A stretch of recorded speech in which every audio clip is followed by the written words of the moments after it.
The show has action out of the NL Central. It's the St. Louis Cardinals going up against the Cincinnati Reds. First pitch coming your way next.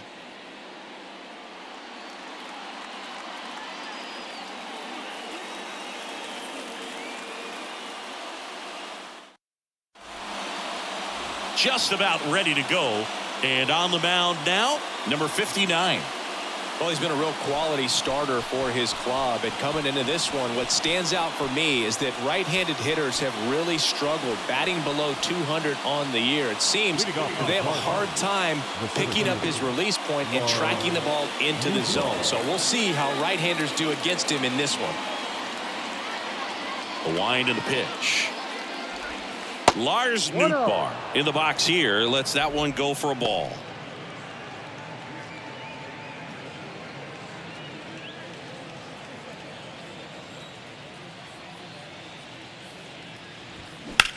The other way.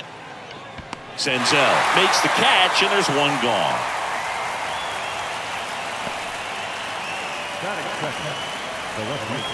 Here's Paul Goldschmidt.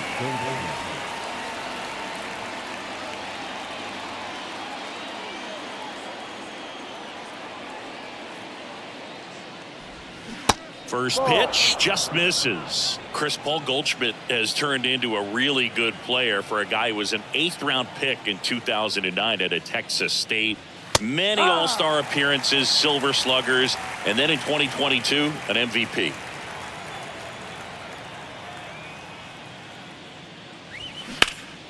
That one hammered left field. That's back there. And that one is gone. A shot to left. The Cardinals score first. It's 1-0.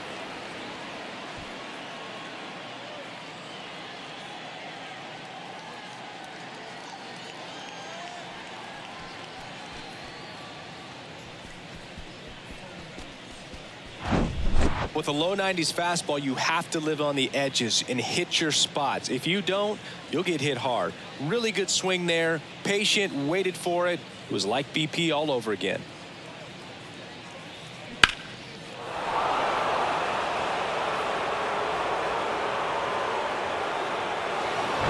Here's Nolan Gorman. Put that 600 slugging into context. The league average usually in the low 400s. And there's a strike. Yeah, and when he won that title with the Rockies, a lot of people thought it was the Denver effect and just the amount of base hits that you can get in Coors Field. But he proved everyone wrong.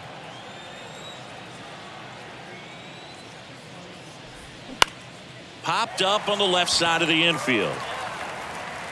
And puts the squeeze on that. And there's 2 down. It's a good recovery, though, after giving up the home run. Not allowing it to stay in the head, but going to work at the next hitter. And a tough one at that. 2 outs, base is empty. Here's Nolan Arenado.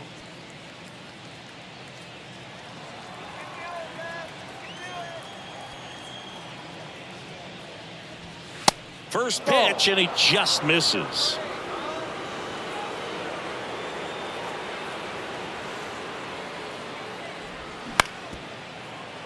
McLean whips it across, and they get Arenado for the out.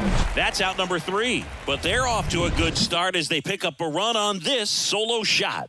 It's an early 1-0 lead. You're watching Major League Baseball on the show.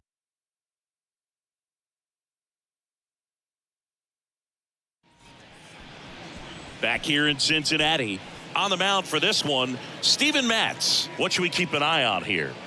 Well, he's been giving up a lot of hard contact this season. I mean, coming in, guys are hitting comfortably in the high 200s. So many times there's some bad luck, but then also there's just a little miss here or a little miss there that changes the outcome of the at-bat. We'll see if he can be consistent and make adjustments quickly in this one. Bottom of the first. Jonathan India at the plate. That missed inside. Ball 1.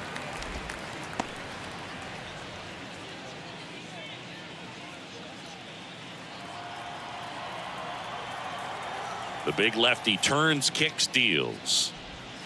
Just missed. Tried to backdoor him with that slider right there, but just missed off the plate. Good pitch, though. The next offering misses. Ball 3.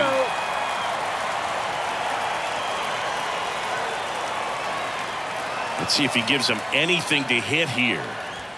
And that clips the inside corner.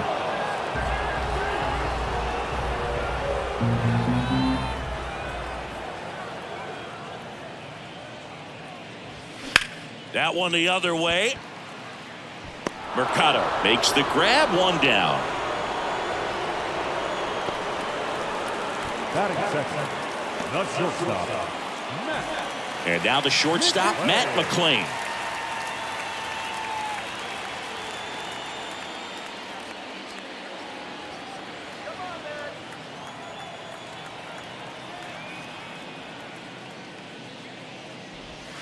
And that's in there for strike one.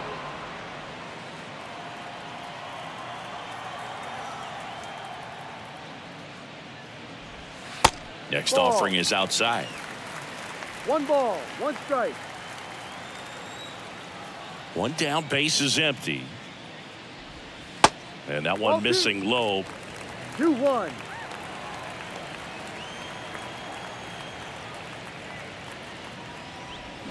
And a 2-1 hammered but foul. And he deals. Spoils that one, and it remains 2-2.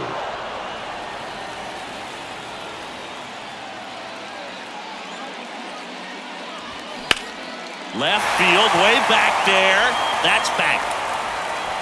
And that ball is out of here.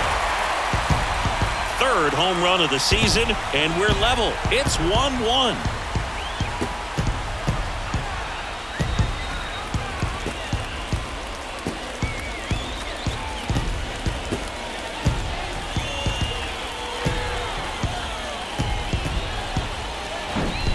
Really great job of anticipation there. He knows he throws the sinker. That one down in the zone.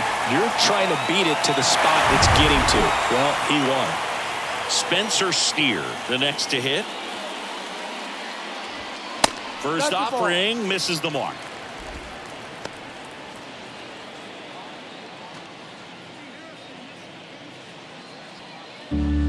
Tied up here in the early going.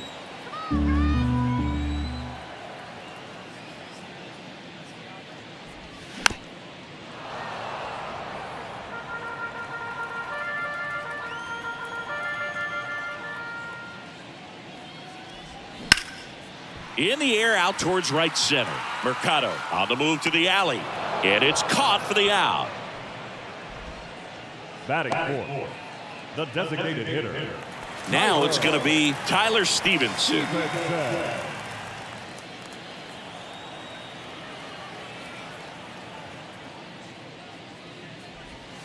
And the first pitch misses for ball one.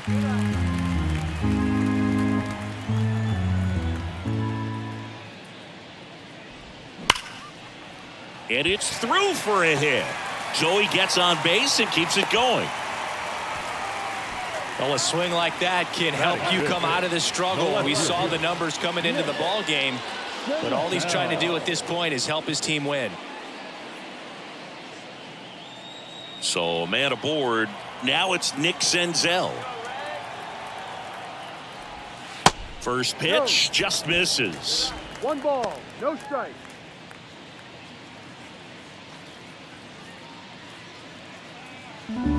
Stevenson off of first with 2 away. Next pitch misses, and the count is 2-0.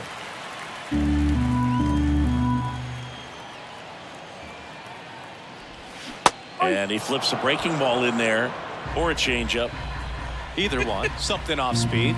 Good arm action on it, whatever it was. On the inside corner for a strike.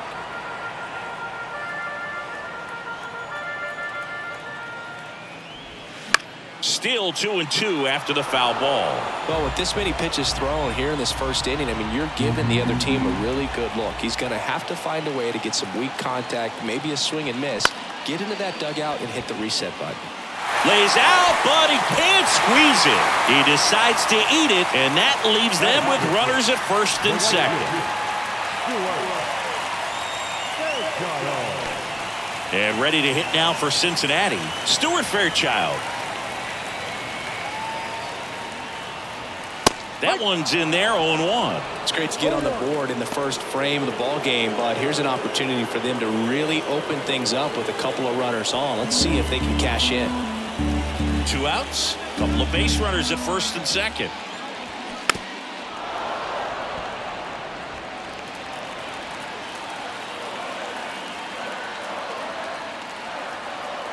Two outs. And now 1 and 2.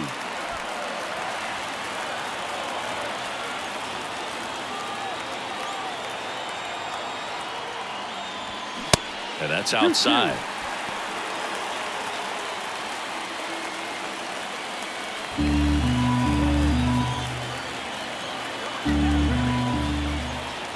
The 2-2 now. That one hit to right. Mercado under this one.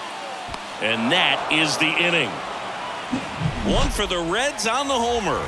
All even at 1 apiece. It's Major League Baseball on the show.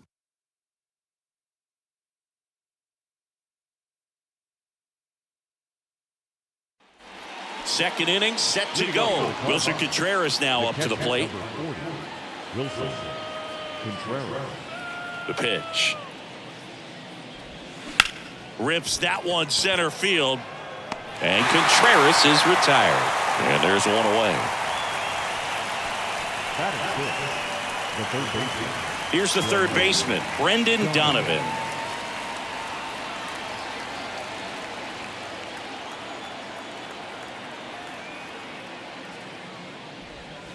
First pitch, and that's in for a strike. No ball.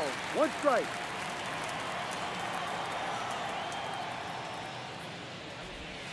And that one almost got him.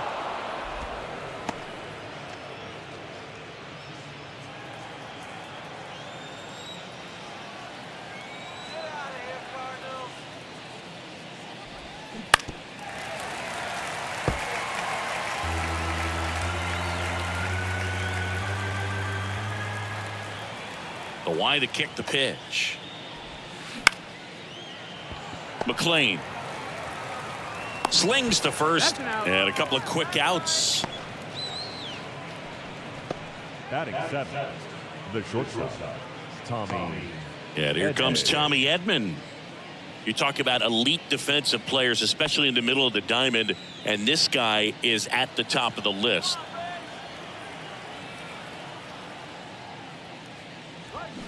Foul ball.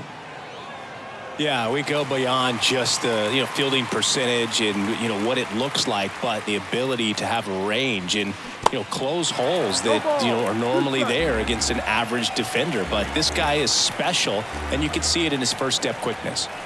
The 0-2. And that's in the dirt. Boog, and the one thing about that is speed never goes in a slump, and defense shouldn't either. Hitting wise, you can struggle, you can lose your mechanics, but the thing that you can do consistently every single game is play great defense if you're talented in that way, and this is what this guy does.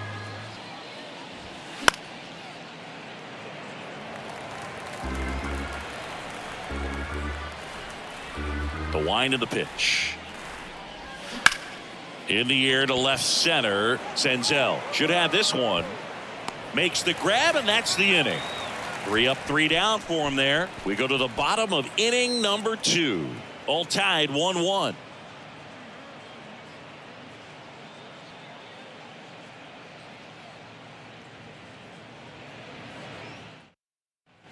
Back here at Great American Ballpark, down to third baseman, Kevin Newman. Third baseman, Kevin Newman. The pitch. Ball 1.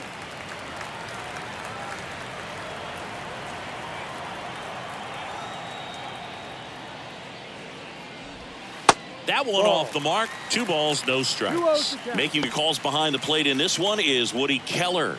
Yeah, and Woody does a pretty good job back there, Boog. He's got a pretty fair strike zone most of the time. Maybe some inconsistency here or there, but usually he's back there doing a solid job. Edman throws across the diamond. That's 1 out, the bottom of the second. Batting it, the catcher, Luke. Here's Luke Maile.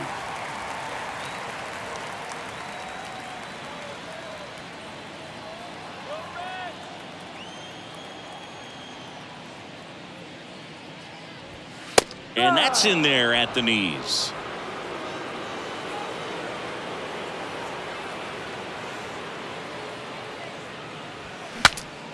Swung on and fouled off. And he'll need a new bat. The 0-2. 1-2.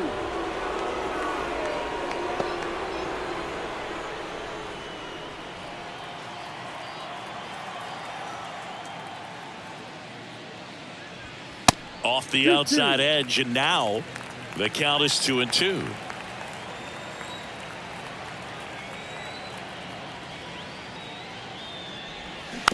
Tapped on the ground softly to short. Fires to first on the run. Already 2 out here in the home half of inning number 2. The center fielder, Here's the center fielder, Jose Barrero.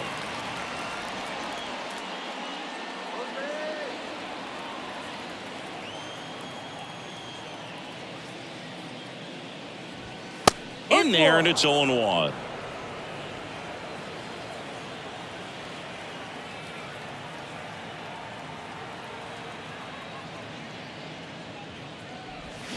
Swing and a miss 0-2. as he was out front that time.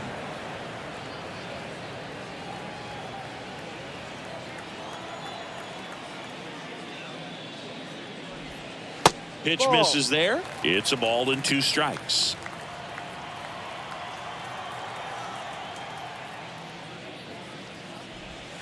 And a ball 2-2. evens the count.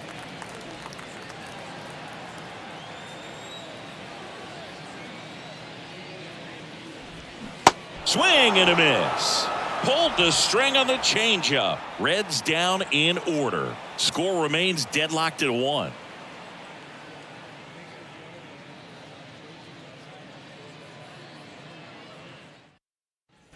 On to the 3rd inning, and here's the first baseman, Alec Burleson. Alec Burleson.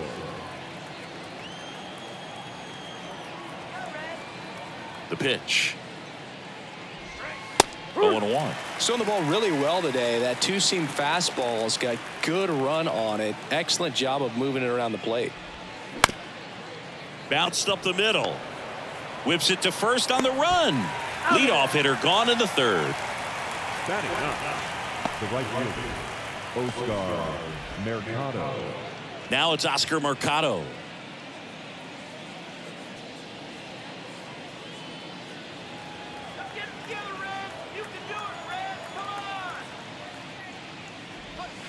Check swing went around. Slider right there.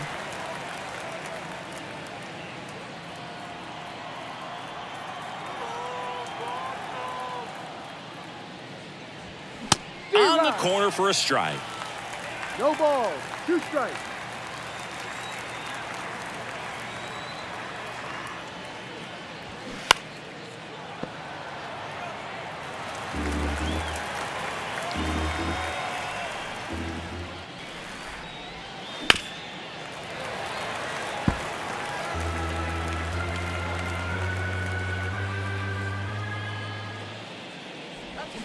Going to count 1-2. Excellent arm action on that 2-strike changeup. Just missed. Man, he wanted that call.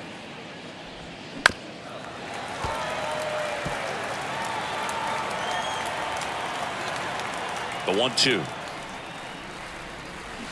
Stays alive.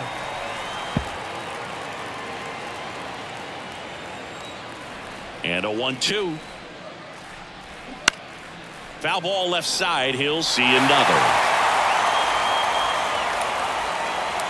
The pitch. And it's even up. 2 balls. 2 strikes.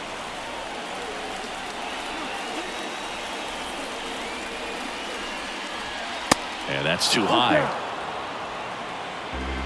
About to see the 11th pitch of the at-bat here.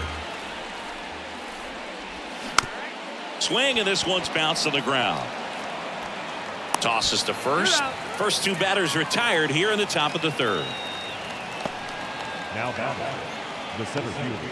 And now the center fielder, Lars Nootbaar.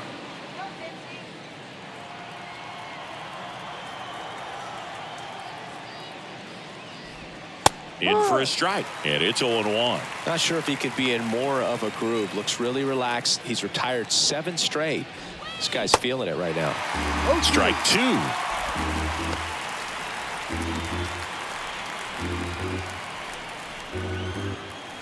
The pitch. Out to short, McLean. Tosses across to first. St. Louis goes down in order. Redbirds down quietly. Still tied, 1-1.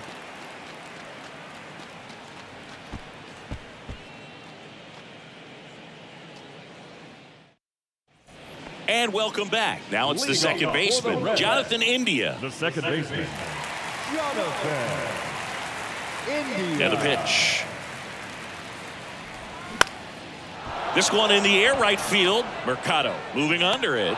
And there's one away. The batter, number 9, shortstop, Matt McLean, the next to hit for the Reds. 1 for 1 so far today with a solo homer in his first at bat.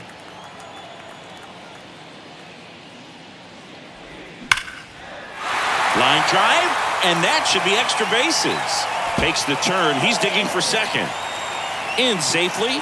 It's a double and his second hit. A little more backspin on that instead of the top spin. And he's jogging around the bases rather than pulling up at second.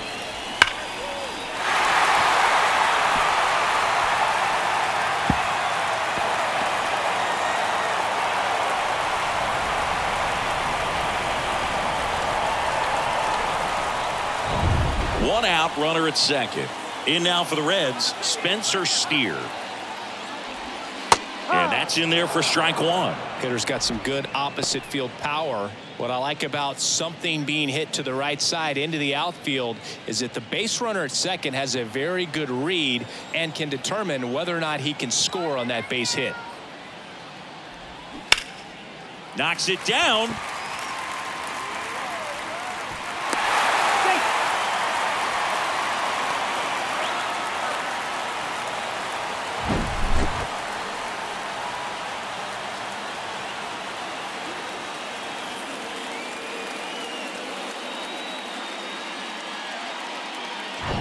Now it's the Reds DH, Tyler Stevenson. And he's already singled in this game. Line drive, base hit. Throw back in, holds the runner at third. Base is now loaded. Only one away. Love how he let that ball travel, trusted his hands. Nice job of going the other way.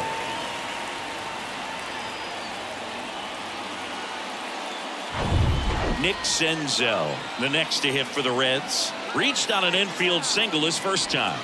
That one way outside, and that is ball 1.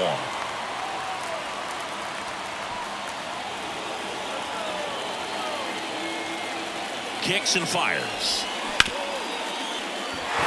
And it finds its way through for a hit.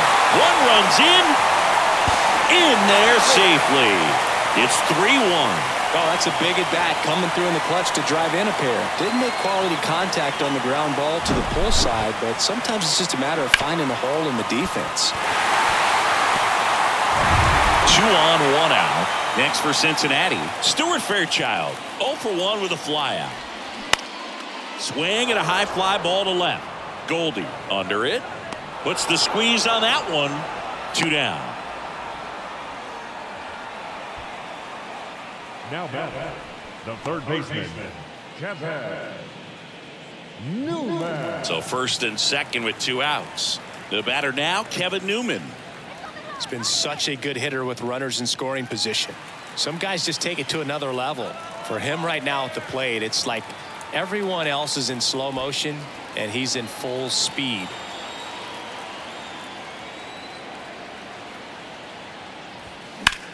On the ground.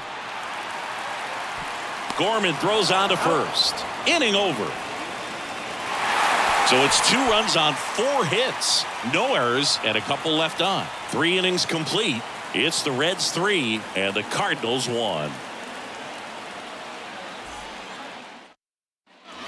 Welcome back as we go to the top of the 4th. Now the number 2 hitter, Paul Goldschmidt. The wind of the pitch. Well, after putting up a nice inning on offense, got some runs across, this is where you look for the starter to go out there, have a shutdown inning. Don't give that other team any hope. You just hope that he can get through this inning, get the bats back up there while they're hot. On the ground, right side. Tosses to first, and they get Goldschmidt for the out.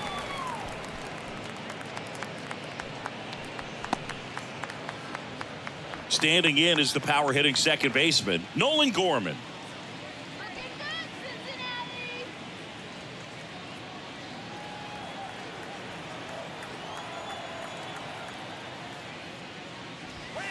Yeah, the pitch is in for a strike. 0-1.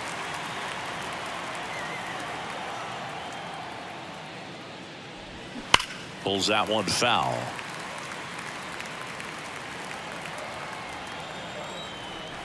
Oh, 0-2 now. And that's Ball. down and away. 1-2.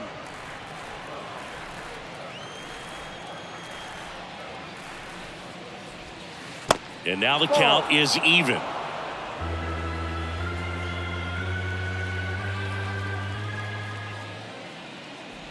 Way inside, and that hit him.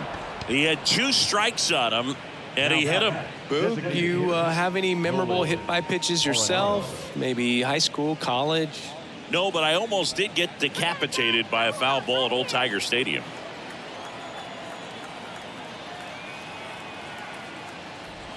Arenado in the box with 1 away as he takes ball 1.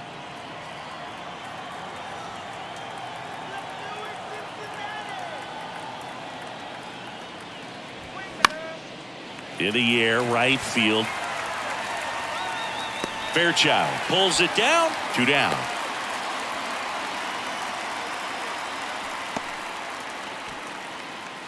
The catcher, number 40, Wilson. And up to hit is Wilson Contreras. 0 for 1 so far. This is a guy who is very highly regarded defensively. Fun to watch him control stuff behind the plate. Good game caller. Good at framing, but it's that big arm that really stands out. That one's in there, 0-1. You come into the game knowing that unless the ball's in the dirt or gets by him, we're probably not going to steal anything today. So that's where you want to get a little more aggressive on your secondary lead and hope that some base hits, some slugs, some home runs can come into play.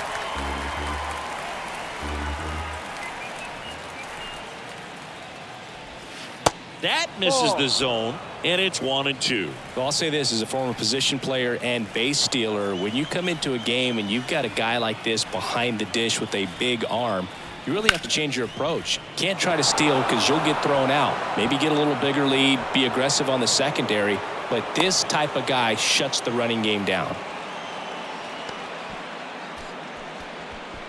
Now batting, third base. And up next for St. Louis, Brendan Donovan. He's 0 for 1.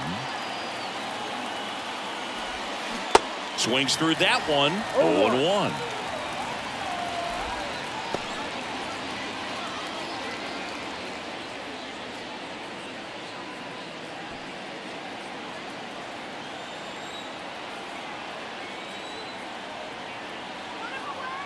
Two on, 2 outs. And that one a little bit high. 1 ball, 1 strike.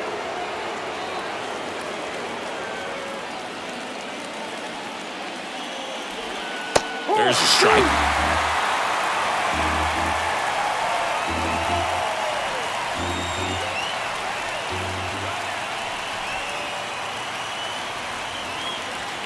And downstairs. 2-2.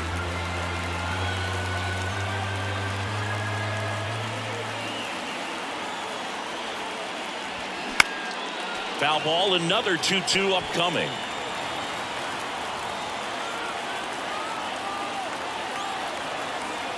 Righty delivers. Fouls that off to the left, and will do it again.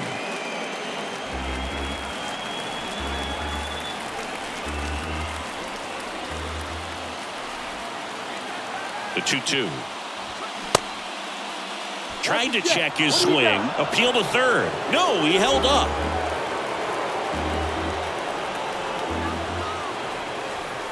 At the belt and fires. Fouled off again. And it remains 3-2.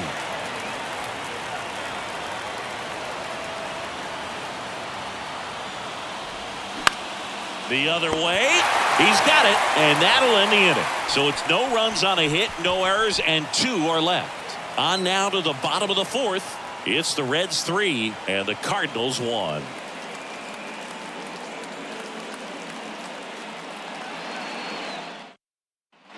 Back here at the ballpark, John Sciambi and Chris Singleton with you. And leading off the bottom of the 4th, Luke Maile.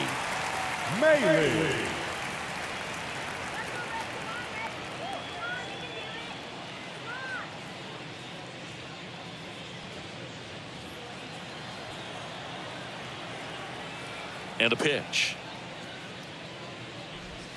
A little bit low. No. Well, these Reds doing a good job of simply getting the bat on the ball in this game, and the numbers back that up. They're hitting everything thrown at them. Their contact rate is in the low 90s. It's like they know what's coming, and that's just pretty ridiculous what they're doing right now. Those numbers are well above the major league average.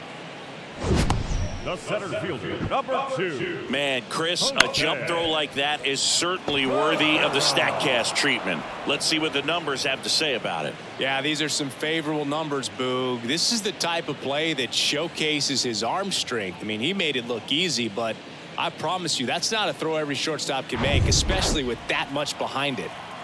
And ready to hit now for Cincinnati, Jose Barrero. Misses outside, and it's 1-0.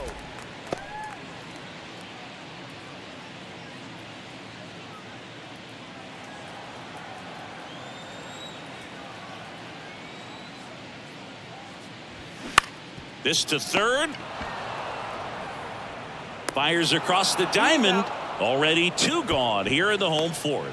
This is important. If he can go 1, 2, 3 here, it will be a very positive sign for him and for his team.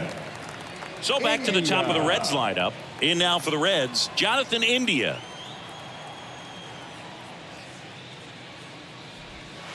And there's a ball. 1 ball, no strike.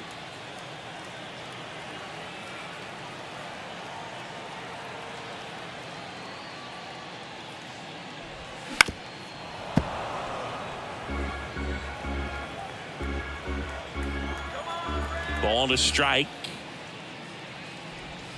And that one is inside.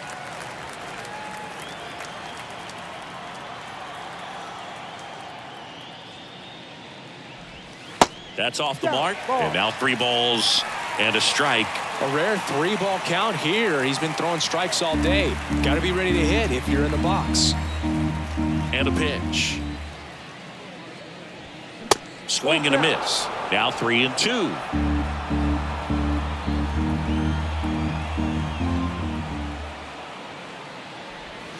And a swing and a miss. And that's that. And 1, 2, 3 go the Reds as the lead remains 3-1.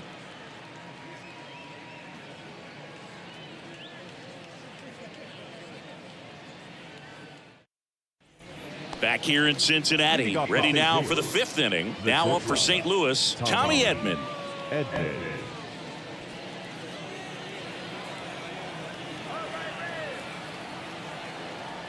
And the pitch. And he bunts, but that's a foul ball. You know, these Cardinals, as this game goes on, have to be more disciplined at the plate. They've been chasing pitches outside the zone all game, and it's led to some frustrating moments. They've been fooled quite a bit today.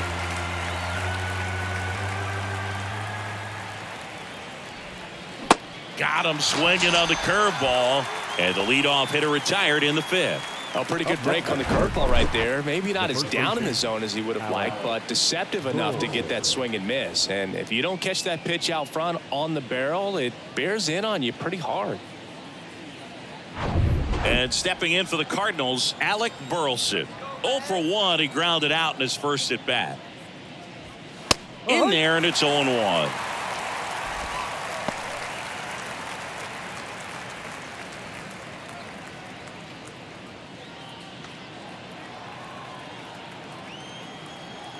Righty to the plate. Burleson checks his swing. Appeal down to third. No swing.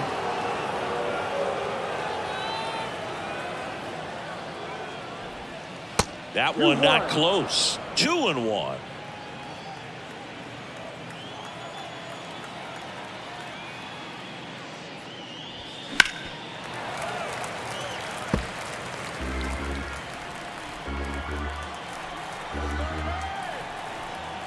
Left-hand batter waits. On the ground, right side. Steer steps on the bag, and the first two set down in the top of the fifth. Now batting, the right fielder, Oscar Mercado next up for the Cardinals. Grounded out his first time.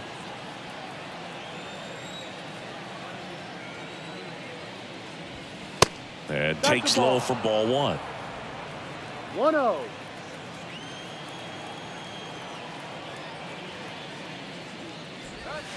And another ball. 2-0.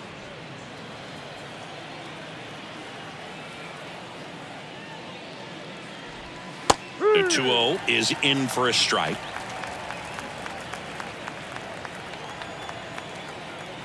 And the right-hander deals.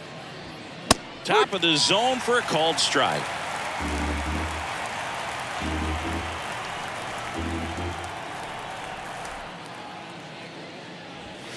Got him looking.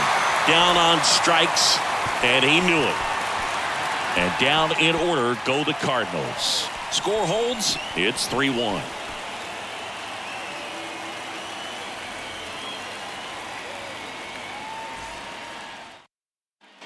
Back here at Great American Ballpark, here's the shortstop at the plate, Matt McClain. Here comes a pitch. Good eye right there. Well, these Reds, simply put, are producing a lot of quality swings. We've heard lots of loud noise coming from their bats in this one, haven't we? I mean, they've launched 6 hits at 90+ exit velocity, and that doesn't happen by accident. The 1-1 is fouled off.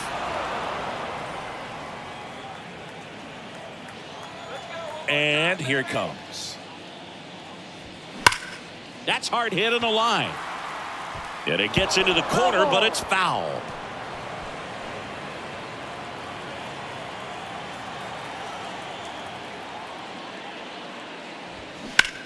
That one down the line, and it stays fair.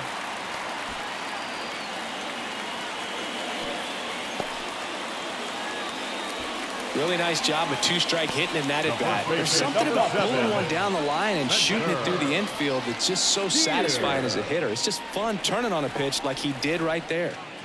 Man at first.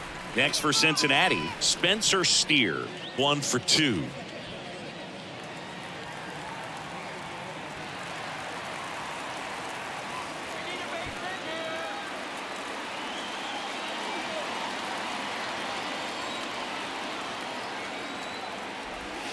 Good eye right there. Well, the good thing so far is that he hasn't issued any free passes. Unfortunately, they're making pretty good contact, so not getting the swings and misses and making that defense work behind him. The pitch.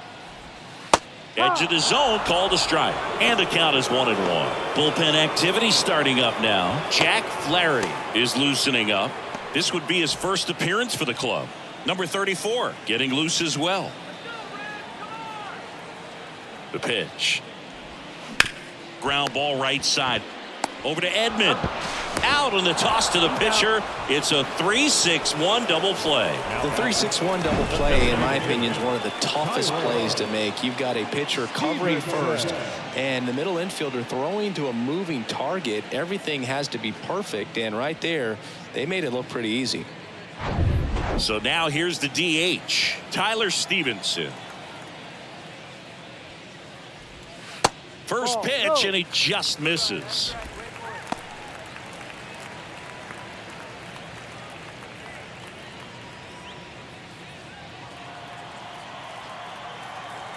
And now the lefty. That misses. 2 balls, no strikes to count.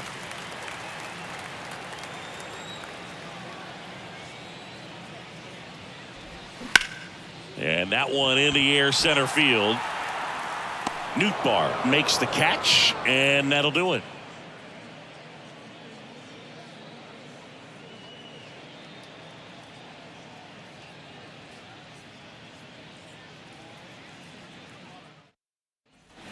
And welcome back. Here's the center fielder, Lars Nootbaar.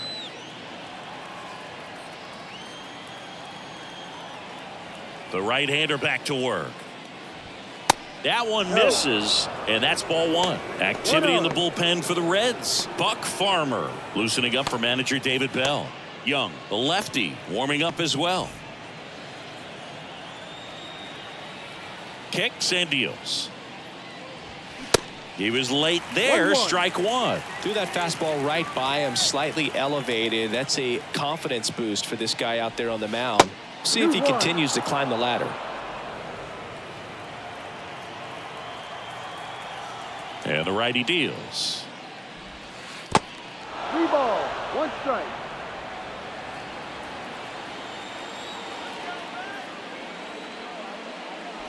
And it's ball 4. He missed down low. Pretty easy walk right there. Last pitch wasn't even much to think about. And here's Paul Goldschmidt. He's already homered here in this one. Now, this guy's definitely looking for a big swing of the bat right here. Try to close that gap. But, you know, at the very least, if you could find a way to manufacture that run from first, it feels like it's really important to getting back into this ballgame. Into center field. That'll fall for a hit. Lead runner holds up. They're at first and second with nobody out. Just so sound in his mechanics. Hits against a firm front side, and the hands just continue to carry through the middle of the field. And up next for St. Louis, Nolan Gorman.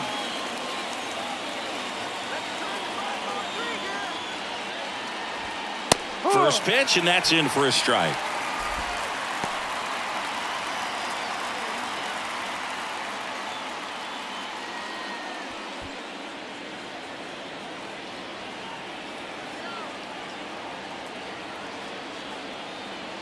Right-hander kicks, deals.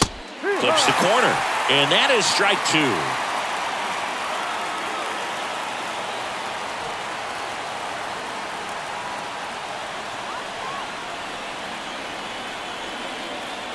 And he deals. Got him. And that is a big first out. So far, just one of those days for this lineup. You get a couple of runners on, and you're looking at having a big inning, and that strikeout right there just pours water on the fire. You look for the next hitter to step up and try to do something, pick up his teammate and his glove. Here's Nolan Arenado.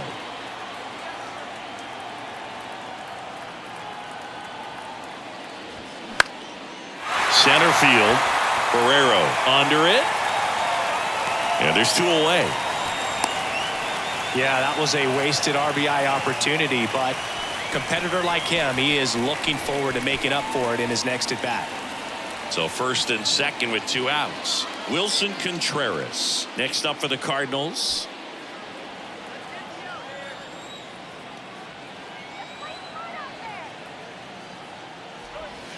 In there for strike 1. Nootbaar, the lead runner, out at second. Goldie at first, 2 out of the inning. Turned on, but that's foul down the third baseline.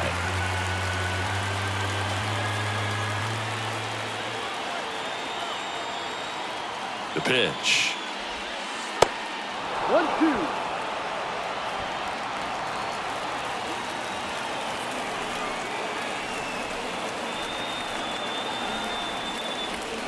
That's down and in. Man, oh man, I don't know how you take that pitch. That's as close as it gets.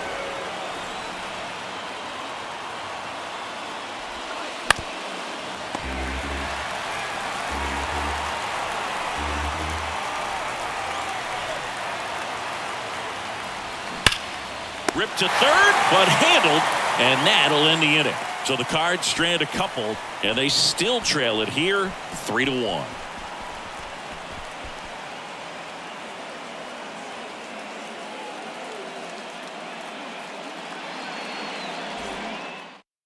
Jack Flaherty taking over on the mound. He's pitching on 2 days rest.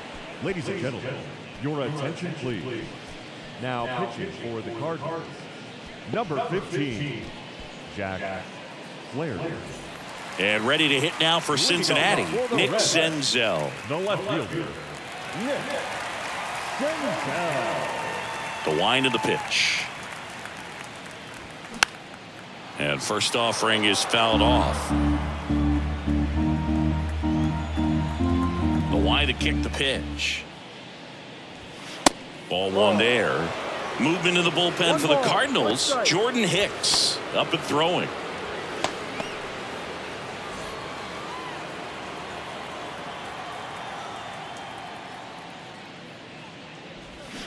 So now 1-2. Clearly he was sitting on a fastball right there and just ended up out in front of the slider. Hey, you can't fault him for his commitment. Now he's just going to have to battle with 2 strikes. Swing and a miss, and he struck him out. And one gone. Definitely made him chase a little bit out of the zone right there. I don't think that's a strike if he takes it. Pretty textbook pitching.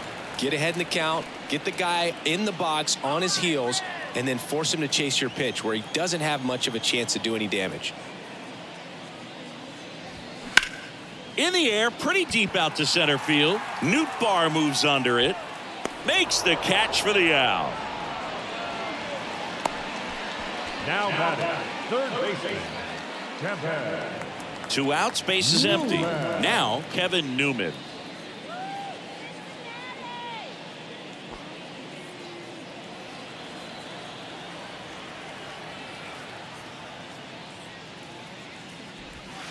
First pitch doesn't find the zone.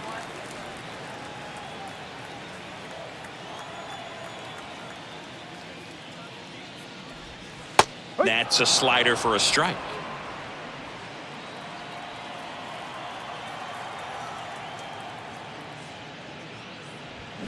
The 1-1 is fouled off.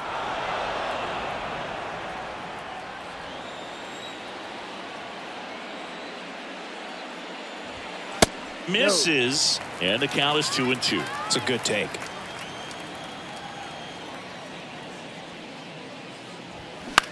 Fly ball center field. Grabs it on the run. That is the inning. Nobody left for Cincinnati, but they still lead it 3-1.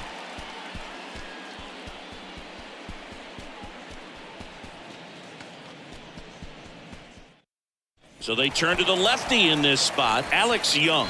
He's been so good against lefties. Your attention, please. Now pitching for the Reds, number 48, Alex Young. So digging in, Brendan Donovan. The third baseman, Brendan Donovan. And a pitch. Ball one, no strikes. 1 ball, no strike.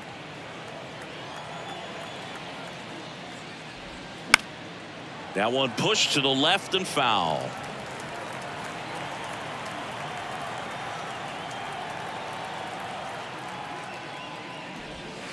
Next offering down in the dirt.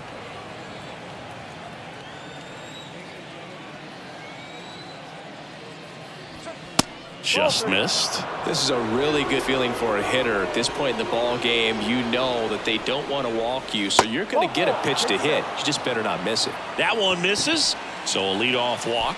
Well, he tried to nibble right there and just missed his spot. Hitter didn't offer at it. Now he has somebody to worry about over at first.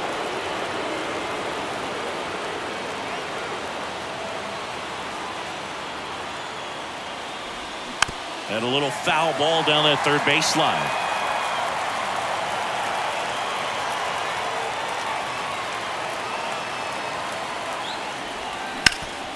Hit hard, that gets through. Throw back in quickly. First and second now with nobody out. Always feels amazing getting a job done when the team needs you to come through. It's just bigger than your own individual stats. Really nice job staying up the middle with his approach. He didn't try to do too much with the pitch, just shot it through the infield. Now up for St. Louis, Alec Burleson. First offering misses the mark.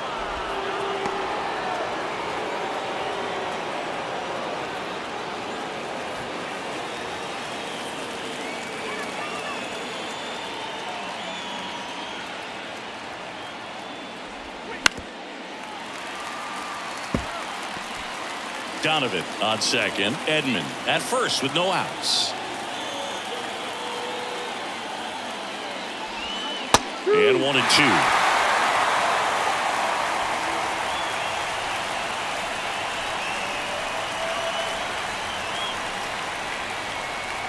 The pitch. Bounce back to the mound. Oh, great stop. Goes to second for one. Double play. That was some defensive wizardry. Great job on the mound, fielding his position and making a good throw to second to get the double play started. Far too often we see pitchers have a hard time with that throw, but no issues right there. That's good practice paying off in a game and resulting in 2 big outs. Oscar Mercado now at the plate. That's in there, and that is strike one.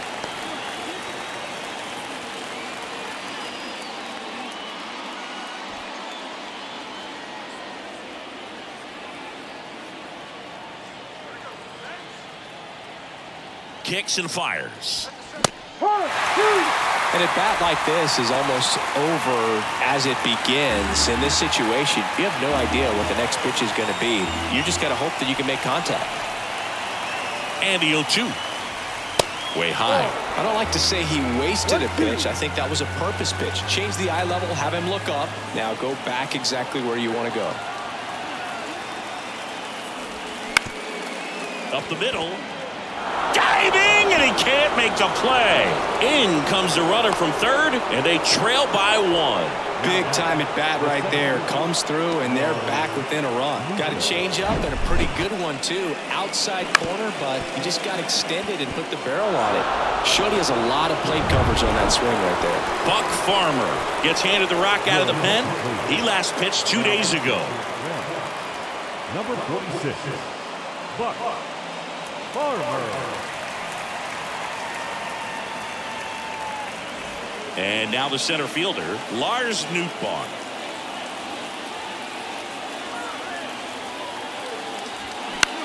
Swing and a ball popped up. Makes the catch, inning over. But they pick up 1 run on the RBI single. It's now a 3-2 ball game. You're watching Major League Baseball exclusively on the show.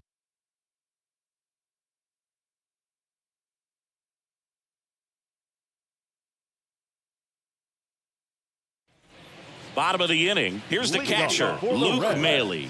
The catcher, Luke Maile. Flaherty back to work. Now one miss. That's too low.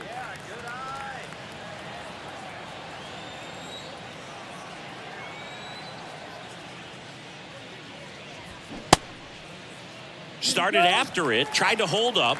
Now a look to first, and he held up.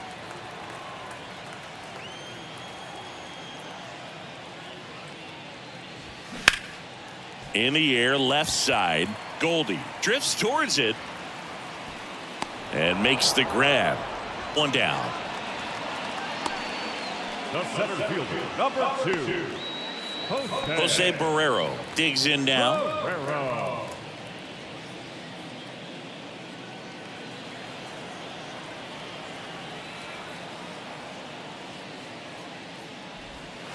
First pitch, not close. If you're the pitcher, you've got to go right at this guy. It's the number 9 hitter in the lineup. You can't be afraid of contact in this situation. No, too That's low. a little bit low.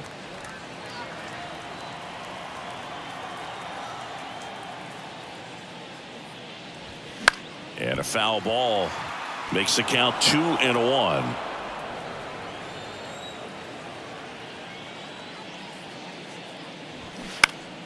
Foul ball there.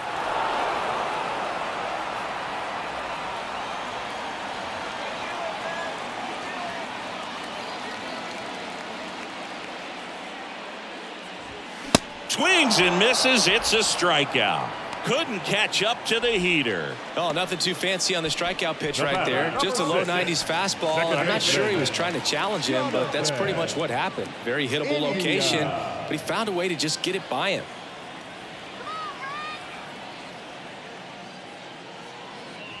India in the box with 2 gone and takes a look at a called strike.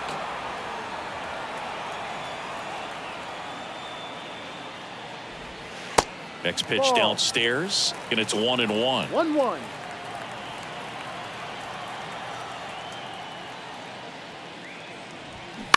On the ground to third. Gets him easily, ends the inning. Nothing doing for the offense that time. 8th inning coming up. It's the Reds 3 and the Cardinals 2.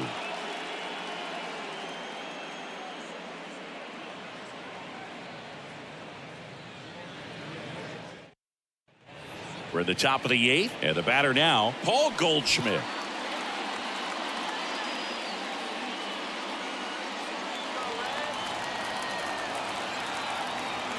And a pitch. And ball 1. The Cincinnati bullpen has some movement. Alexis Diaz loosening up for manager David Bell.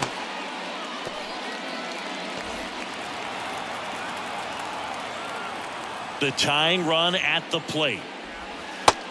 Ball 2.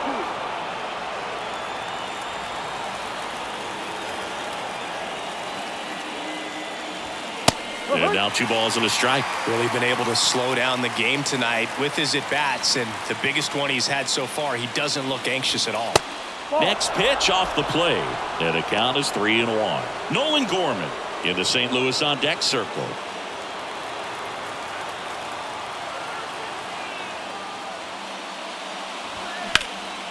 Lifted in the air, right center field. Fairchild settles under it.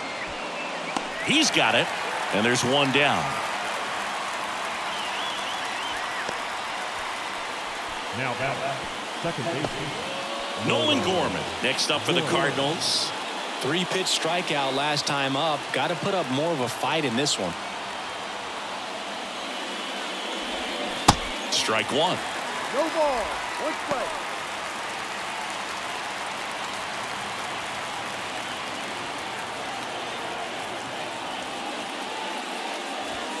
The next pitch misses. 1-1. Way to lay off that fastball up right there. You're looking for something you see well that you can handle, but you also have to keep the discipline so that you're not popping up pitches that are just a little too high.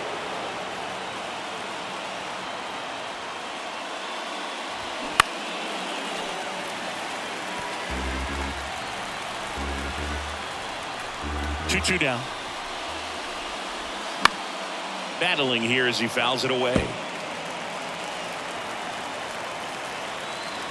The 2-2. Gets a piece and stays alive. 2-2 now.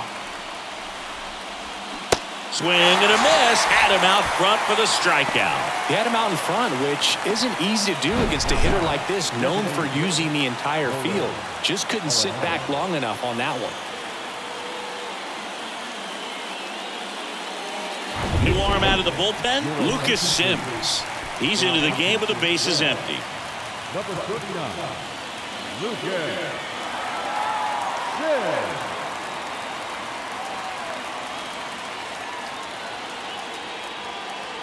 So now it's the 4-hole hitter, Nolan Arenado.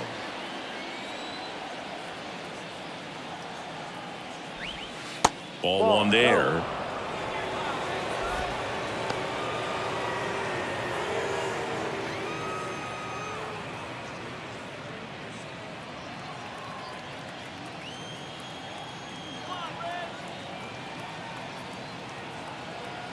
The pitch.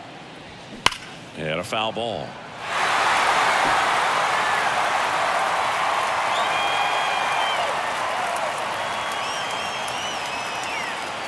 Righty delivers out in front and foul to the left side.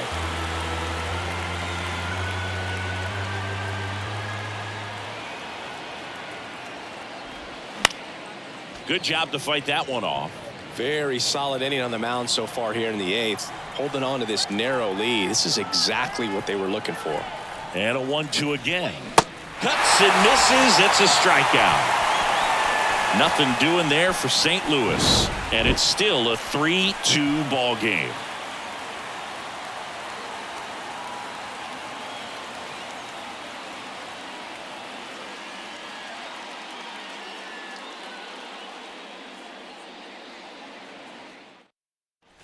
On to the bottom of the 8th. In now for the Reds, Matt McClain. The shortstop. And it may be a long shot, but a triple here will give him the cycle. And a pitch. That catches the outside corner. That's strike one. Some guys are just more confident if they can track that first pitch out of the hand of the pitcher. They don't care if they fall behind 0-1.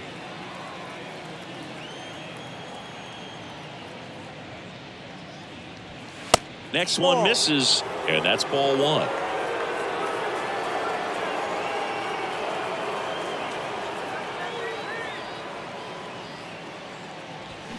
The 1-1 is fouled off.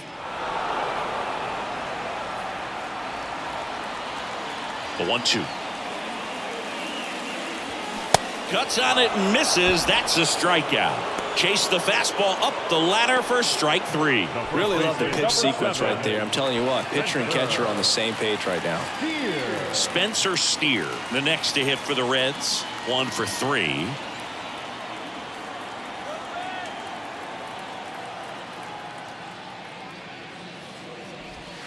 First offering, and it just misses.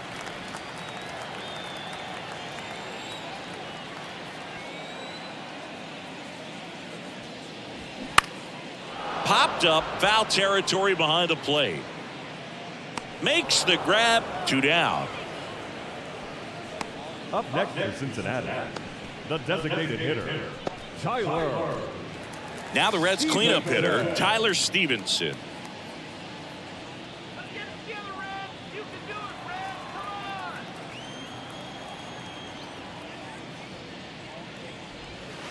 And that's downstairs and outside.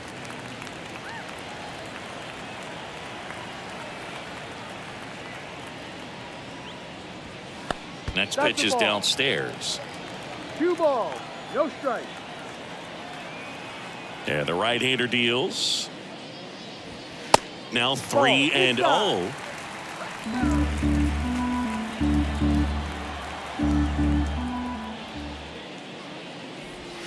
And there's the automatic.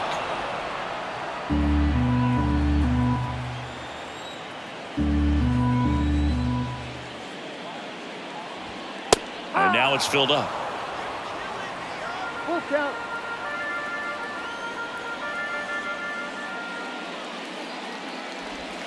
Got him. And good work there as he gets a 1-2-3. Reds go down quietly, but they're up 3-2.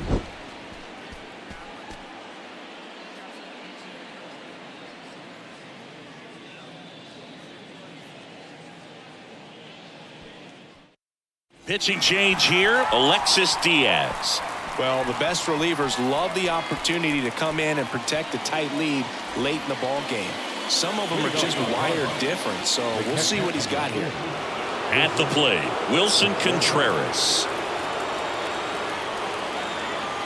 And the pitch. And that one fouled off.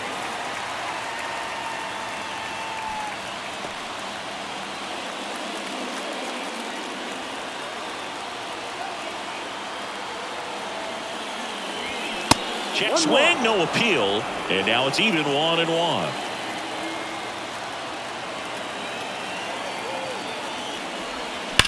Hard hit to right center, and no one can get there. Cut off, throw to second, in there, he's safe. Just a clutch at bat right there. Big time swing when this team really needed it. Just a great approach. Looked like that was exactly what he wanted to do with that pitch. And right off the bat, he knew he was taking that wide turn at first to head for second. Now a huge at bat in this game coming up. Runner in scoring position, no outs. Here's the third baseman, Brendan Donovan. That's outside. Ball one. Well, comfortable or not, these are the situations closers they seem to live for. When you get into some hot water, a jam, tough spot, whatever you want to call it, but this is where they earn their keep. 1-run game here in the top of the ninth.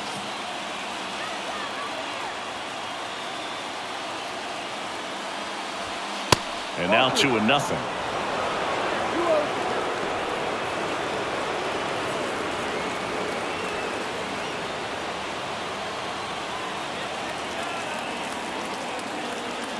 Right-handed reliever, and that one wrapped foul.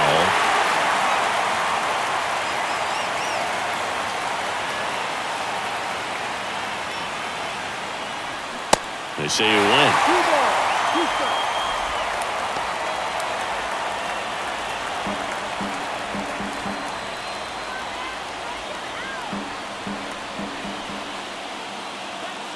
Now all even up. Ball Wouldn't 3. chase that time. Full count. Tommy Edman up next for the Cardinals. Crowd locked in right now. 1-run game here in the 9th.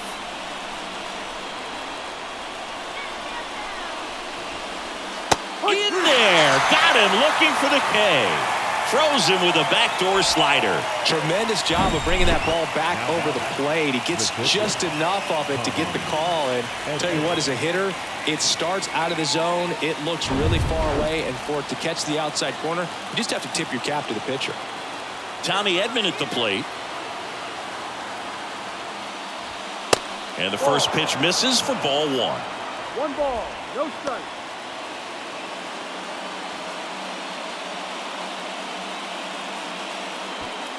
Contreras leads off second with 1 gone in the inning. There's a strike.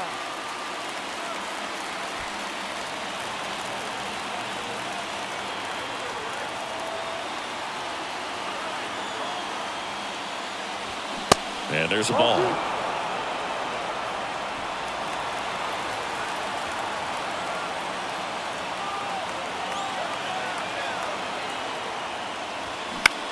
Now a high fly ball out to left center. And he'll play it on a bounce. Barrero fires it to the plate. The run scores from second. It's 3-3. Well, a ball that should be caught isn't because of a bad angle, bad route to the baseball, and allows a huge run to score late in this ball game.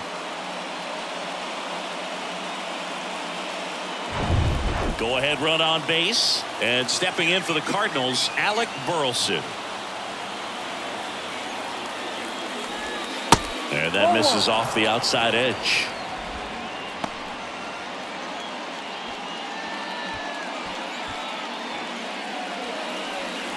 One away, tie game. Go ahead run stands at first. Bounce to the left side. And it gets by him. Edman around second. Here comes the throw. And he's safe. So it's first and third with 1 down. Just a simple ground ball the other way. They've had eyes on it, man. Sometimes that's all you need to do. Just let the ball travel, put the ball in play, and just hope it finds a hole. Now the go-ahead run's in scoring position, so big opportunity for them to jump ahead late. Ian Jabot gets the ball now. Should be a good first matchup for him here. He's been doing a great job against right-handed bats so far this season. They've had a lot of trouble squaring him up. So now a pinch hitter for the Cardinals, Andrew Kisner. And he's got the go-ahead run out there in scoring position for him. The last thing he wants is to hit the ball on the ground, but I wouldn't expect many pitches up in the zone. They'll be pitching for a double play in this spot.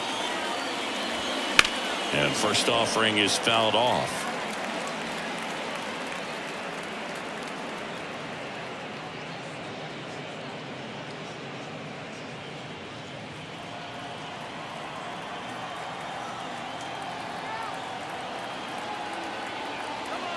And here it comes.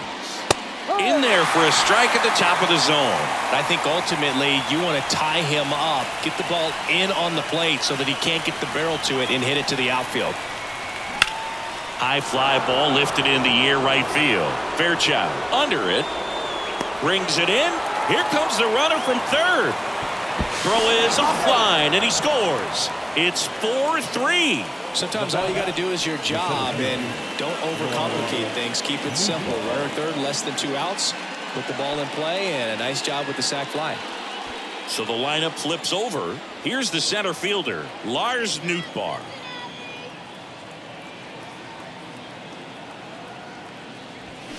They say you win. 0-1.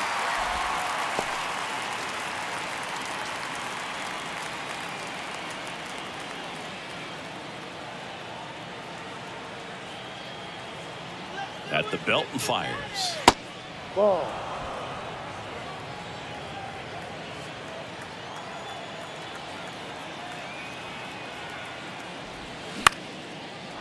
Into center and a base hit. Throw in holds the lead runner at second. 2 on now with 2 away. Hitting is really easy for some guys. One thing that I can see already, his bat stays in the zone on plane for an extended period of time. And guys like that, they have a high contact rate and they have more barrels because of that bat being on plane. And even when you don't get it great, it's still hit hard enough to dunk something in like that in front of the center fielder. First and second, 2 down.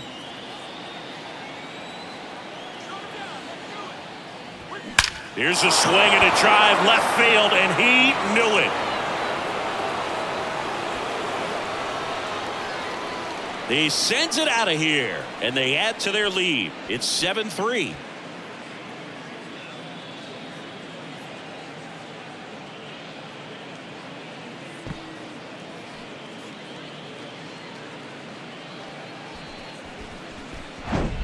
Looks like this guy was looking out over the plate, but he was ready to turn on the inside fastball. So direct to the pitch, absolutely blasted out of this ballpark.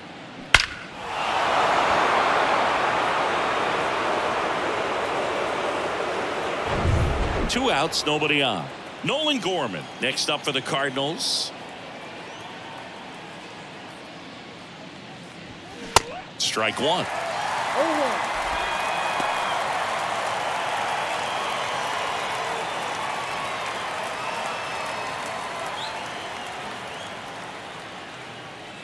Oh, and 1 now. Now 1-1. That's a ball. 1 ball, 1 strike.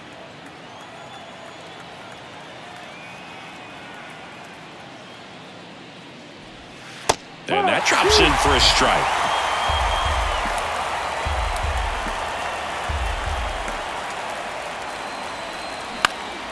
Fights it off. You'll see another. Another 1-2. Just misses with that one. Really good take, especially with 2 strikes.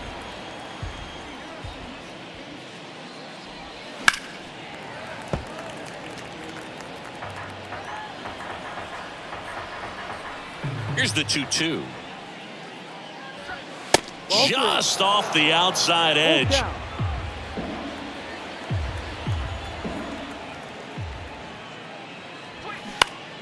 Swing and a pop-up. Foul territory for the catcher.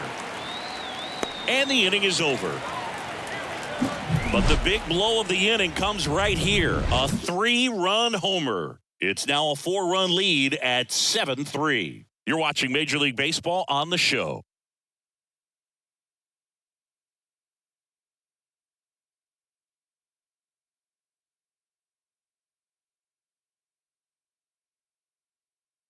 So they turn things over to the righty, Jordan Hicks. And we all know about his slider. It's just filthy, man. And one of the better ones in the game, I'd say. Spin rate's very high, and it just breaks a ton. Now into the game, Juan Yepez. He takes over in right. Number 13. Here's the left fielder, Nick Senzel. For the Reds, the left fielder, Nick Senzel.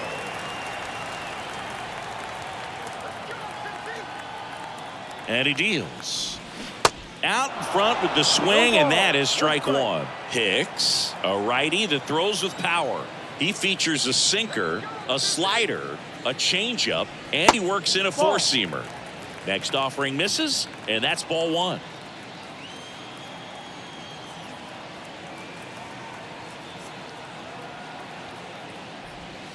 And that's in the dirt. 2-1.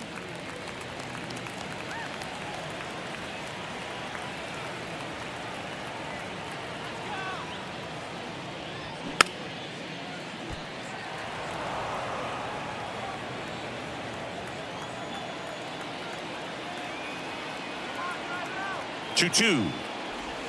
Ball 3. Full count.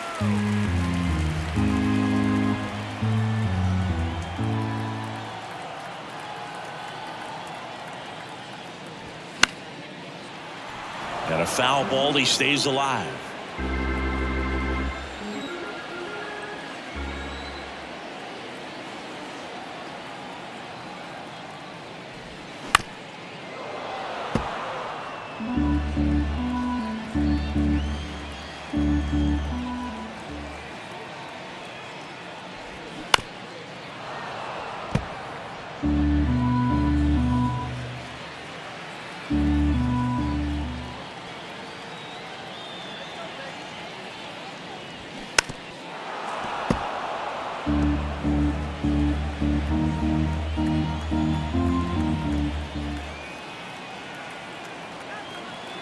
The pitch. Swing, and that ball smashed on a line. One away.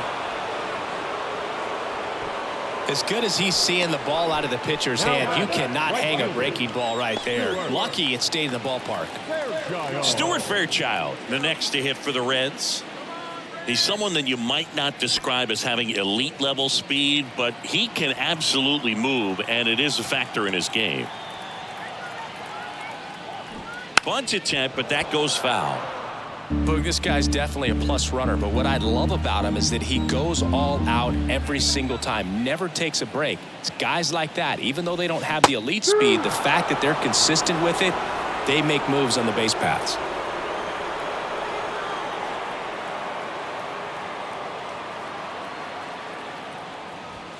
Gonna count 1-2. Action in the pen down there. Giovanni Gallegos getting loose out there.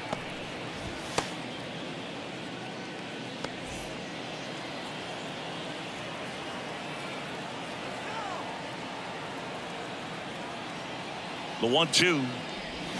That's inside. These first two hitters really making him work out there. Already 14 pitches this inning.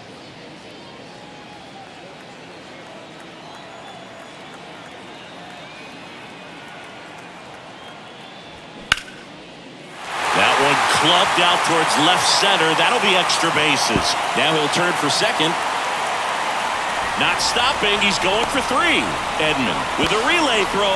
The tag out. Well, the defense definitely on the clock with that one. Everything had to be perfect to get the runner at third. And you talk about a throw on the money, the relay to third.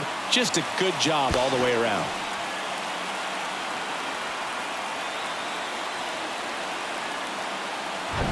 Kevin Newman, the next to hit for the Reds.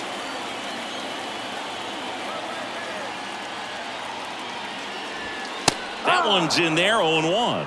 0-1.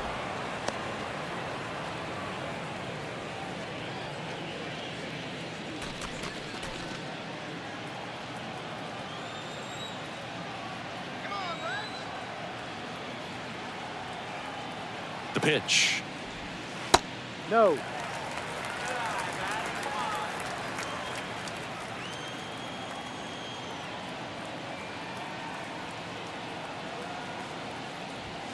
And that's a little high.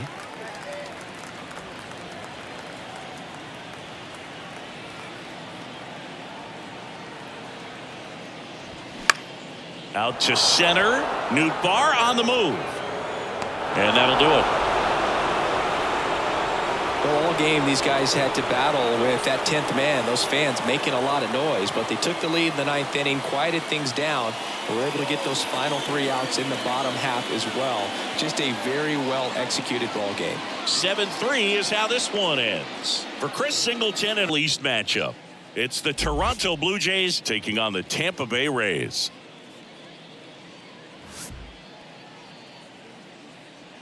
First pitch coming your way next.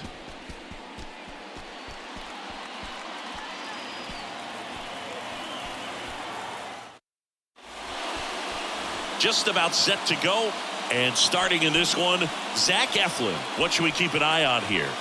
Well, he's putting together a really nice season on the mound. ERA in the low 3s. Very respectable when you consider guys are looking to do damage. They're not trying to just walk and hit singles. They're trying to hit homers and draw walks and score runs. So when you have a guy that can limit the other team from scoring more than a few runs. Oh, and a great stop. It's there, and that's a great play. Well, you can see right there, he looks very comfortable going to the backhand. Nice diving stop, gets up to complete the play. That'll fire the boys up for sure.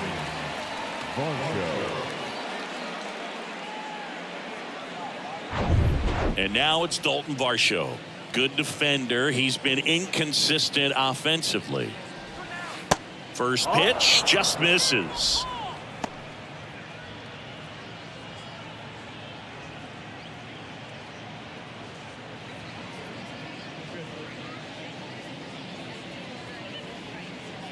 Left-hand batter waits.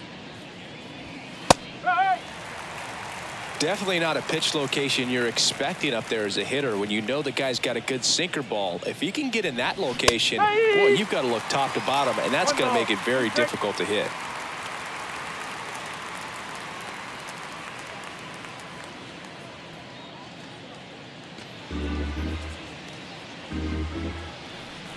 Kicks and deals. Just missing there. And the count is even 2-2. It's a good take. Slides, but he can't come up with it. Well, a swing like that can help you come out of the struggle. We saw the numbers coming into the ball game, but all he's trying to do at this point is help his team win. Here's Vladimir Guerrero Jr. Eflin a move to first. Varsho back on a dive. Vladimir Guerrero Jr., he's made Dad proud so far in his career. Multiple all-star appearances. A guy who was born in Montreal way back when, 1999, when his dad was playing for the Expos.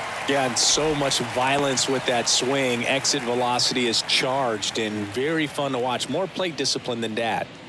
Varsho over at first with one away.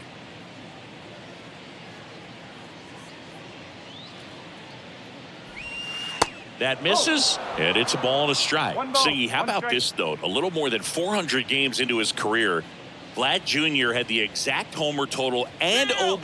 The kick and the pitch. Runner goes. Next offering is fouled back. Eflin throws to first. Varsho gets back easily.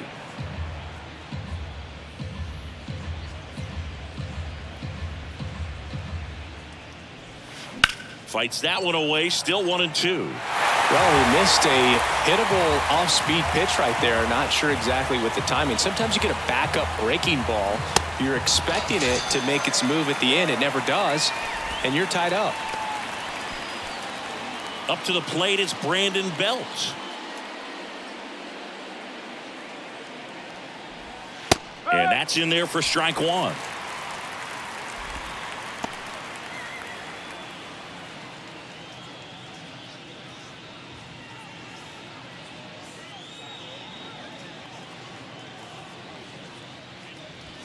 Swings through that. No ball. Two straight.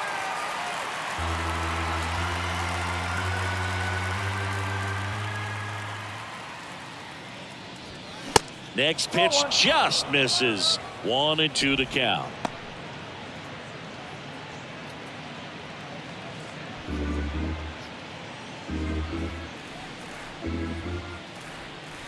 Righty to the plate. Off the mark there. 2 balls, 2 strikes.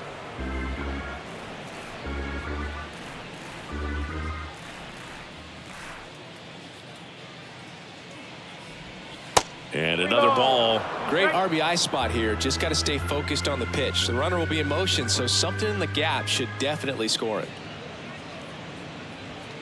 Caught him looking for the K.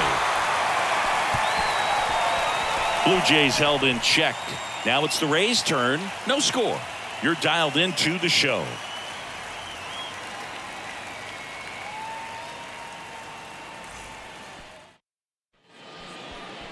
Back now in Tampa Bay, and today's starting pitcher, Alek Manoah.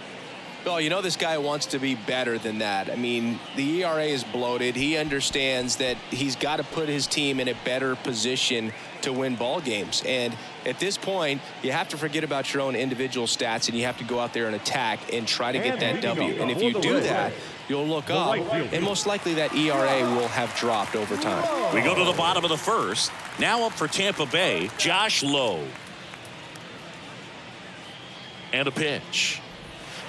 And the slider just misses. 1-0.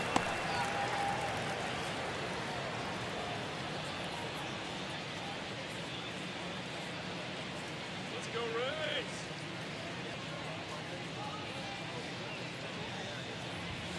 So 2 balls and no strikes.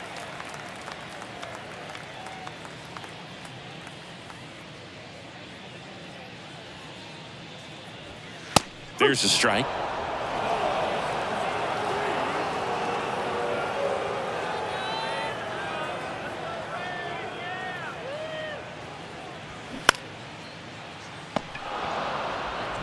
Takes it himself.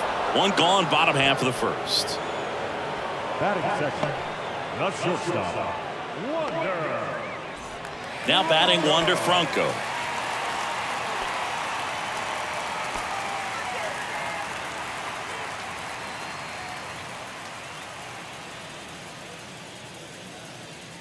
Let's go, Rays. And the first pitch misses for ball 1.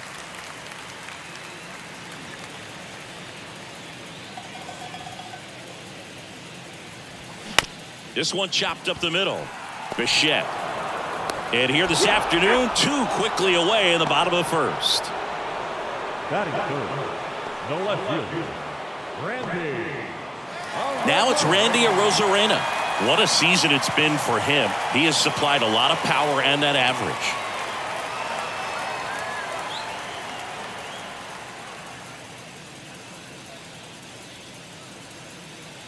Singy Alec Manoah's turned into one of the better starters in the American League. Blue Jays drafted him out of West Virginia. He was the 11th overall pick in the 2019 draft. Yeah, and just a year later, a big league all-star. So developed pretty quickly and a front-end rotation guy for the Toronto Blue Jays. And the righty deals.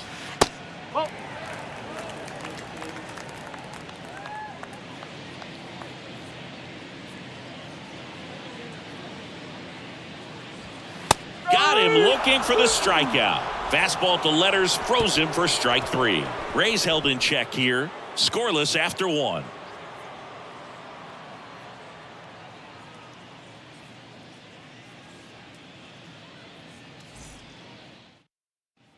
Welcome back. All set for the start of the inning. Now Matt Chapman at the plate. It's interesting, he plays kind of a power spot defensively, but runs pretty well. So when you're looking at that position, you're not expecting someone that has maybe above average speed, but he does. And I think that skill set really upgrades the position, because when you have that kind of speed, it makes the whole team that much better. Out there to center. Margot settles under it. And there's 1 down.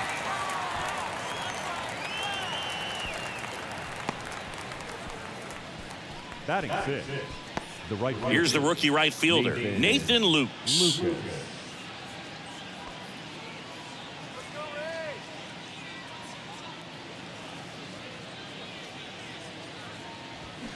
Swing and a miss. Strike 1. Good late sink on that fastball. Out of the hand, looks so good, and then by the time it gets in the hitting zone, hard to get the barrel to it. The 0-1 is outside, and it's a ball and a strike. Clyde Washington doing the umpiring behind the dish in this one. Sometimes considered a bit of a pitcher's umpire, Singy. He likes the low ball, which traditionally favors pitching, but you know, hitters today are pretty good at dropping their barrel down, so we'll see how it goes in this one. Check swing. He held up. And a count 2-1. How much were you aware of the umpire scouting report, or even who was going to be umpiring? Not a whole lot. I mean, there were a couple of umpires that weren't real good, but outside of that, you just kind of went into the game, especially back when I was playing.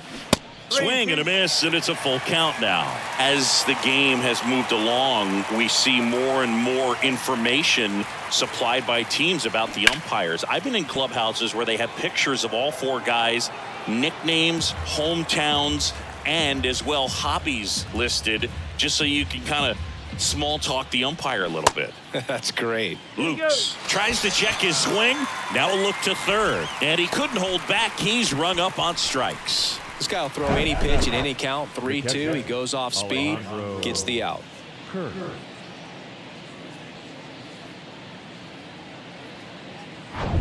So up next, Alejandro Kirk.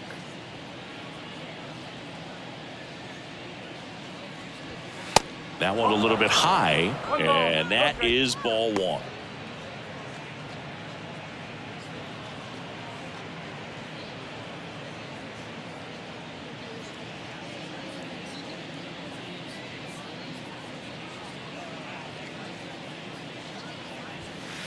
And a good eye there.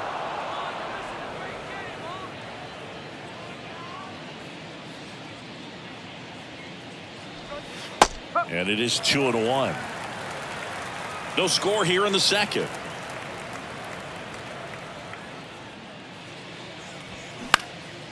Up the middle, and that chance handled. Whips it to first, and it's a 1-2-3 inning. Blue Jays go down in order. We'll go to the bottom of the second. No score.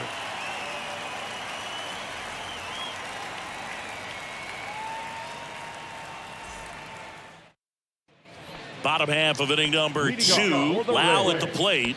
The second baseman, Brandon Lau. Manoah back to work.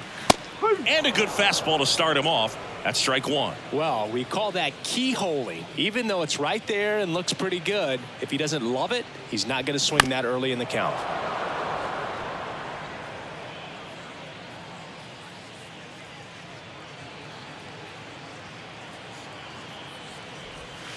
That hit him. And the leadoff man is aboard to start the inning. Well, the bright side is that will help the on-base percentage a little bit, and that's a category no batter can ignore these days. OBP, OPS, well, maybe that'll ease the pain just a little bit.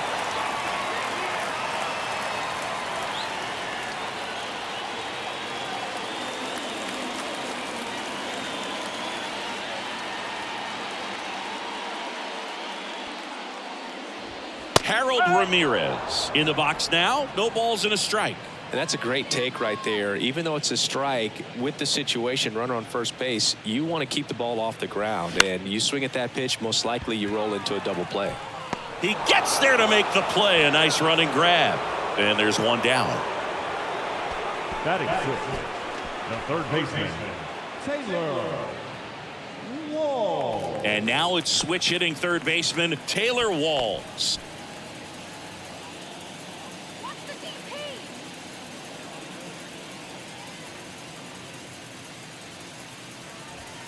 In there, and it's 0-1.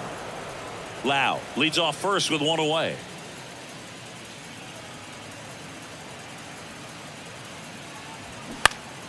And there's a foul ball.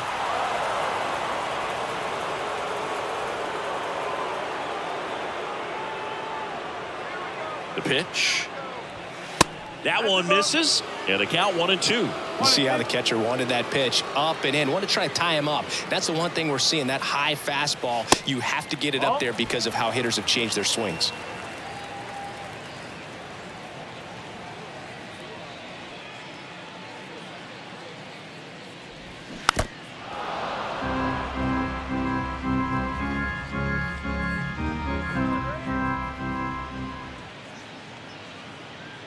And here it comes. Swings through it, and that's a strikeout. Just couldn't catch up on the low 90s fastball right there, and that's a result of a good job of changing speeds. Off-speed pitch on the one before, then sped him up. Pitchers that don't throw real hard have to rely on location and mix it up to speeds. That wasn't the best location with the fastball, but clearly that wasn't the pitch he was looking for at the plate either. And now the first baseman, Luke Raley. First pitch doesn't find the zone. 1-0.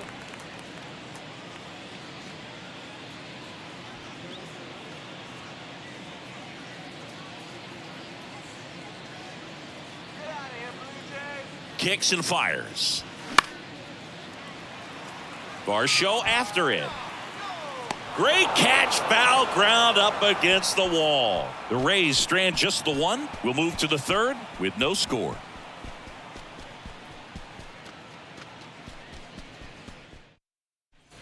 Back here at the ballpark, top half of the third inning. Here's Kevin Kiermaier. Kevin Kiermaier.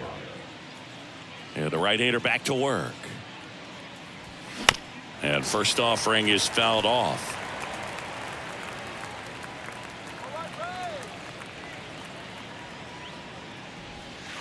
Swing and a miss. Gosh, a little late on that breaking ball. I don't think he recognized it out of the hand. Just a little tardy. Gonna have to regroup here.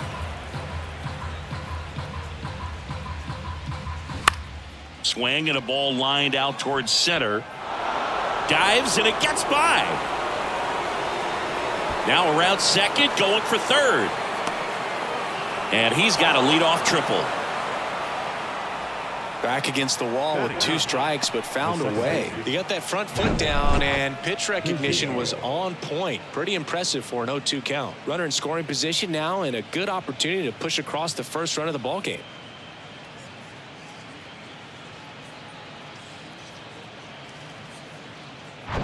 Kevin Biggio up to the plate.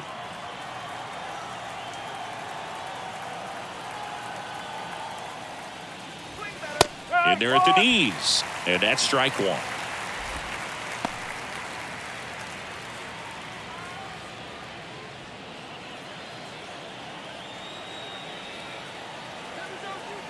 Right-hander kicks, deals, and there's a curve through for a strike. All right, now he may have not liked either of those first 2 pitches or agreed with the umpire's calls, but at this point, he's going to have to bear down and be ready to hit anything close to the zone. 0-2 now. Base hit and a run in to score.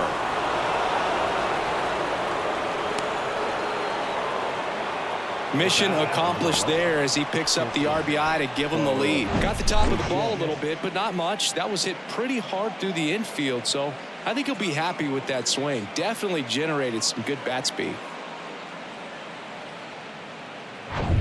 Bo Bichette up to the dish. Rolled out to second in his first at bat. They say you win. 0-1.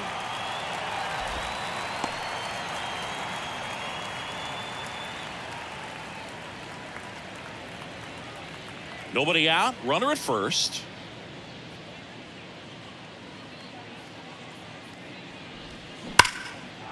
And there's a rocket into the outfield.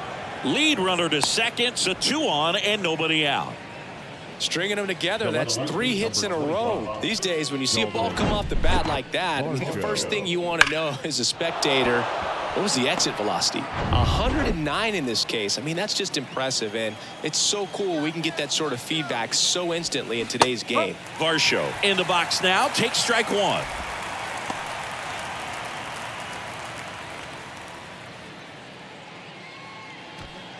No outs, runners at first and second.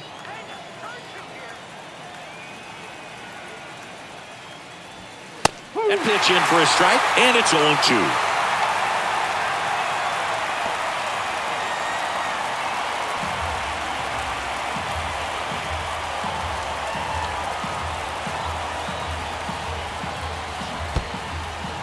In the dirt, nothing happening on the bases, though.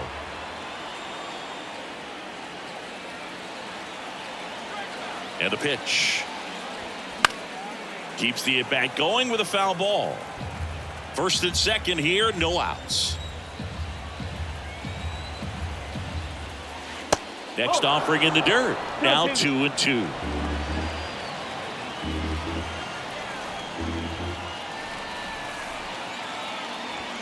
Got him! And that's the first out. Well, he froze him with a great fastball right on the corner. It's kind of like bowling when you think the ball's going to get into the gutter and somehow just hangs onto that edge and knocks down a pin. Well, he got the outside corner of the plate and got that called third strike. 2 on, 1 out. Vladimir Guerrero Jr. next up for the Blue Jays. First pitch, and that's in for a strike. Well, all eyes on the double play ball in this spot. No better way to get out of this inning. Biggio over at second. Bichette over at first with 1 away.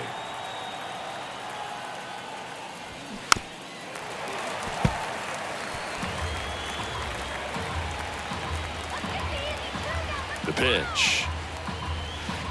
And takes low for ball 1. 1 ball, 2 strikes.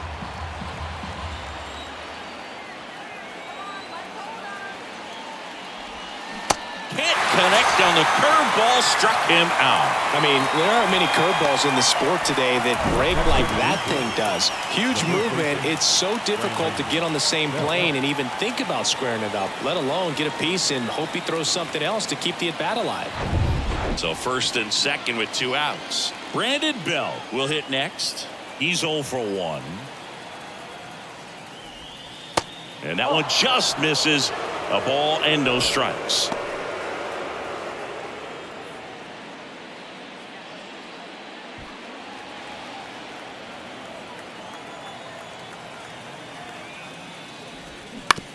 towards first, and he picks it up in foul territory.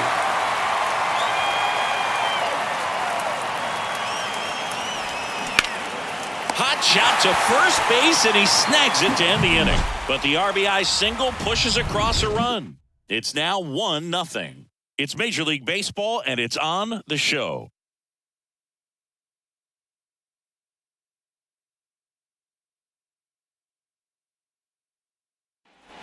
Back here at Tropicana Field as we go to the last of the third. And now Manuel Margot.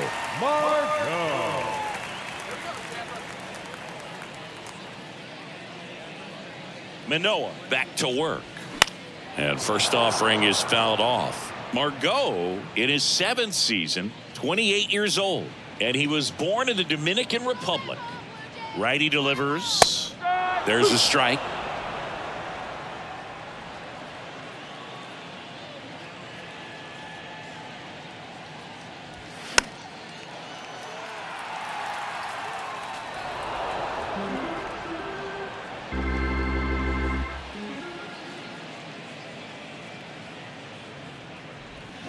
Struck him out looking.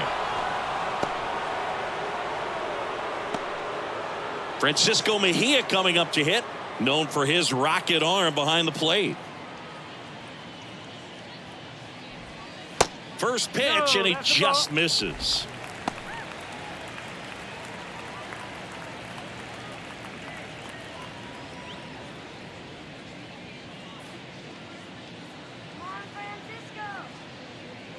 At the belt and fires. And now it's even up. I think he was sitting off speed there.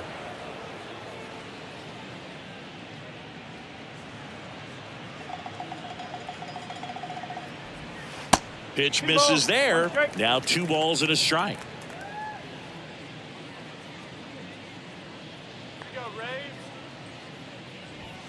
Good eye in that spot.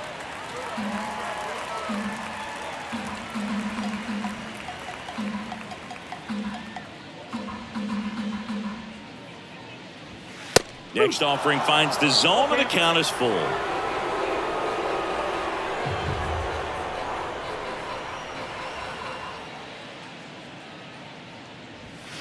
Got him looking. And 2 straight set down to begin the bottom of the third. Well, just a beautiful fastball on the inside corner for that backwards K right there. I think the hitter saw it all the way coming from that opposite arm angle. So I got to think he was looking away and just got locked up by the hard stuff boring in on his hands. Now it's the right fielder, Josh Lowe. Ball 1, no strikes. 1 ball, no strike.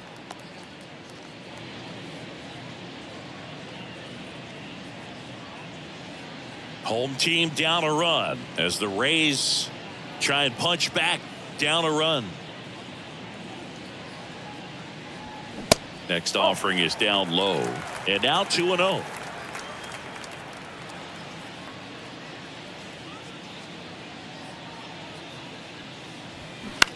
Rips that one to right. Lukes makes the catch, and that ends the inning. Down in order go the Rays, and it remains 1-0.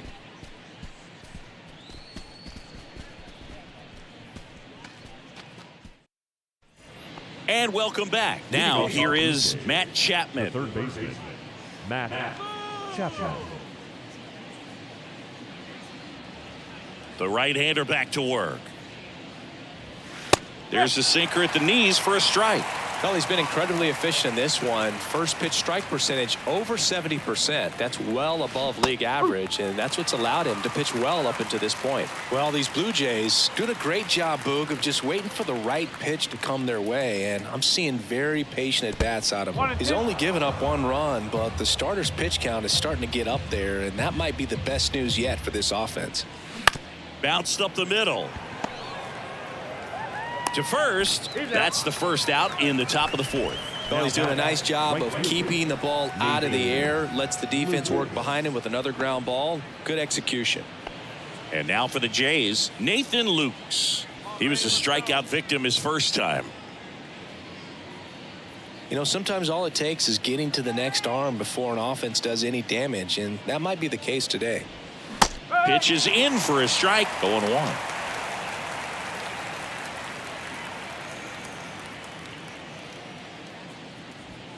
That's a strike. 0-2. Love how vocal the umpire is today. No doubt in the hitter's mind, catcher's mind, and even the pitcher's mind as to the conviction in the call. Swing and a miss, and he got him. And he's down on strikes for the second time today.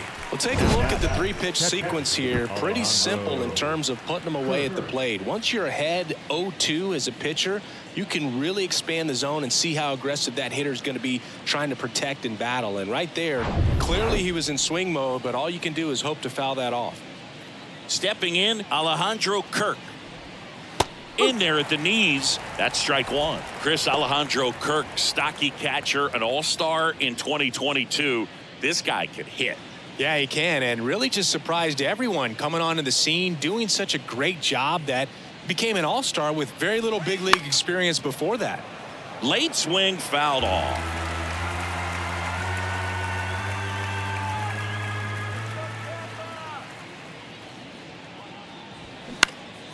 Popped in the air, left field.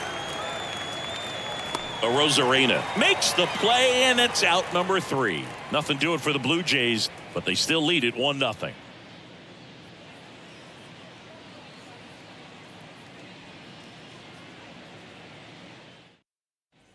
Back now in Tampa Bay, and the batter will be the shortstop, Wander Franco.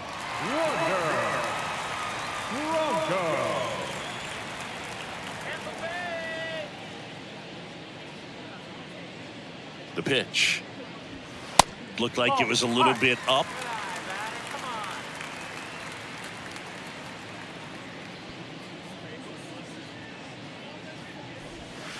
Next pitch misses. Ball 2. 2 balls, no strike.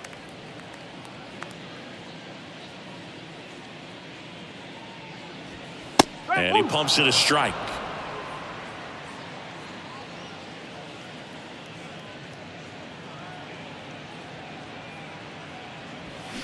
That one drilled left field. That's back there.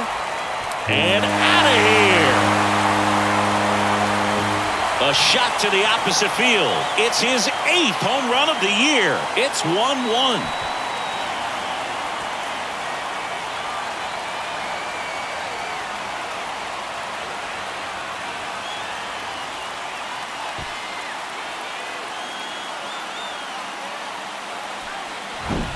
He's going to have nightmares about that pitch. Perfect execution. It's not supposed to produce that result.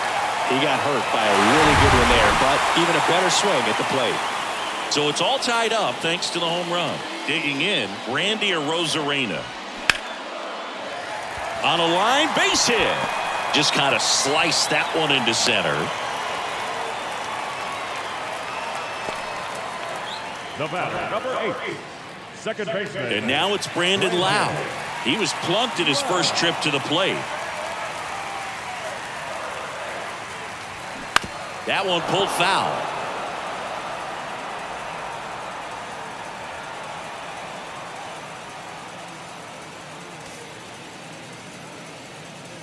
Rosarena on at first. Nobody out.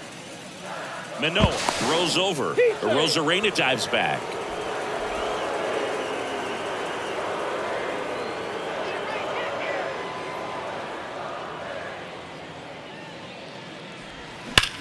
Swing and a ground ball up the middle. That's a base hit. Lead runner holds up. They're at first and second with nobody out. Everything came together perfectly for him right there. I know that was a ground ball, but it was absolutely hammered through the infield. That's not one you're excited to get in front of if you're an infielder. You know they used to say, charge it. Crazy. First and second, no outs. Harold Ramirez at the dish. And a foul ball.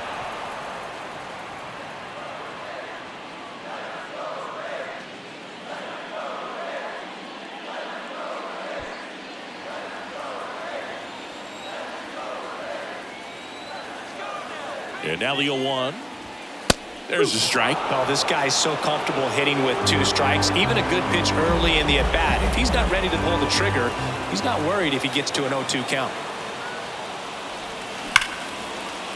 And there's a hit.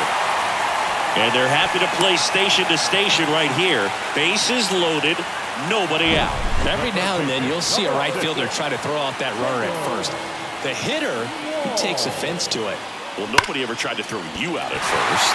Just the second baseman every time I'd roll over on the ground. Now the third baseman, Taylor Walls.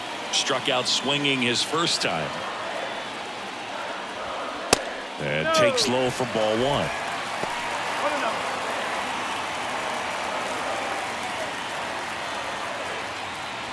Bases juiced, no outs.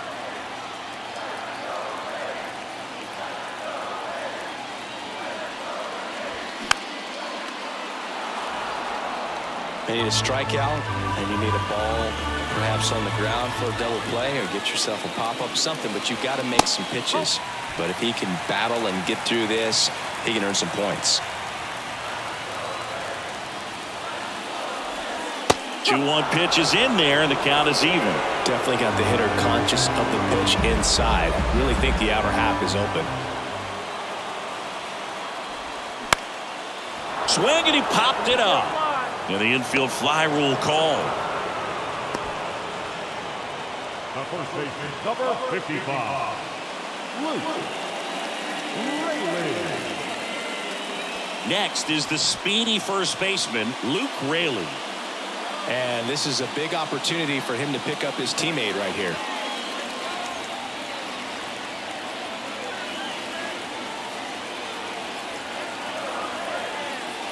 At the dish, looking to lift the ball in the air in this spot. Anything but the inning double play, Boog.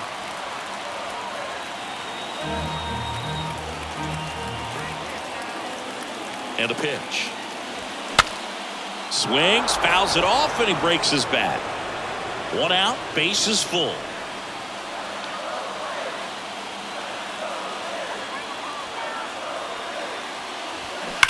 Ground ball right side. Diving, and he can't make the play.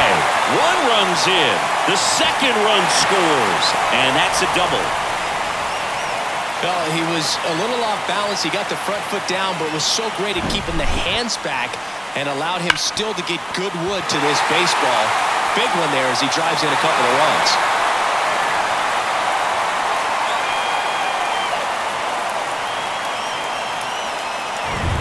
So 2 in scoring position with 1 out. And stepping in for the Rays, Manuel Margot. First pitch just misses.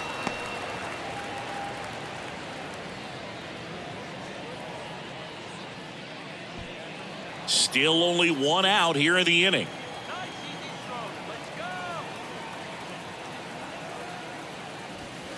And that's downstairs and outside. Appears they're working around him with the base open, Singy. Well, you know, these 2-0 counts, Boog, they're just not what they used to be, and we sound like old guys when I say that. But ultimately, this is a strategic game, and you expect to see this type of approach by the pitcher in this situation.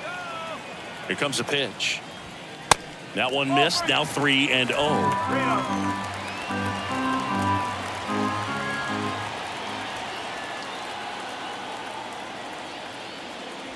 And a 4-pitch walk.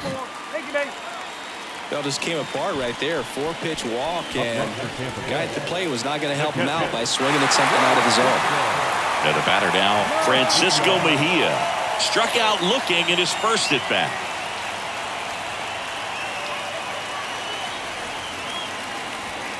That's in for a strike. Tough situation right here. So important as a pitcher to get ahead in the count as he did right there. Bases loaded. 1 away. Next offering is fouled back.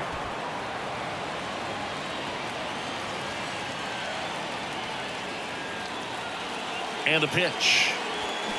Fouls it back with 2 strikes.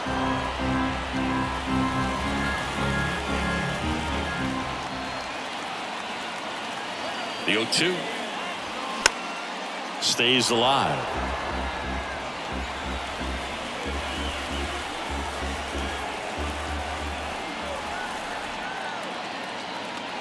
Here's the 0-2. Fouls that off to the left, and will do it again.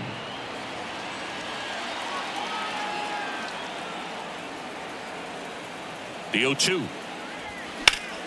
Gets a piece there. We'll do it again. 5 foul balls in a row. I have no idea what that feels like, but you got to love this battle. Just wondering who's going to blink first. The pitch. Foul ball, still 0-2.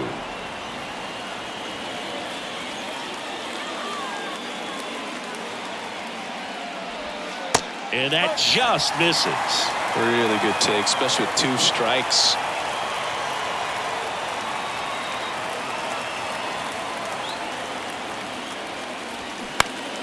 Spoils the 2-strike pitch, and he'll see another. In an era with a lot of swing and miss and strikeouts, you got to love an at-bat like this. No one giving in. Out towards right center field. Makes the catch. Runner tags from third. The throw is offline, and he's in to score. It's 4-1. Well, he'll take the sac fly on the mound right there. Bases loaded. I mean, this is a high-leverage situation. And if you can limit the other team, you're doing pretty good work. See if you can get this next out. Here's the Rays leadoff hitter, Josh Lowe.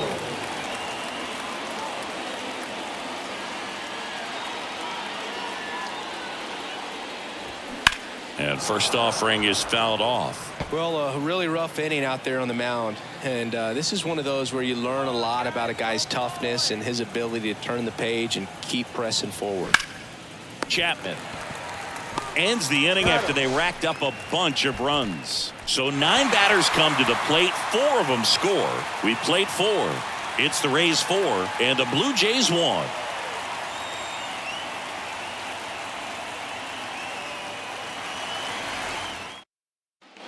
Welcome back. Top 5, John Shambi with Chris Singleton. And leading it off, Kevin Kiermaier.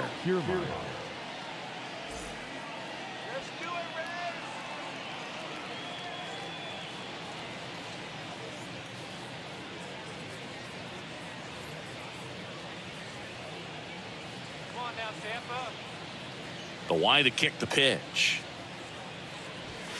Fastball for a strike. And it's 0-1.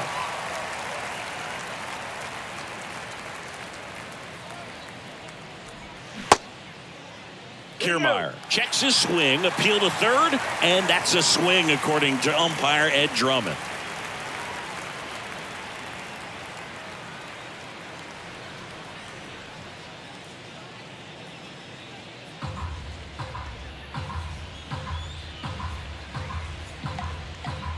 The wind of the pitch. Ball. 1 ball, 2 strikes.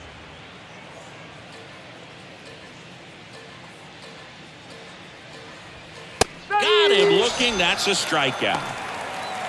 Well, I'm not really sure why he let that one go by. I mean, out of the hand, it had a lot of the strike zone. Sure, it had some good arm side run at the end to move to the outside part of the plate. But with 2 strikes, you got to be ready to swing it there, and you can't leave it in the umpire's hands.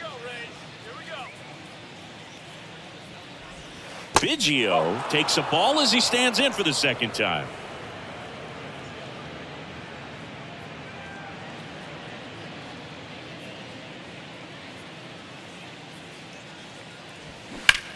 Lined into right, and they get Biggio for the out, and there are 2 outs. Back to the leadoff spot in the Blue Jays lineup, and next for Toronto, Bo Bichette, 1 for 2.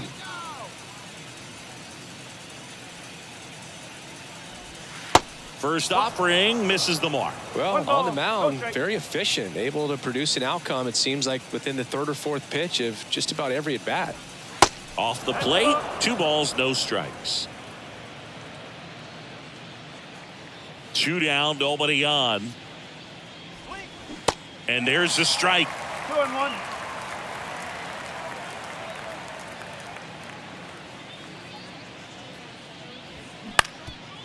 Ground ball up the middle. It's through for a hit.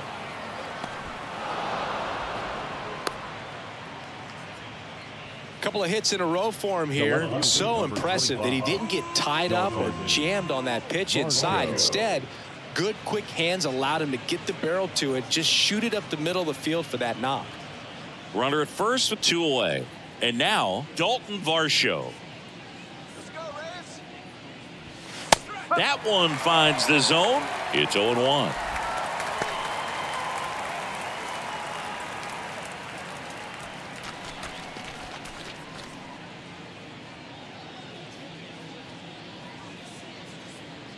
And he deals. That one fouled off.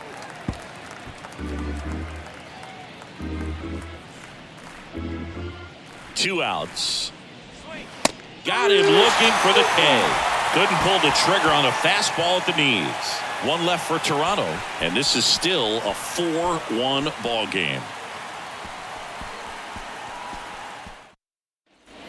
We head to the bottom of the fifth. Now it's the shortstop, Wander Franco.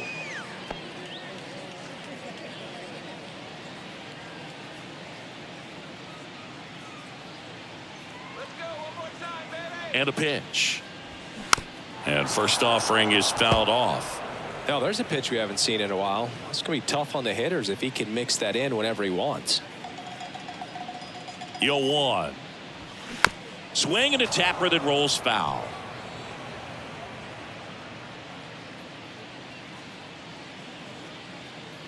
The 0-2. Knocks that one away, and we'll do it again.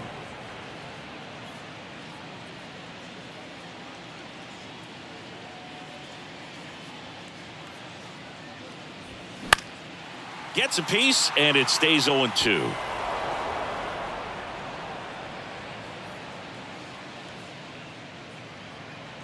And the right-hander deals. And look out. That one gets him. The second man he's plunked in this one. Here comes the manager out of the dugout, and he'll make a move for the bullpen. That's as far as Alek Manoah will go. It's a 3-run game, and we'll be back to tell you about the new arm in a minute.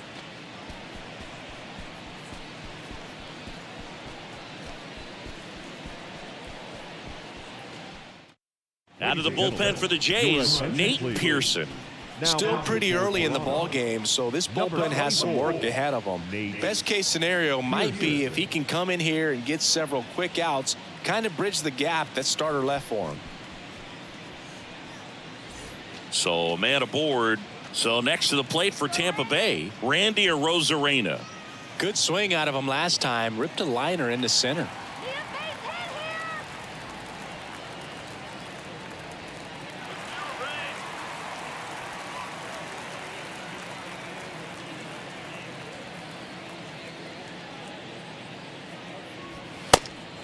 It's a pitch out, nothing doing, and that's ball one.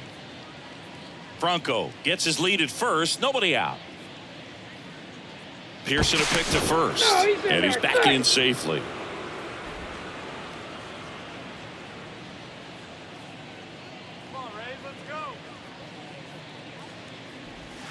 That one's in there, and the count even at 1. Well, these Rays putting together some really good at-bats in this game. There's been a lot to like with how they're approaching their chances. The kick and the pitch. Runner goes.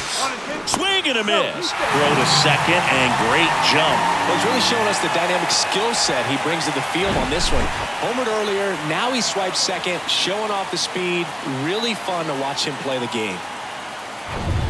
Runner at second, nobody out.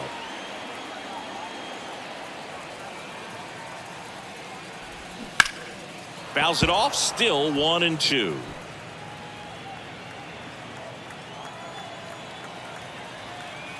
Here's a 1-2.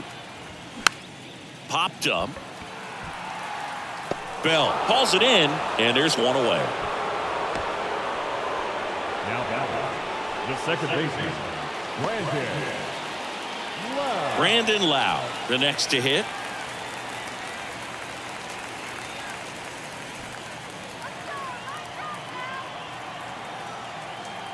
Pearson picks over, and he's back in on a dive.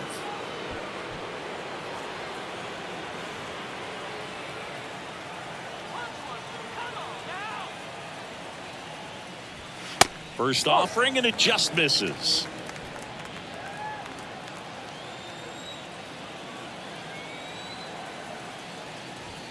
Now one missed. That's a ball.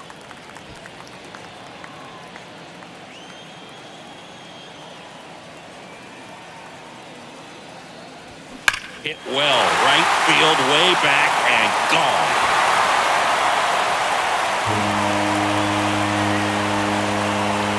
This place is absolutely loving it. His 9th homer of the year, and they add a couple more. It's 6-1.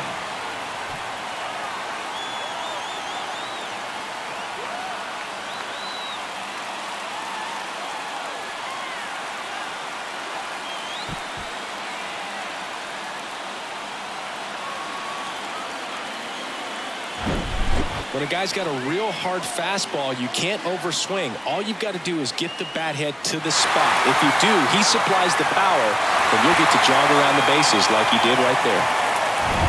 Now at the plate, Harold Ramirez.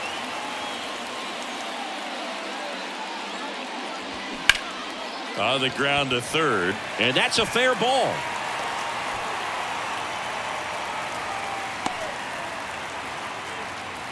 That's back-to-back singles for him. Turned on it nicely. Definitely a little out in front of the pitch, but he didn't hook around it too much and was able to keep it fair down the line. So digging in, Taylor Walls.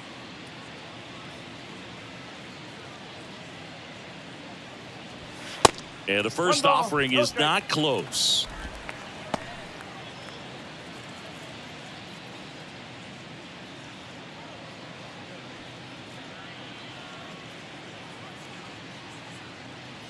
Kicks and deals. High fly ball, right field. Lukes puts it away. Out number 2. Maybe caught that one off the end just a little bit. Couldn't quite barrel it up enough to really drive it.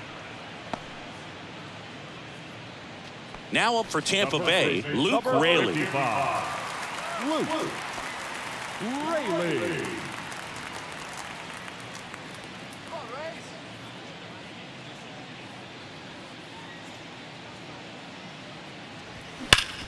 Hard ground ball, base knock.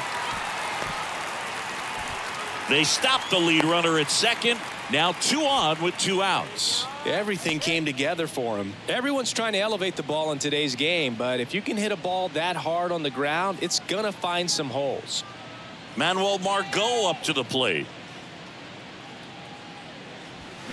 That one's in there, 0-1. 1 strike.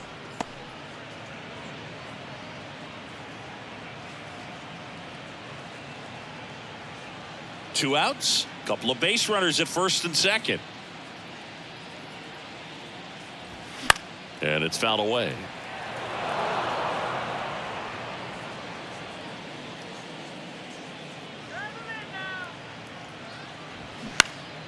Battling here as he fouls it away.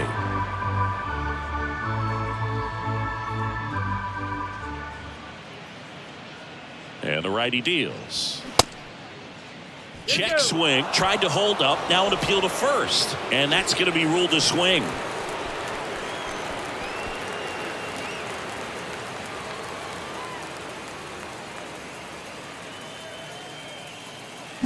The Rays with a 2-run homer, and this is now a 6-1 ball game.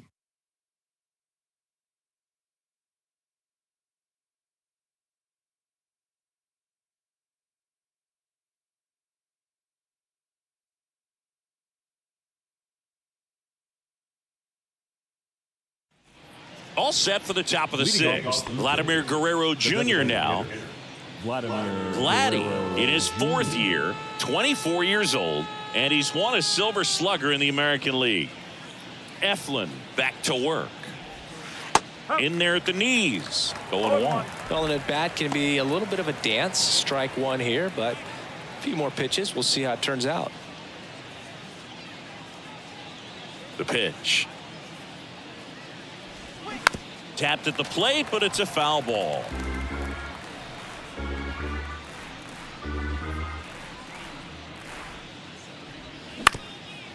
On the ground. Nice grab. Gathers and throws. Leadoff man retired in the 6th.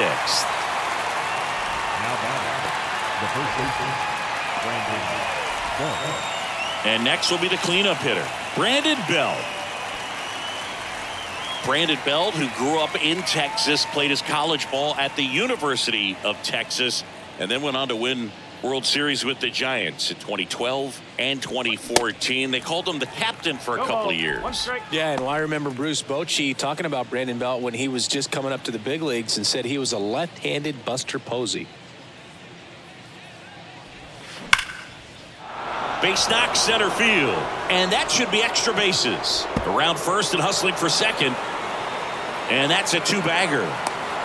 Nice double right there. Loud contact coming off the bat. Didn't get enough air under to drive it out of here, but you'll take that swing and that result every time.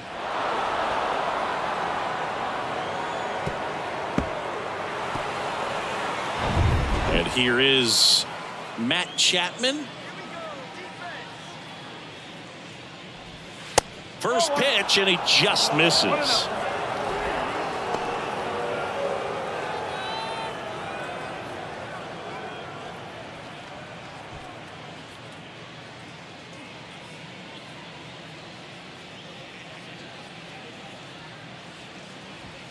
And that's down and away.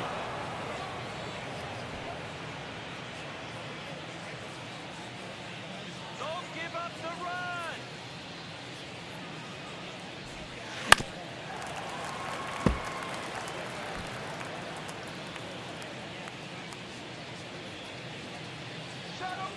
The 2-1. Fouled off. He was late. Runner at second here, one gone.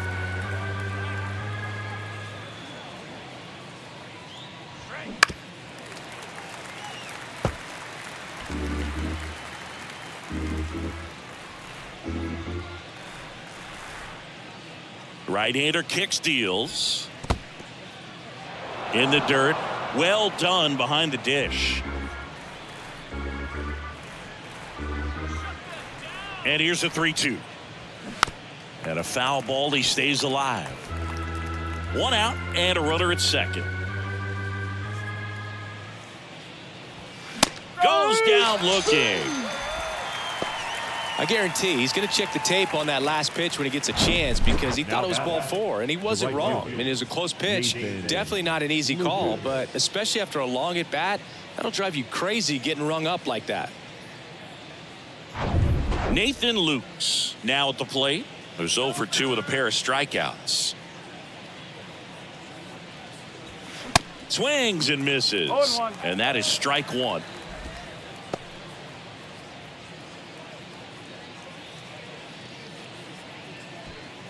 Bell stands at second with 2 gone.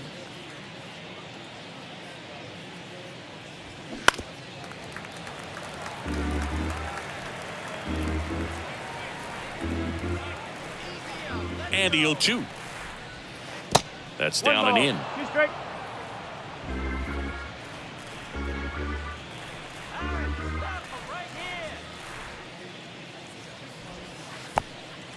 In the dirt, but kept close. Oh, he throws it away. Belt is waved home.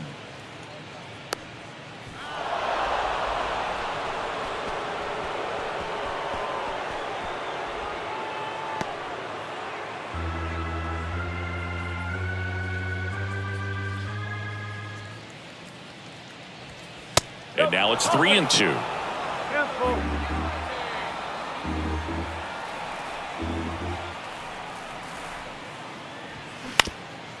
Ground ball up the middle. That's a base hit.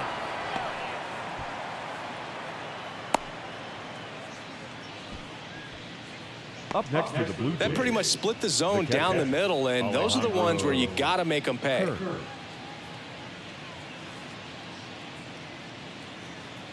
Alejandro Kirk next up for the Blue Jays. That one outside. 1-0. Kirk measures 5 feet 8 inches, 245 pounds, and he's a native of Mexico. Righty to the plate. And that one hit to first. Raley takes it to the bag, and that is that. So it's 1 run on 2 hits, an error, and a runner left. 9-1-2 scheduled to hit in the home half of the 6th. It's the Rays 6 and the Blue Jays 2.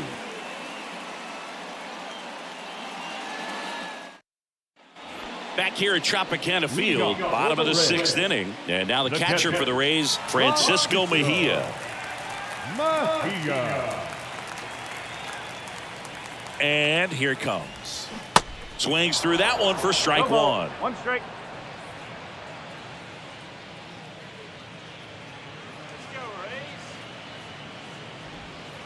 Pitch in the 1 dirt, ball, 1 and the strike. count even 1-1.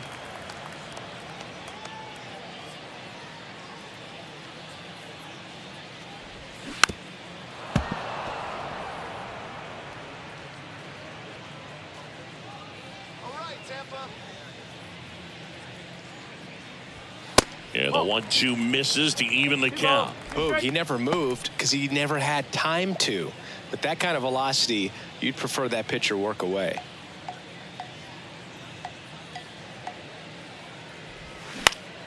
Next offering is fouled back.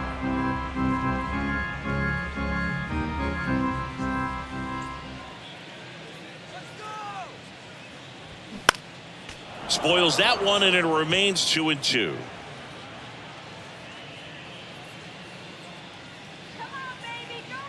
And a pitch. And it's filled up. Tough take right there. He swings at that more often than not.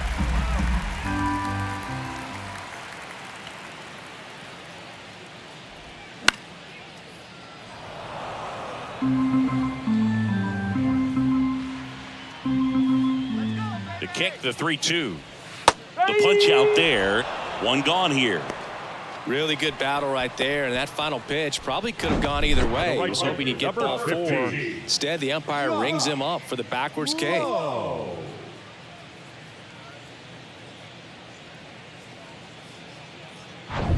Back to the top of the lineup, and stepping in for the Rays, Josh Lowe. And a foul ball.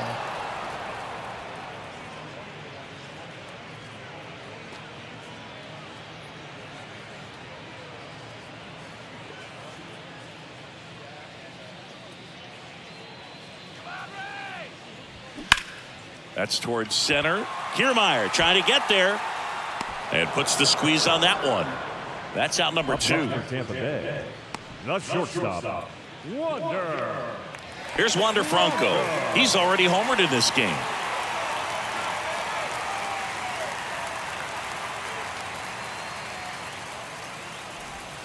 And that's in there for strike 1. Dangerous spot for that slider right there. Didn't seem to quite finish out front and get that sharp break. Tell you what, he doesn't want to throw that pitch again. Next offering upstairs.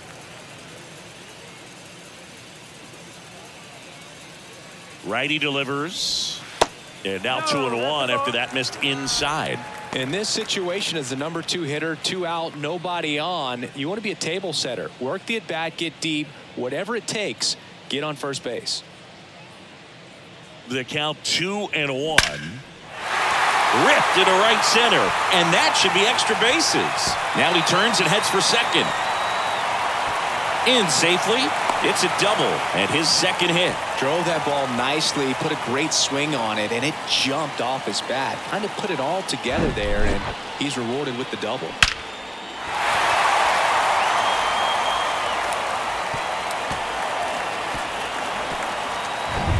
Man in scoring position with 2 away. Now the left fielder, Randy Arozarena, 1 for 3. On the ground to the left. Sends it across to first. They get the out on Arozarena. That ends the inning. No runs, 1 hit, no errors, and a man left. We're through 6 full. It's the Rays 6 and the Blue Jays 2.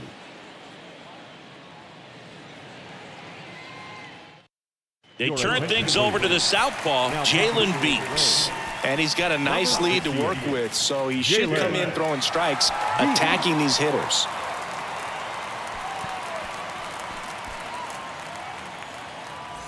Here's Kiermaier now. Pretty amazing, going way back. Possibly the best center fielder I've ever seen. The pitch. Gets the call. That's strike 1.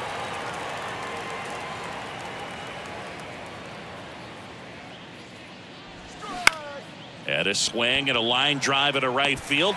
No trouble here. Puts it away for the out. And there's 1 down. Second baseman, Kevin. So up next for Toronto, Kevin Biggio.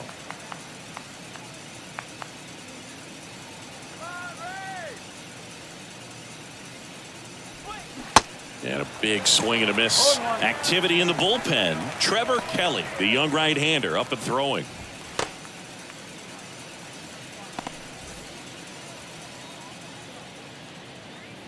One down, base is empty. Inside, just missed. 1 ball, 1 strike.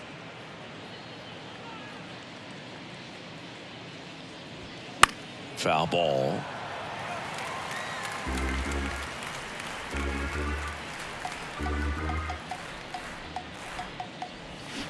Swing and a miss, struck him out. Well, that slider wasn't even close to the strike zone, and he got him to chase. That's just a bad approach right there. Either he was looking for something else and got completely fooled, or he was sitting all over the slider and just couldn't resist the temptation. But, man, really expanded right there and didn't have a chance of making contact with that pitch. Bichette stands in with 2 away as he takes a ball.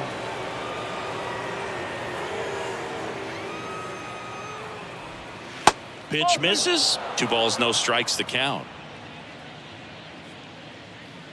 And now the lefty pitches in there. Now 2-1.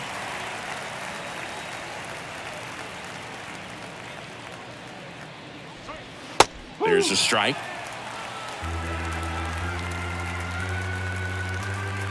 2-2 now. That's foul off to the right side. Keeps the AB going.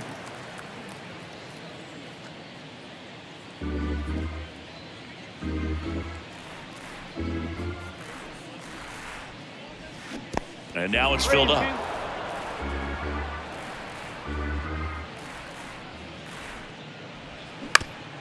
Bounced, and that got the pitcher. On to first. And Bichette is retired. 3rd out. 1-2-3 go the Blue Jays. They still trail it here. It's 6-2. Righty reliever out of the pen, Eric Swanson. He last pitched 4 days ago, so he should feel pretty fresh. And now it's going to be Brandon Lowe. He's already homered here in this one. And the pitch. This one high in the air to left center. Varsho moving under it. Pulls it down and he makes the catch. 1 up, 1 down. Up next for Tampa Bay, the designated hitter. To the plate now for the Rays is the DH, Harold Ramirez.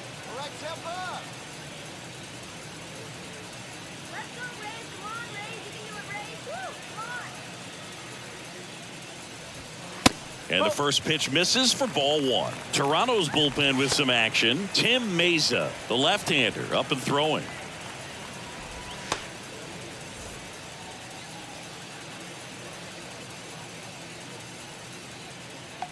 The 1-0.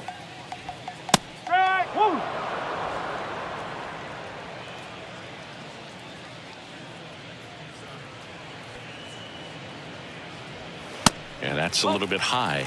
2 balls, 1 strike.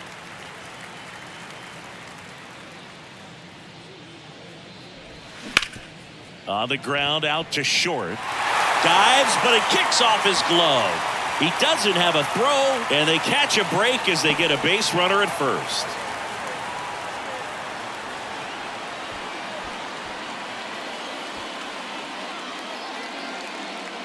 Here's the 3rd baseman, Taylor Walls.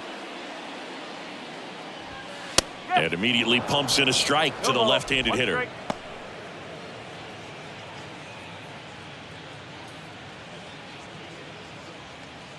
Ramirez, the runner at first with 1 gone in the inning.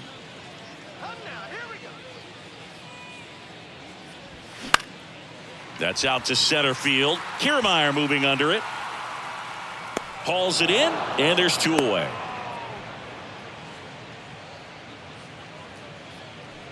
Now batting, the first baseman, Luke. Man at first. So next to the plate for Tampa Bay, Luke Raley.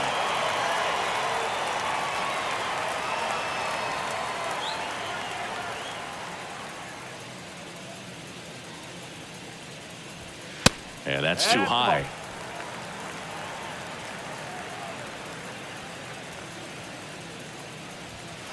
Next offering is down low. No, he's really working him away this at bat. Sometimes take a little bit off velocity. Try to get a rollover, something on the ground. Stay away from that big hole on the right side of the infield. 2-0. Puts it in the air out towards left center. Varsho moving under it. Makes the grab, and that'll end the inning. 1 left for Tampa. They lead it 6-2.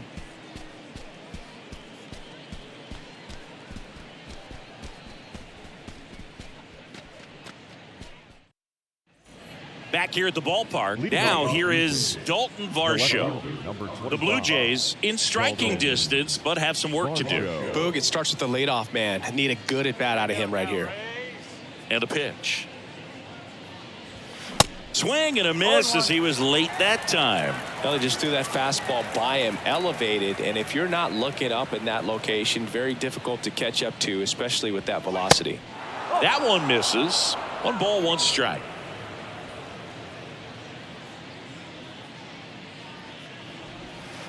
And there's a ball. Left-hand batter waits. Swinging a foul over the screen and back out of play. 2013 in the playoffs. You caught one as the Red Sox played the Rays in the division series. I sacrificed a bracelet. It was my wrist and my hand. Vladimir Guerrero Jr. digs in now.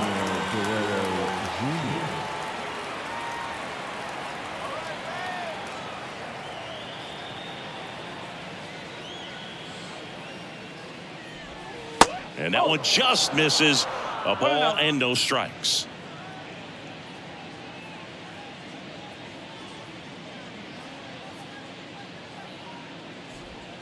And another ball.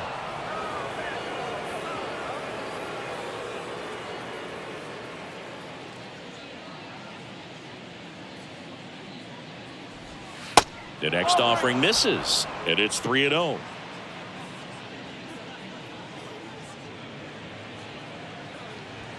That's a strike. 3-1.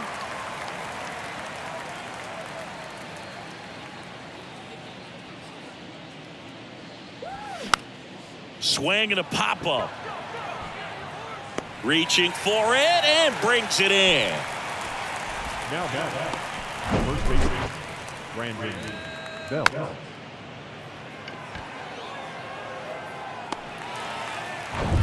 Brandon Bell next up for the Blue Jays. In there, and it's 0-1.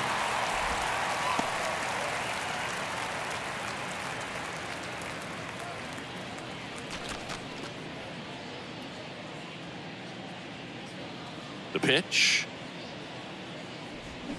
And that one is inside, ball 1.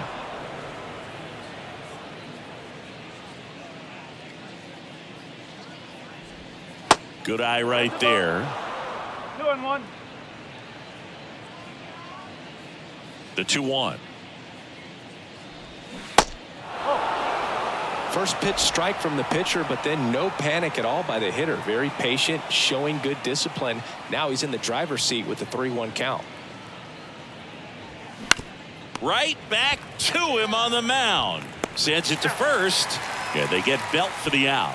Third out, and that ends the frame. So they go quietly there. Home half of inning number 8 straight ahead. It's the Rays 6 and the Blue Jays 2.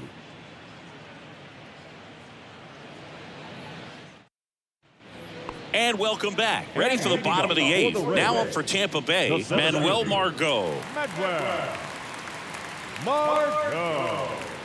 The right-hander back to work. Ball 1 there. 1 ball, no strike.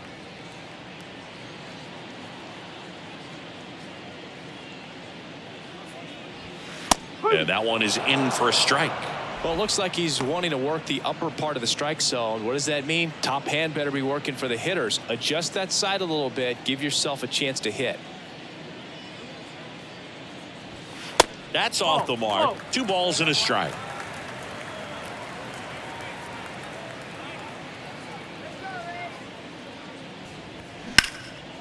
Swings here and blasts one left field. That one carrying. Caught just shy of the wall. The catcher, Francisco Mejia next to hit for the Rays.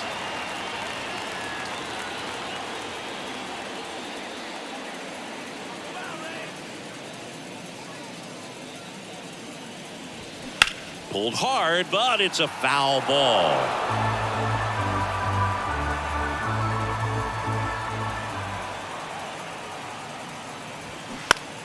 Swing and a pop-up. Foul at a play off to the right side. That'll find the stands.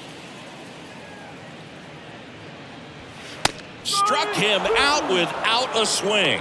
He's got to be frustrated with that call. Third time he struck out in this one, and definitely an individual performance you want to flush. He just hasn't looked very comfortable up there. Just one of those days. But when you're still winning the ball game, at least you can focus on doing your part to maintain that lead and getting that W. And here is Josh Lowe. Ball one, no strikes.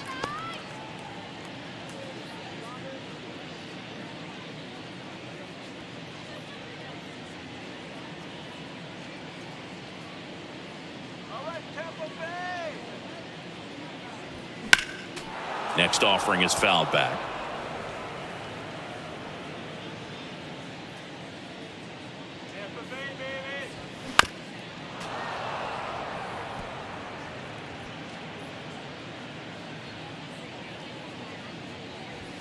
Caught him looking for the K.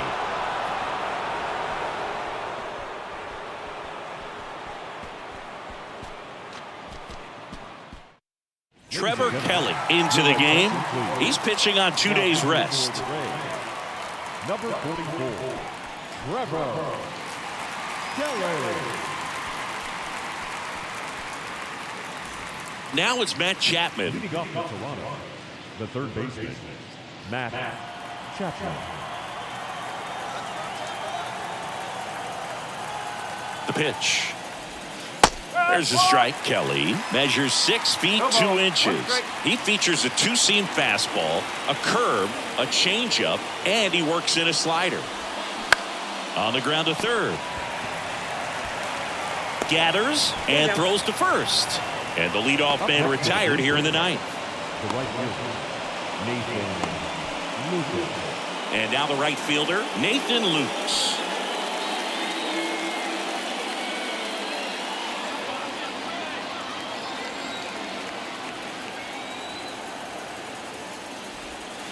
That hits the dirt. Ball one. Tampa Bay's bullpen with some action. Kevin Kelly warming up for manager Kevin Cash.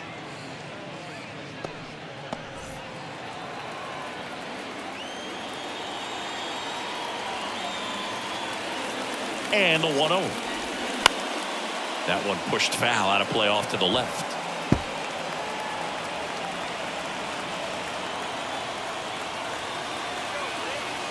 Here's a 1-1. There's the strike.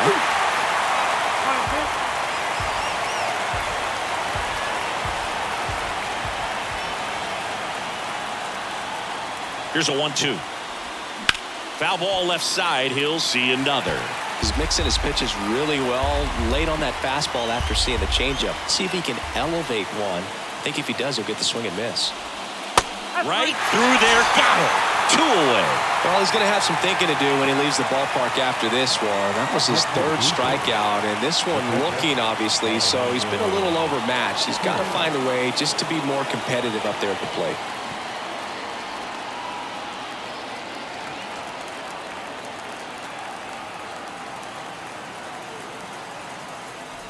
Kerr, the next to hit, takes ball one.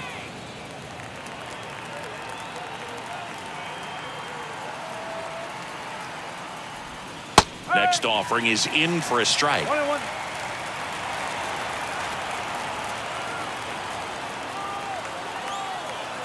Kicks and fires.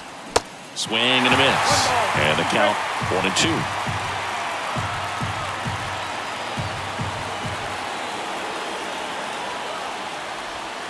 And a ball evens the count. The guy at the plate could recognize slider out of the hand. Didn't stay in the tunnel very long in terms of depth and perception. He knew right away it was an off-speed pitch. Just 1 strike away. Out to short, Bronco. And that is the ball game.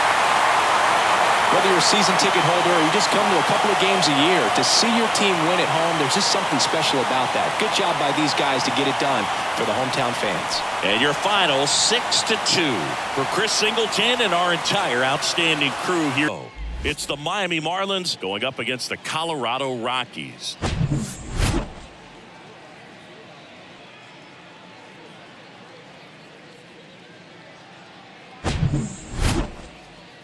And we'll be back with the first pitch right after this.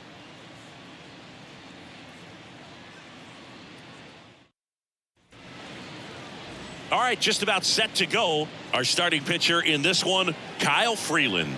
What do you have on him? Well, Boog, maybe a little pedestrian there in terms of the ERA, but with those numbers, you expect to be in a ball game and have an opportunity to win. And really, that's all his teammates can ask for. So we'll see if he's able to be consistent in this one.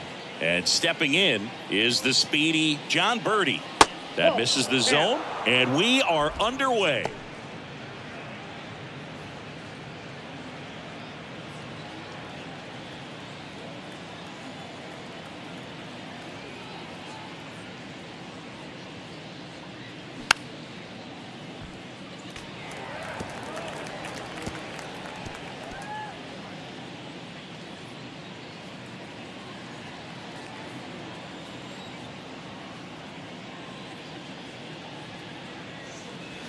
Off the mark there, and it's 2-1. 2-1.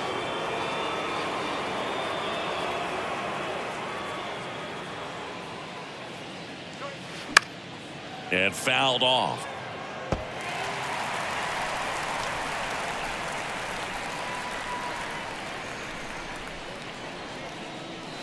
Next offering is in the dirt.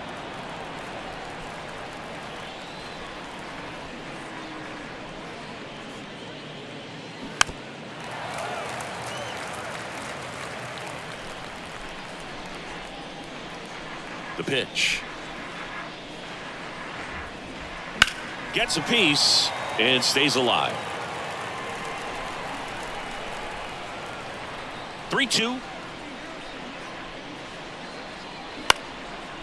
Line drive, base hit, right center field.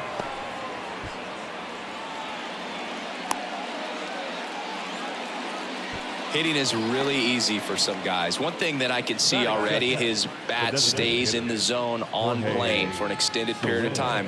And guys like that, they have a high contact rate and they have more barrels because of that bat being on plane. And even when you don't get it great, it's still hit hard enough to dunk something in like that in front of the center fielder. Jorge Soler in now, takes ball one off the plate.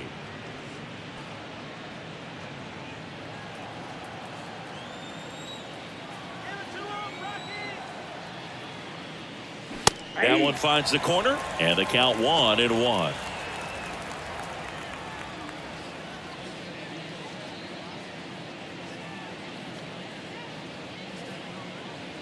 Birdie gets his lead at first with nobody out. That one's in there, and it's 1-2.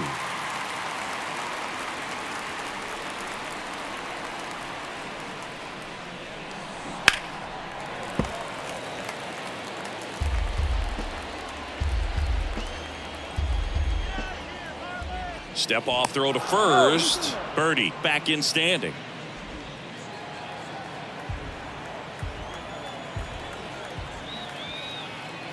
And a pitch.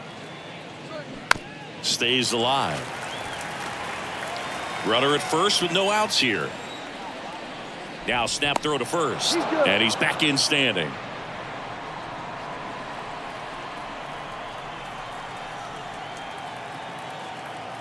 1-2 here.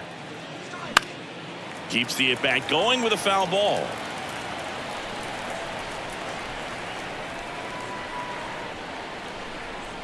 A 1-2. And now 2-2. He wanted that fastball high and tight, looking for a strikeout, just didn't locate it very well.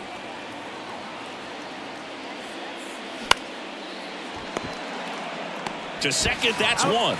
Relay to first, double play. I think 4, 6, 3 double plays like that are way tougher than these guys make it look sometimes, because no matter how you do it, the feed from the second baseman is a tough one. That's where footwork really comes into play, but right there, very well done. Yuli Gurriel comes up to hit. And the first pitch misses for ball one.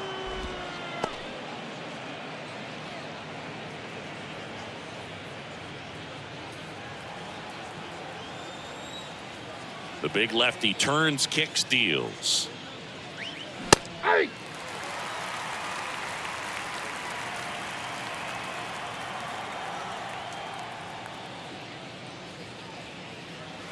That That one's in there, and the count is 1-2.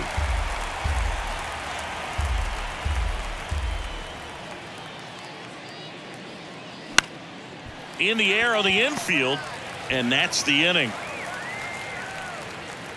On to the bottom of the first. No score.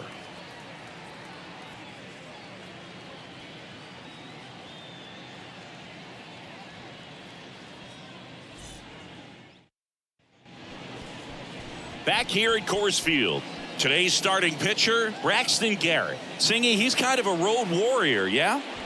I definitely say so. You know, some guys shrink a little bit on the road. They're so used to just having the comforts of being at home and having the fans behind them. But this guy seems to thrive in adversity and being in some hostile environment. So when you have a player like this on your team that goes out there and competes, you definitely like your chances away from your home ballpark. Brenton Doyle stands in now, looks at that one inside.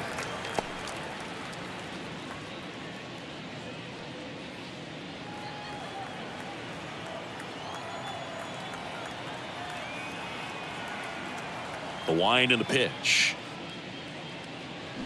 He swings and fouls one off.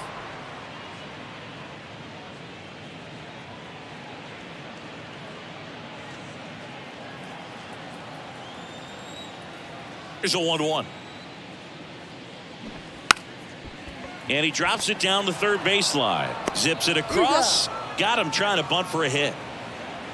Batting second, the right fielder, Chris. Here's Chris Bryant now. Oh, boo, Chris Bryant, a kid who accomplished a lot right away getting to the big leagues. Former #2 overall pick, won the Rookie of the Year, was named the MVP in 2016, winning a World Series with the Cubs over a 100-year drought. Man, you can't start your career much better than that. First pitch doesn't find the zone. Now, one of the people that really influenced Chris's career, especially at the plate, his dad, Mike, a former 9th-round pick of the Red Sox in 1980. He began working with Chris in his hitting every day starting when Chris was just 5 years old. The wind to kick the 2-0. Yep, that ball went out.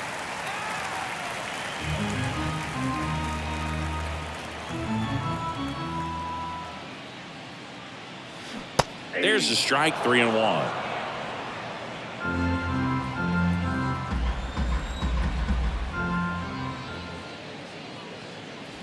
And a swing and a miss. I think he was sitting off speed there.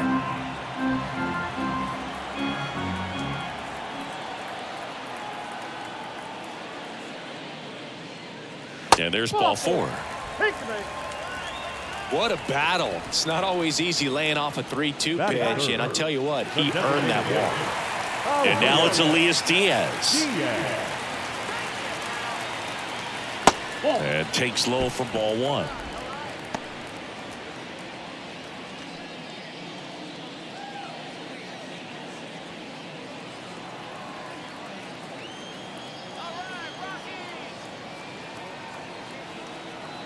The kick and the pitch. Runner goes. Swing and a miss. Throw. Save. I think that steal kind of sets the tone, not just for this game, but for the entire series. First inning, game 1. So that kind of tells me they're going to be aggressive on offense and try to force the issue whenever they can.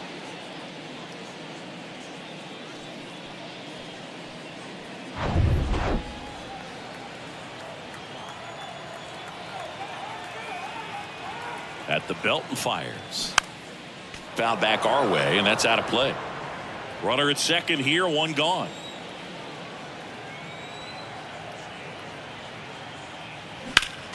Foul ball still, a 1-2 count.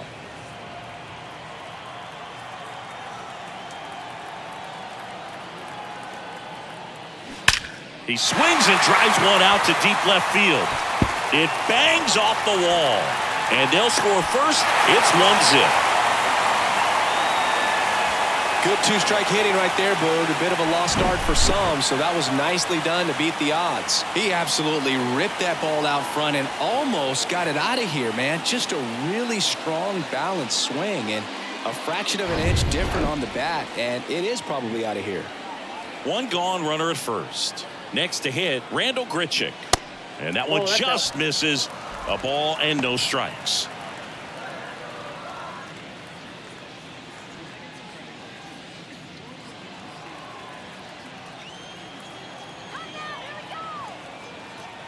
kicks and deals. That one drifts inside.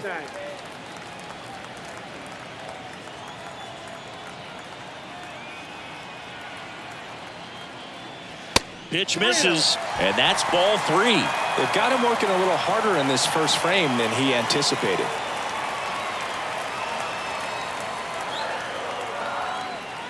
Three-0 down. There's a strike.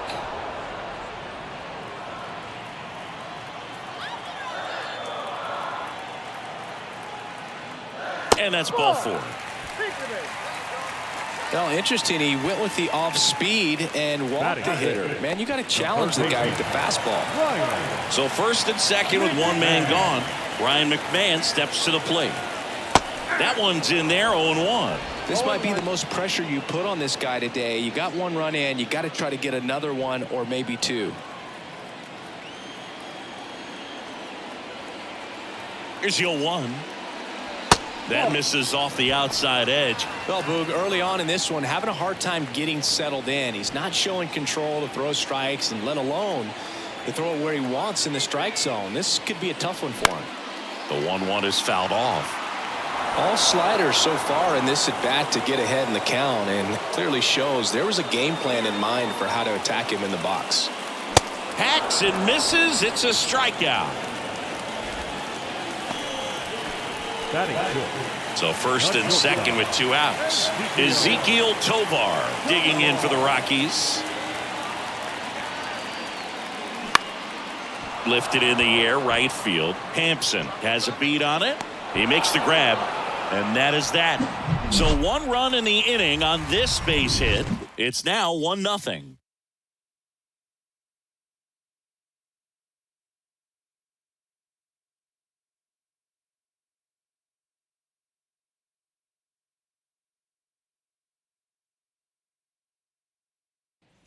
Back here in Denver, new inning getting started. Here's the left fielder, Brian De La Cruz. Freeland back to work. Liner, base hit.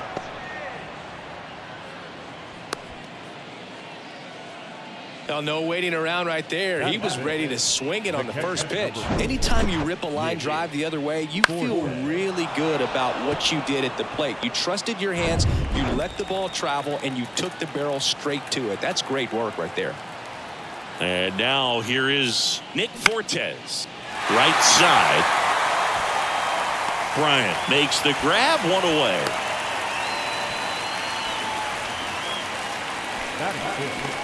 The third baseman, Gene Segura at the plate here. Definitely wants to stay out of the double play here. Ball on the ground in the infield. Should be an inning-ending double play.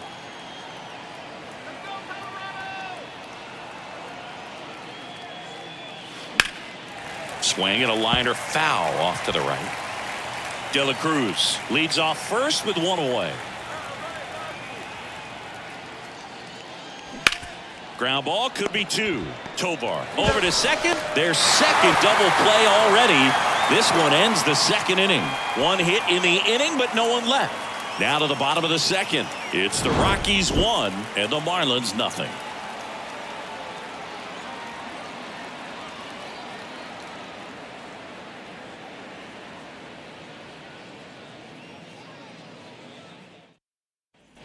We head to the bottom of the second. So in now for Colorado, Alan Trejo.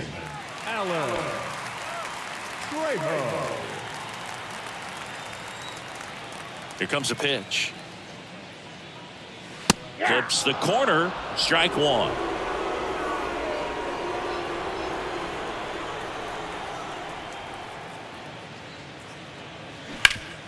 Hard grounder into the outfield for a knock.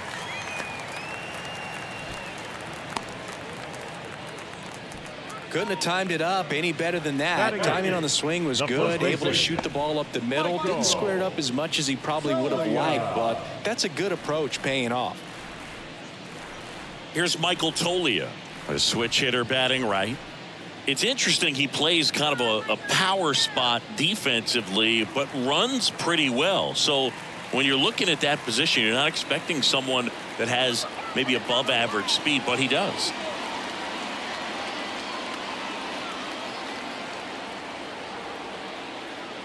And I think that skill set really upgrades the position, because when you have that kind of speed, it makes the whole team that much better. 0-1 down. Ball one. What about him playing another position on defense, one that would require a little more range? Absolutely. And I think if push came to shove where they had to make a move during a game, it'd surprise a lot of people. You might even be able to put him in center field. Nobody out, runner at first. Slice the other way and foul.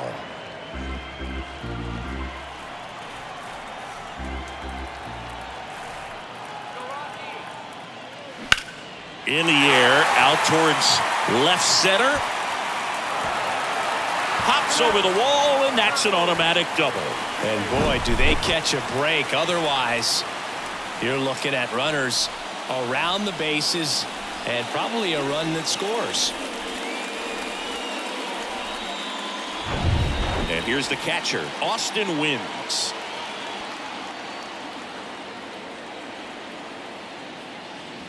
First pitch, and that's in for a strike.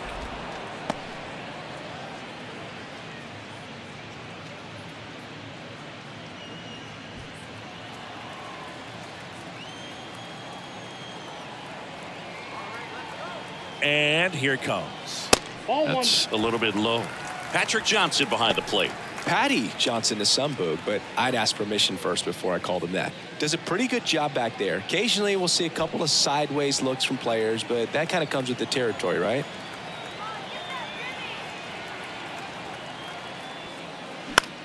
Next pitch is popped up. Gurriel handles the chance, and there's one down. Oh, it's a frustrating at bat right there. Big opportunity and just missed it. He didn't know he wanted to do some damage. Next guy will have to pick him up. So up next, Brenton Doyle. He's 0 for 1. Singy, you got to appreciate a guy who's this good defensively. I mean, watching him track balls in the outfield, it is beautiful. That's in for a strike. He's so solid, calms the heart rate of the pitcher and the manager when the ball goes up in the air. You just automatically assume that it's an out every time it's hit in the air. Swing and a miss. That is strike 2. There's one guy that I can think about, Boog, who started as a third baseman, Alex Gordon, and then became an elite perennial gold glover out in left field for the Kansas City Royals. But he's a guy, when you watch him play, you would imagine that that's all. High in the air, out to right.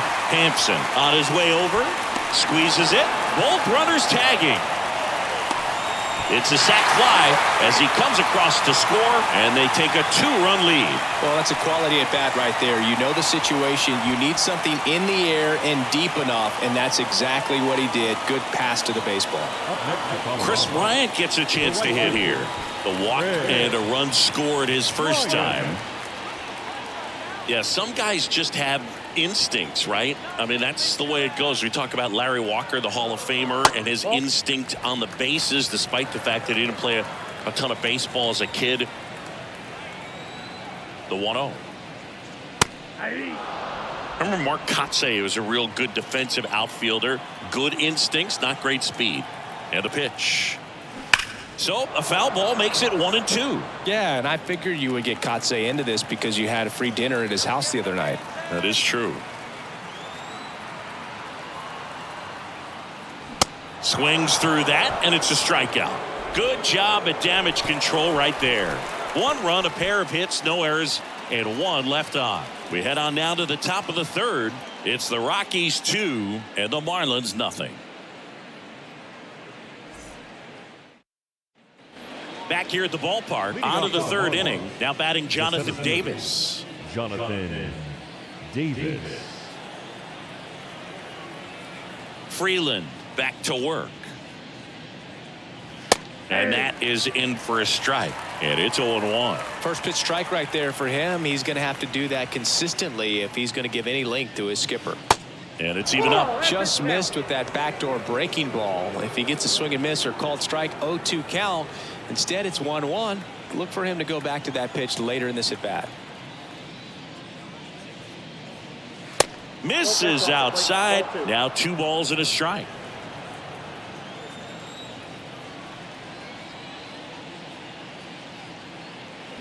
Just off the outside part of the plate.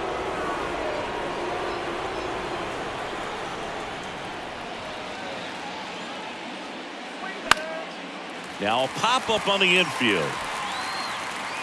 Tolia hauls it in, and there's one away. Batting eighth, the right fielder, number 1, Garrett. Here's Garrett Hampson. Maybe expecting a bunt here. Third baseman playing in on the edge of the grass.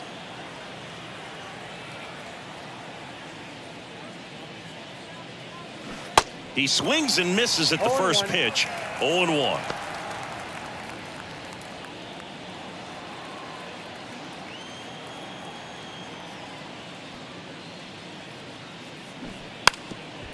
And a bunt towards third. And he barehands it. And he beats it. He's safe. Batting ninth. Nearly a highlight reel play at third, but the bare hand grab still wasn't enough to get the out. Great effort to make that play as close as it was, though.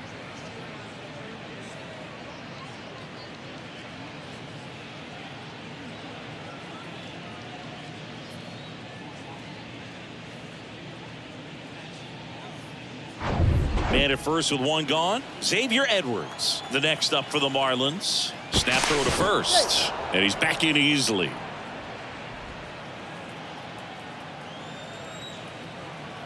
Get to.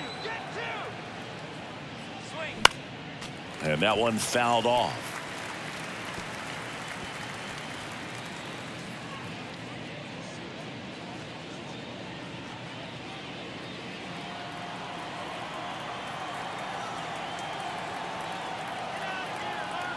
The 0-1. On the ground, could be 2. There's 1. And they can't buy a break. Their third double play already ends the third inning for them. 1 hit in the inning, but nothing more than that. We move on to the bottom of inning number 3. It's the Rockies 2 and the Marlins nothing.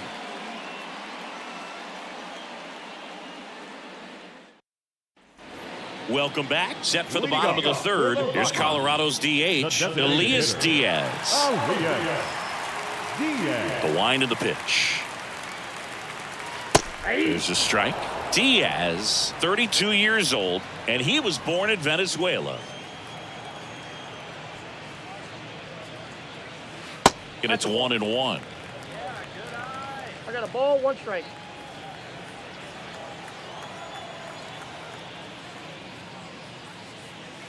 Next pitch is inside. 2-1. All these Rockies showing great discipline at the plate, and patience definitely seems to be the name of their game in this one. They're doing a good job of working the pitch count, and they've been able to push a couple of runs across to score as well. Here's a 2-2. Count is 3-2.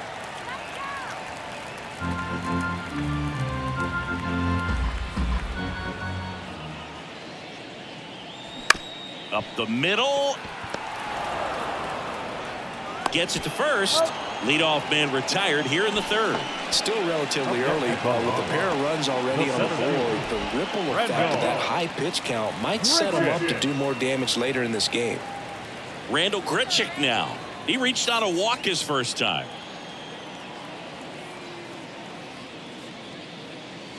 In for a strike. It's 0-1.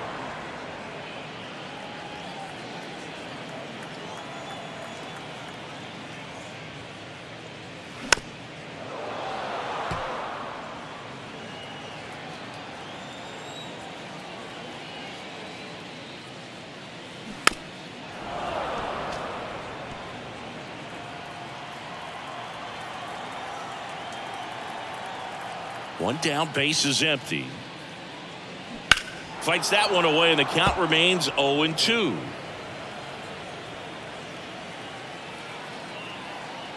The pitch. That misses the zone. It's a ball and 2 strikes. It's a good take.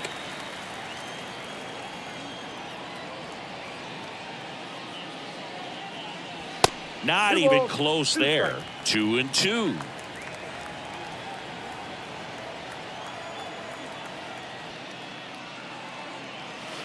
And that skips in the dirt. Still just the second batter of the inning, and on the mound he's already thrown 13 pitches. They've got him working hard out there.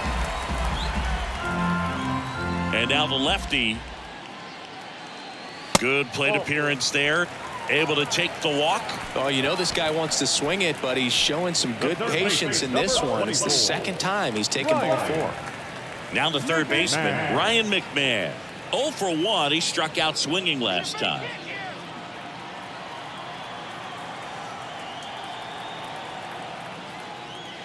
And there's the strike. 0-1's the count. Grichuk stands at first with 1 out.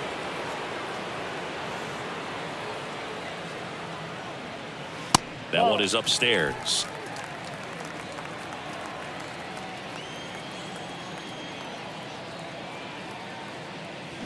They say you win. 1 ball, 2 strikes.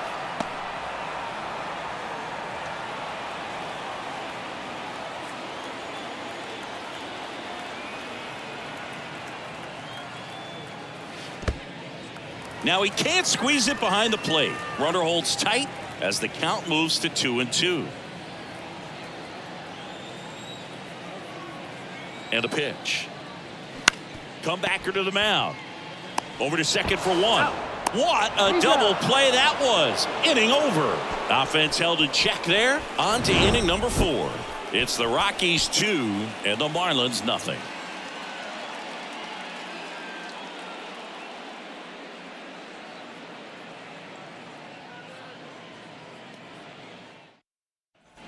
And welcome back. John Birdie at the plate.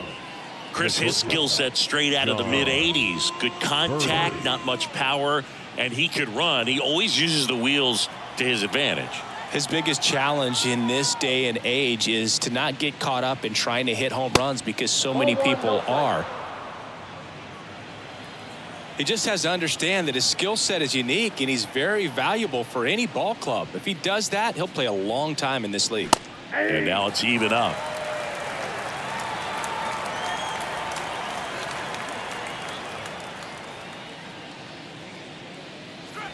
The 1-1 is fouled off. You know, these Marlins finding ways to get on base, but they still need help driving them home. The good news is they're getting runners on base. The bad news is they've grounded into 3 double plays, and that's almost always a rally killer. The line to kick the pitch. Still 2-2 after the foul ball.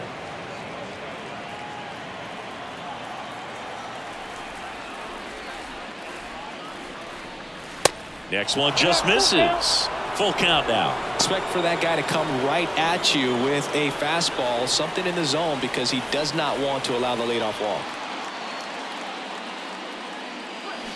Gets a piece there. We'll do it again.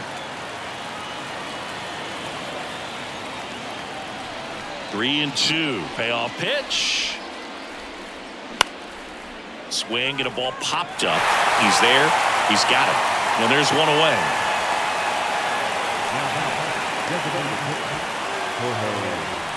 Jorge Soler up at the plate. He hit into a double play his first time up.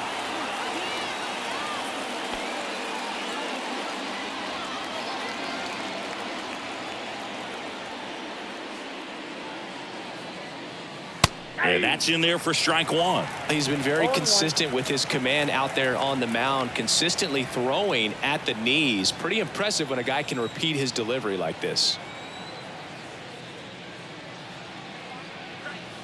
Next pitch, not close, up high.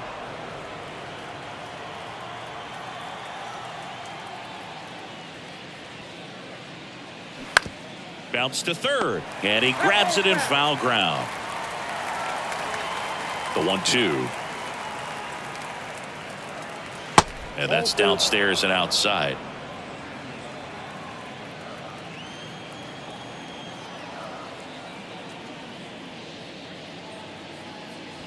And now it's 3-2. He should get a pretty good pitch to hit here with the 3-hole hitter coming up if he's walked.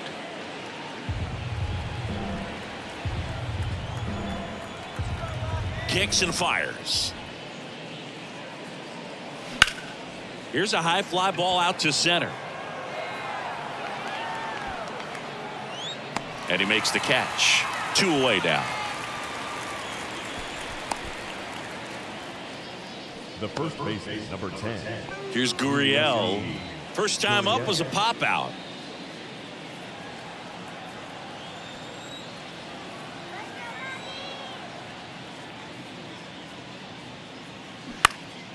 In the air, left field, down the line.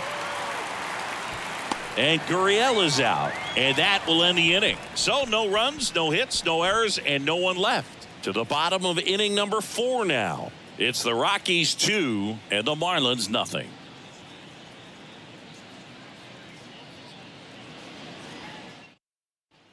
Back here at Coors Field, John Chambi and Chris Singleton with you.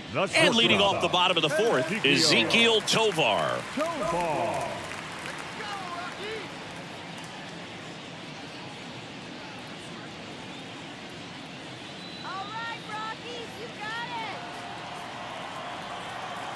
And he deals.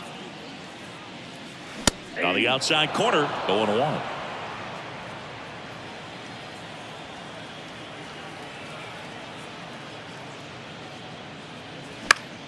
And a foul ball.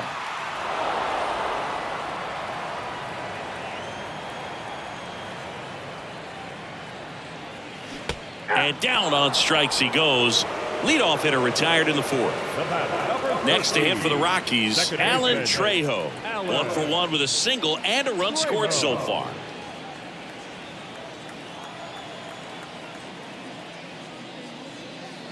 And the first pitch misses for ball 1.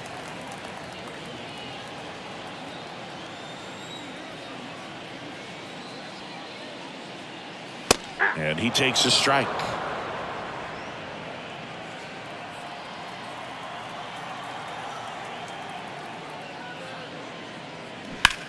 High fly ball out towards left field. That one back.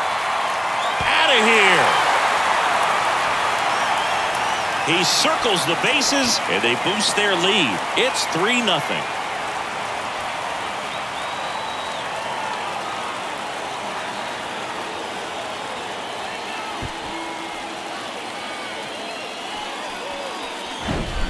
Looks like this guy was looking out over the plate, but he was ready to turn on the inside fastball. So direct to the pitch. Absolutely blasted out of this ballpark. Michael Toglia will hit next. Doubled his first time up. There's a strike.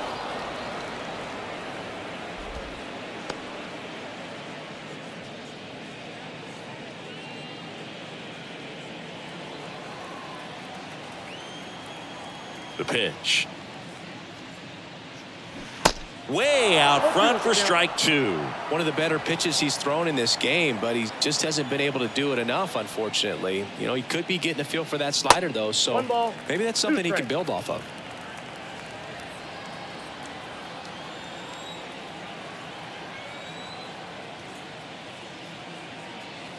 Got him swinging.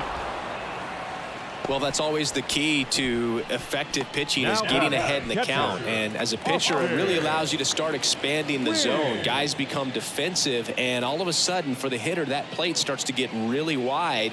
And what happens is, because of the pressure, you end up committing to a pitch as a batter before you recognize what it is, and that's what leads to the strikeout. Wins. Batting for the second time, and that's strike 1. That's in there. No balls, 2 strikes.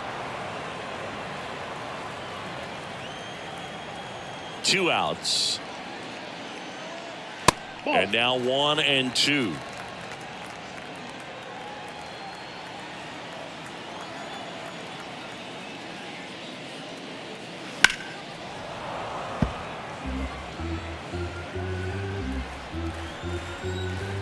The pitch.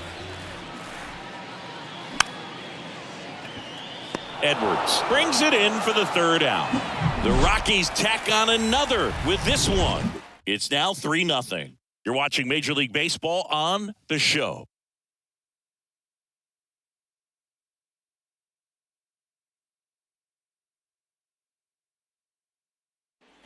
Back here in Denver, ready now for the 5th inning. Now here's the cleanup hitter for Miami, Brian De La Cruz. And the pitch. Swing and a foul straight back. You know, these Marlins, digging into their numbers, have to be happy with the swings they're taking. They've been lining the ball all over the ballpark, and unfortunately, sometimes it's right into a glove. But still, they've hit 9 line drives so far, and that's something they should feel very good about.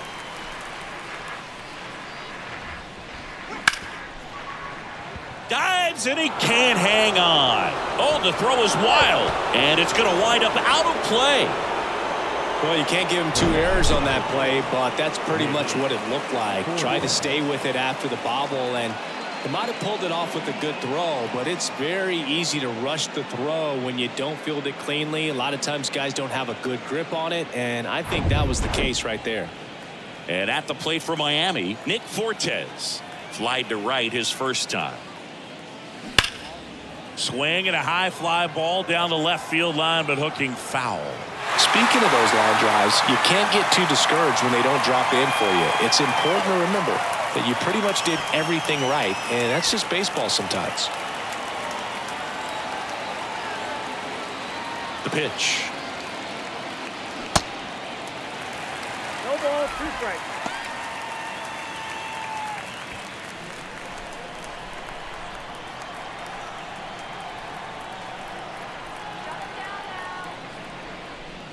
And down on strikes. 1 away here in the 5th. Now batting. Here's the third baseman, Gene Segura. 0 for 1 so far.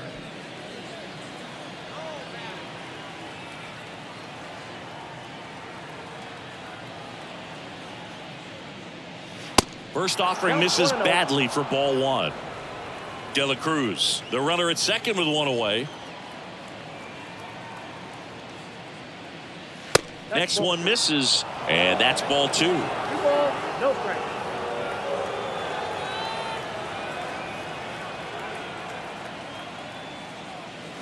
Just missed.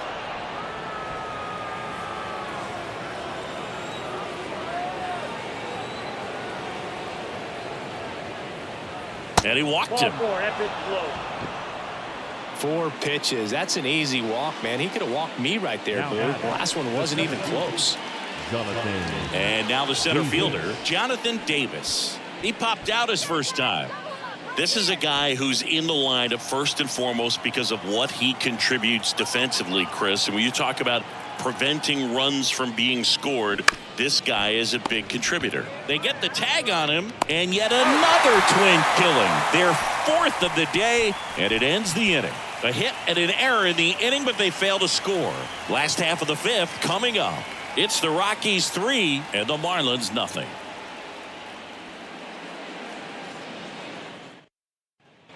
Ready to go for the last half of the inning. Here's the Rockies leadoff hitter, Brenton Doyle. I think when you contemplate him as a player, the first thing you think about is defense, and you think about that great arm. I also think about the speed. If he can get on, that's going to give one more thing for that pitcher to think about. That misses the zone, and it's 1-0. Meanwhile, activity in the bullpen. Matt Barnes up and loosening in the pen. Brazoban warming up as well.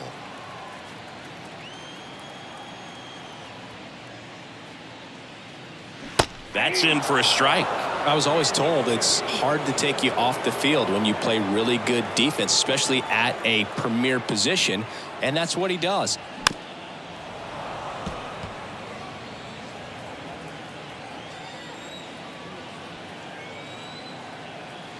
And now it's 1-2. Got him looking. 1 away. Well, you could tell he wasn't expecting that ball to break back in on him. He may have been looking for something away, maybe something soft, but that slider on the inside corner absolutely froze him. Chris Bryant digging in for the Rockies. First offering, and it just misses. The hitting's going to come around. He's going to figure it out. But right now, his big asset is the way he plays the game on defense.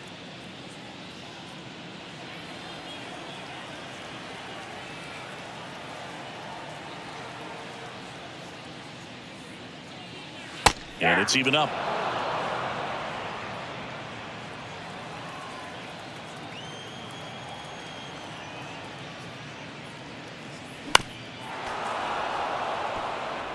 Pretty impressive. We haven't seen that pitch from him much, but he's got a really good feel when he throws it. Goes down looking for the strikeout. Not sure about that call. Pitcher might have gotten a friendly strike 3. Tasked with 1, 2, and 3 to start this inning, but no trouble so far. I'm sure he'd love to strike out the side here. Make a little statement, but you got to be composed in this spot. Focus on getting this next guy. You got 2 good outs. Want to get the 3rd one and avoid the middle of that lineup coming up with a base runner. Could become dangerous. Next is the designated hitter, Elias Diaz. 1 for 2. He had an RBI base hit back in the 1st.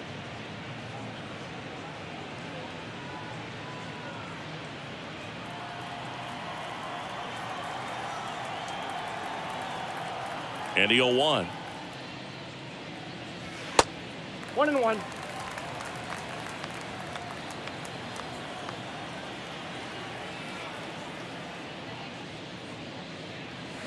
And strike 2. He has a tendency to chase out of the zone, and that slider that's down, that's one of his money pitches to get that swing and miss. 2 balls, 2 strikes to count with 2 outs.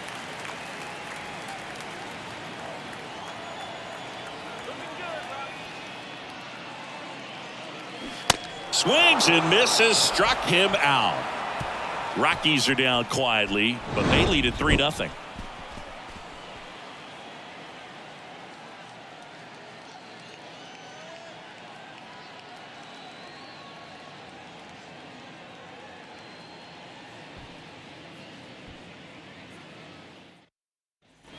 Welcome back. All right, we go to the top half of inning number 6. Digging in, it's the speedy outfielder, Garrett Hampson.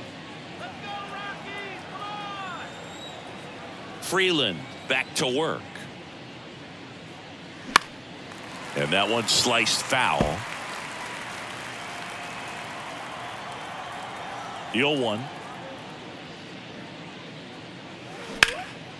And that one is lifted in the air. Grichuk on the run. Dives, but it falls. And now it looks like extra bases. Safely into 3rd with a leadoff triple.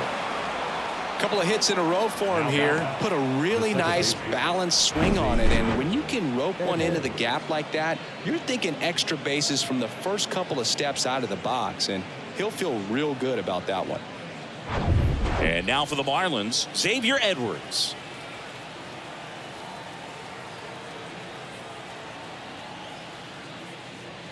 That pitch gets the corner. Strike 1.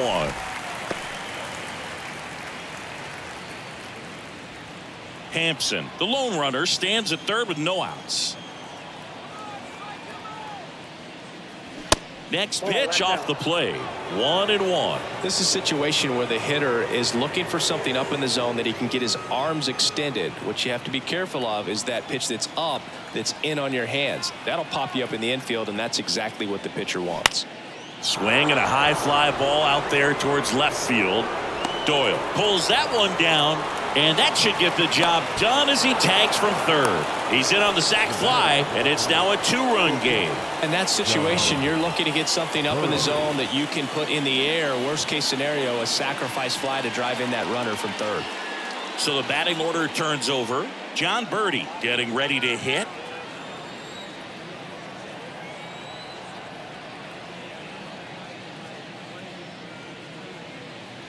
First pitch swinging. He didn't want to give up that run, but he did. Got the fly ball, sac fly out. Now it's time to attack these other guys. Get your team back in the dugout.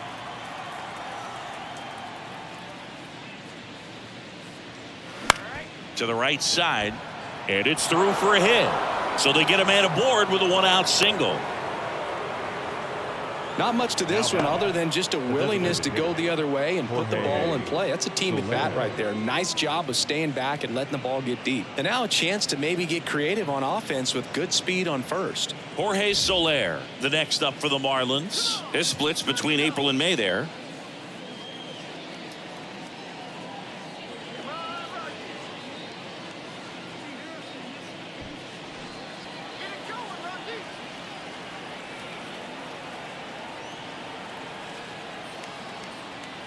Soler measures 6 feet 4 inches, 31 years old, and he was born in Cuba. The lefty, the 1-0. Top of the zone, and it's called a strike.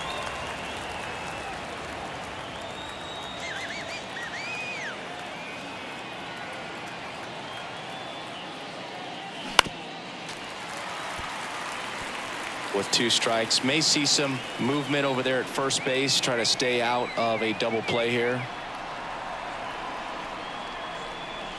Not close with that one. 2 balls, 2 strikes.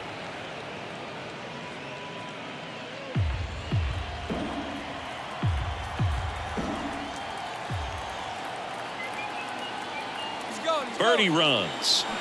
Foul ball, another 2-2 upcoming.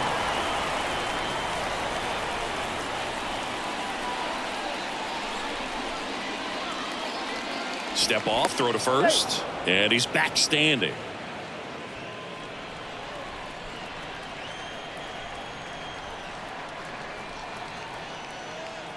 Two now. Fights it off. He'll see another.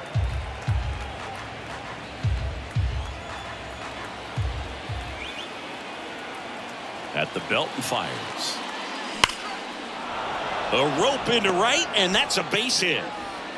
They get it in quickly. So first and second, now 1 out. A perfect example right there. That plate discipline, it pays off. The deeper he gets into a count, the more comfortable he becomes, and he usually wins the battle. Now it's Yuli Gurriel.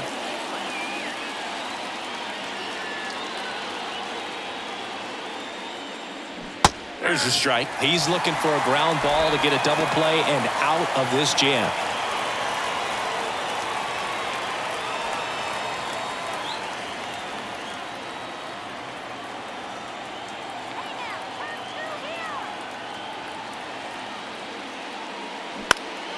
Gurriel gets a piece.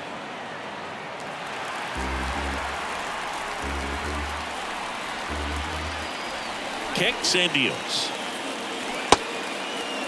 Check swing. Now a look down to first. No swing. Just held it back there.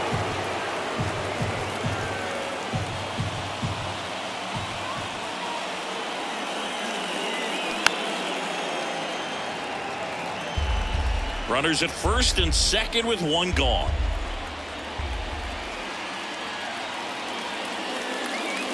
Outside corner, got him looking.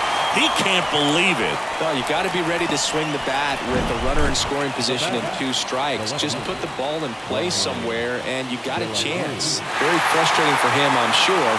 See if the next guy can pick him up. Here's the cleanup hitter for Miami, Brian De La Cruz.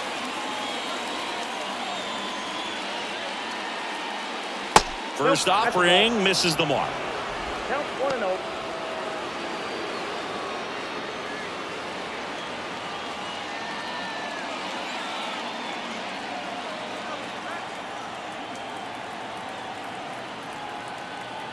Here comes a pitch.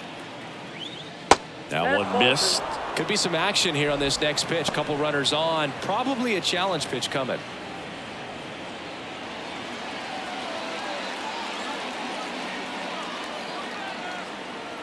Good hitters count the 2-0. That clips the inside corner for a strike. First and second, 2 down.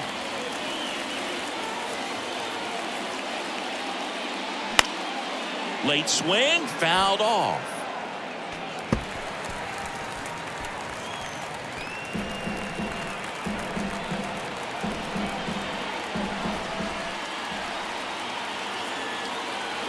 And the pitch.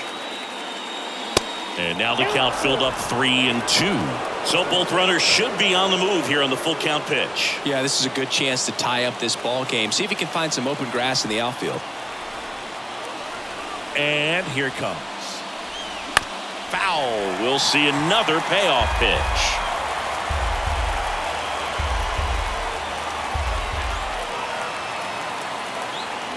Three and two now.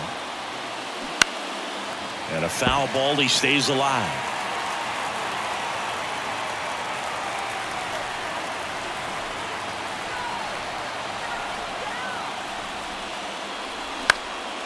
Spoils the two-strike pitch, and he'll see another.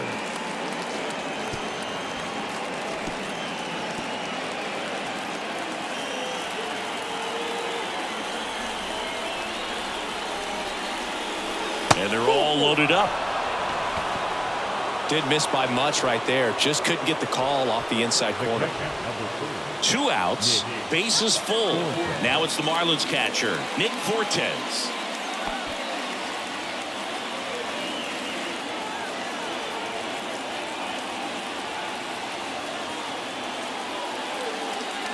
Swing, and this one's crushed.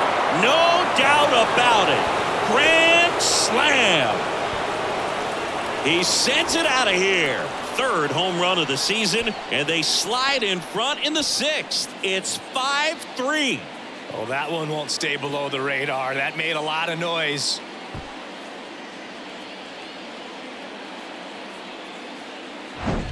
One big swing, and that turns the tables on this one. And when you come to the plate with the bases loaded and you've got some pop, you know it's hard not to think about the chance to hit a grand slam. And that can be a trap sometimes, but not right here. He sees the opportunity, put a great swing on it, and now they're working with the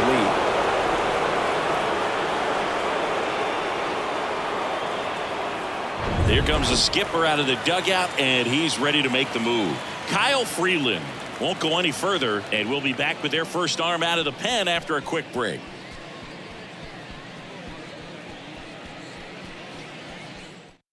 Carl Kaufman comes on now. Pretty tight game, so they're looking for quality pitches out of him right here. Got to do his best to keep the score right where it is.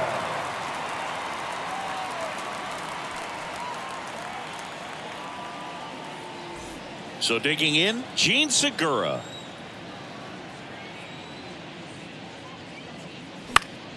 And first offering is fouled off.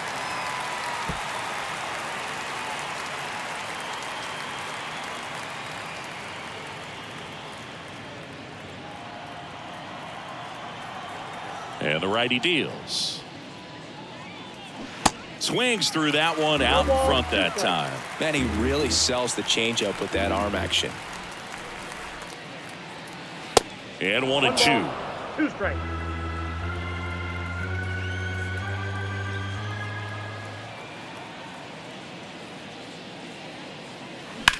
Sharp grounder. That's through for a base hit.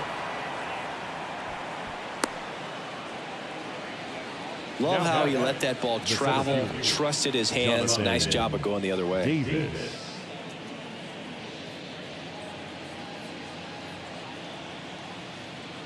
Jonathan Davis, the next up for the Marlins.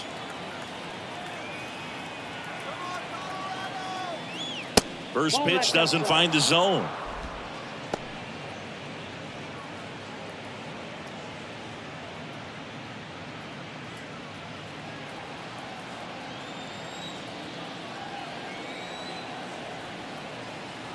Right-hander kicks, deals.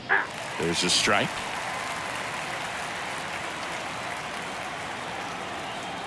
Now move to first. Segura dives back in.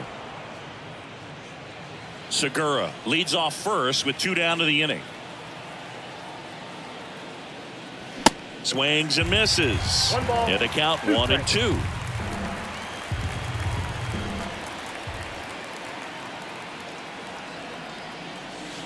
Got it by him for the K. But the damage was done right here as you get another look at the grand slam home run. It's now 5-3. Major League Baseball is on the show.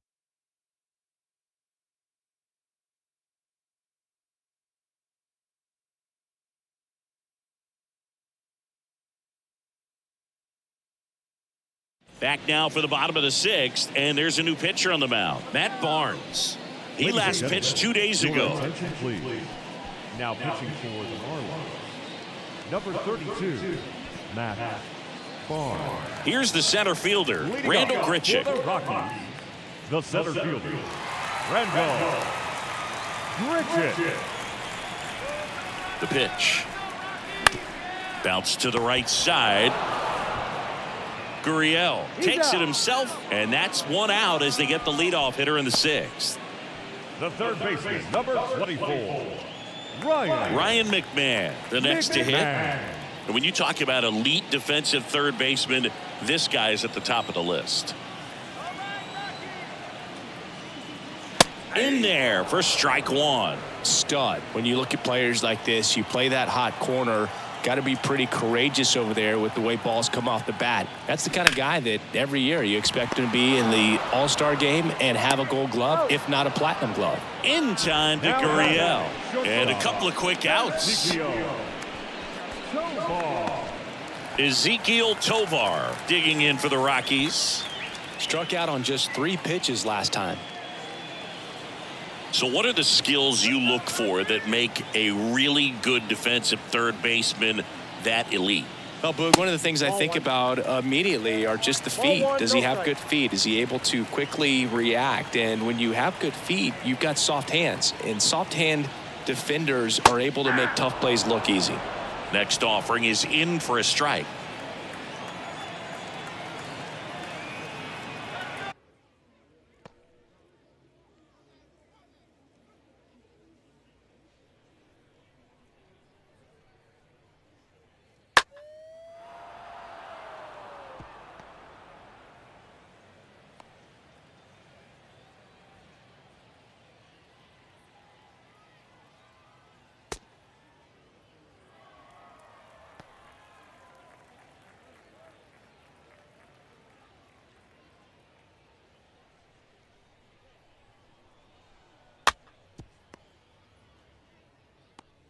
He's out.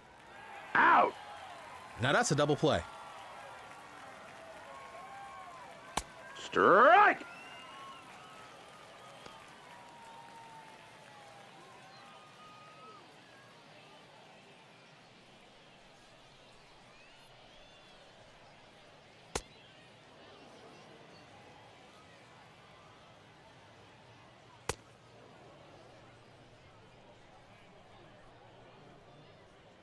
Strike.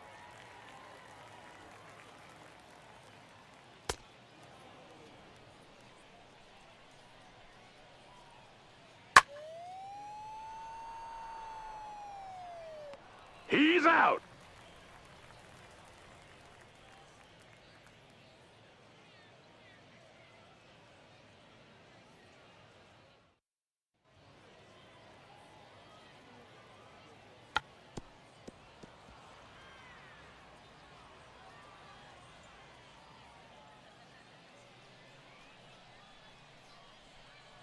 Strike.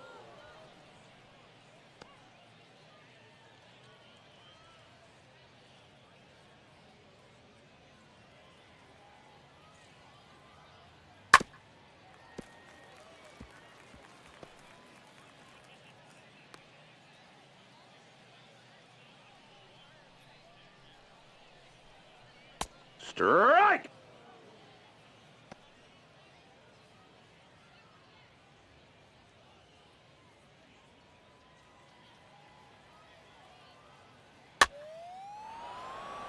Infield fly. You're out. Out. Great play out there.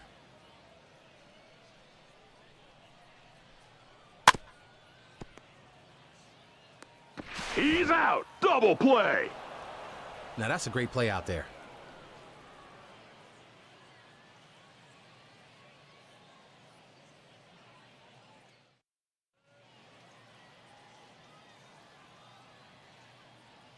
Strike.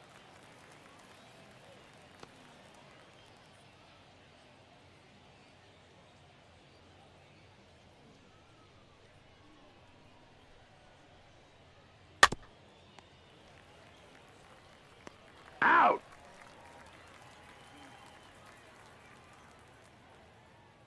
Strike.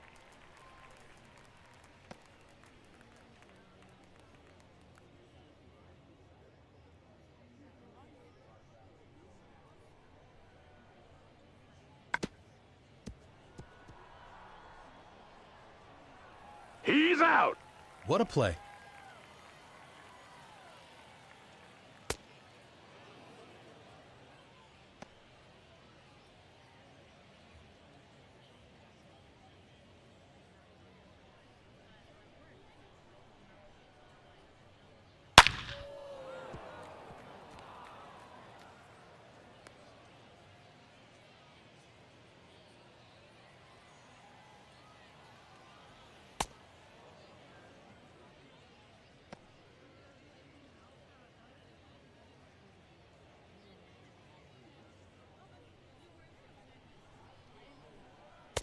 Strike!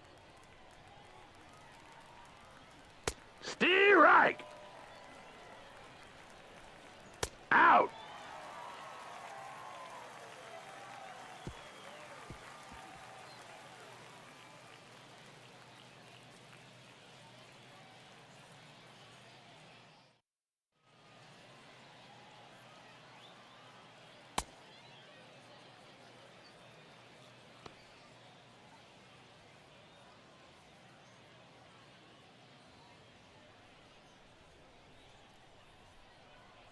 Strike! Strike!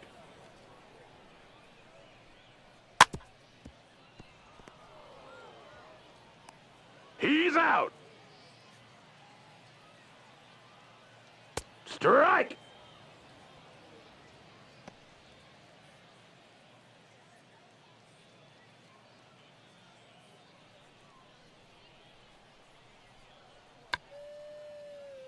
Foul ball!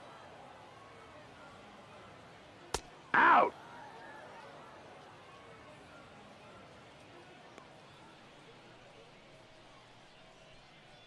Strike!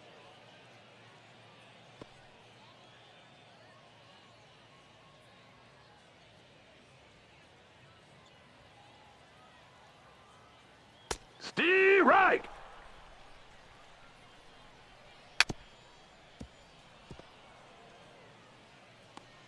He's out!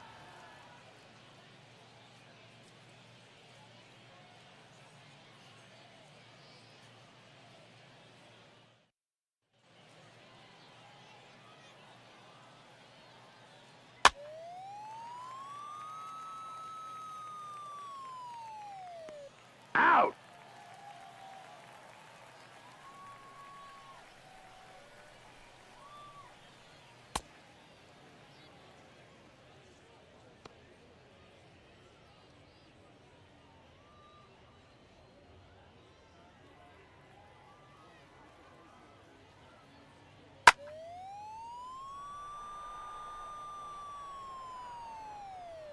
He's out! What a play. Strike!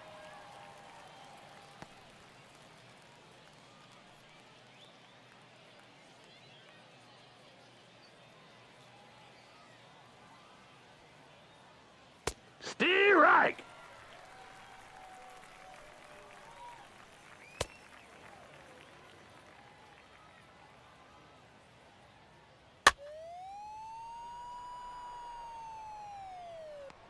Out!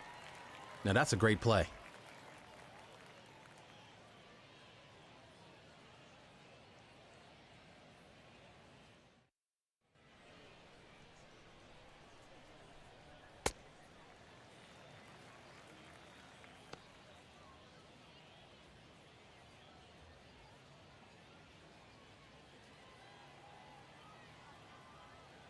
Strike!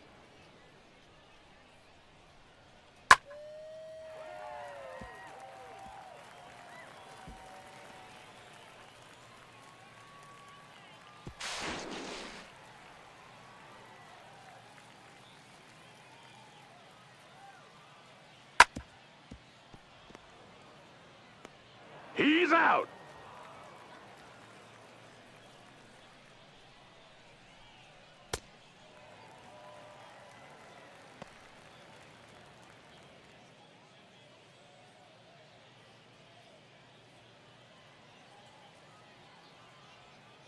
Strike!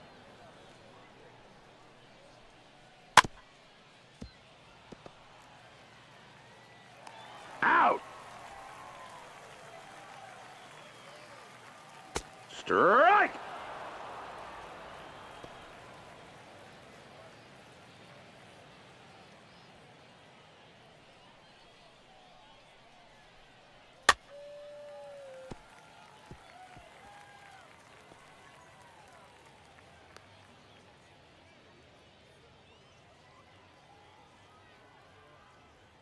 Strike!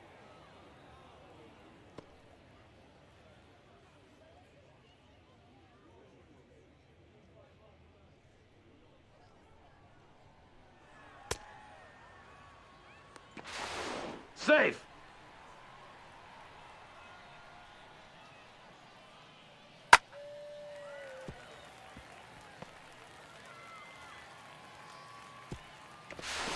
Safe.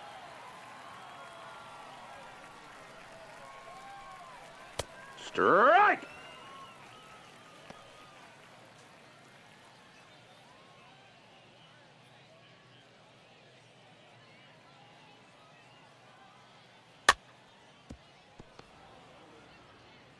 He's out.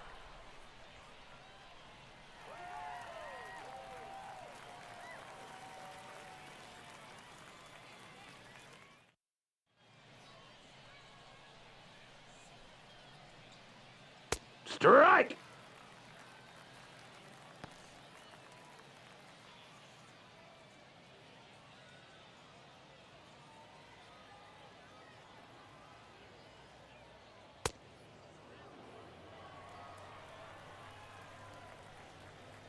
Steer right.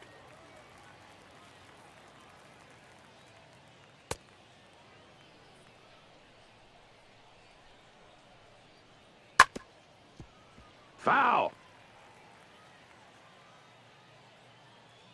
Out.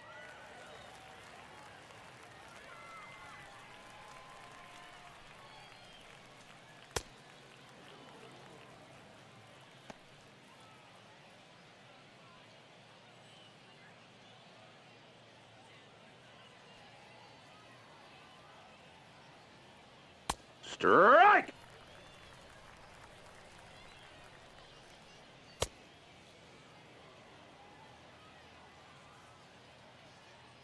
Strike.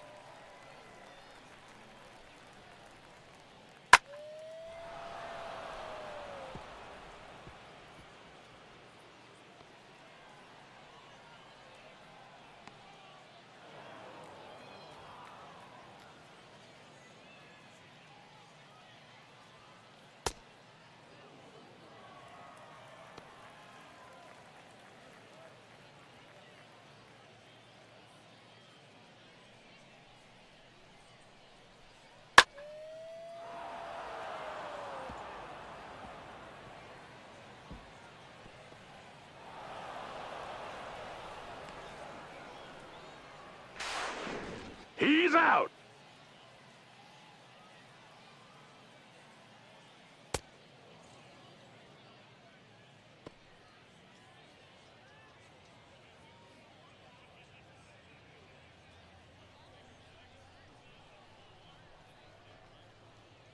Strike.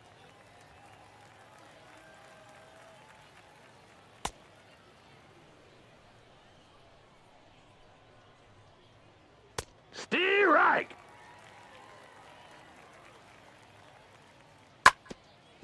Foul ball.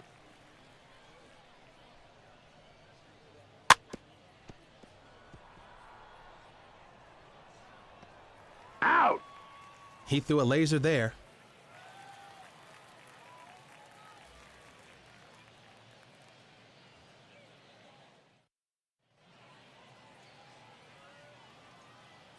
Strike.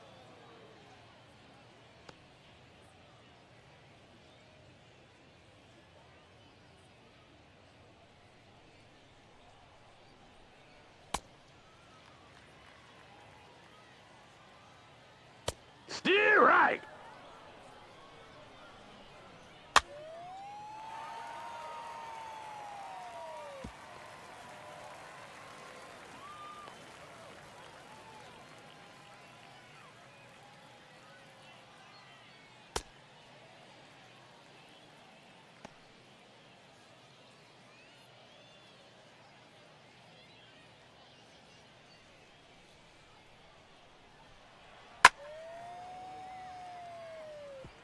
Foul. Safe.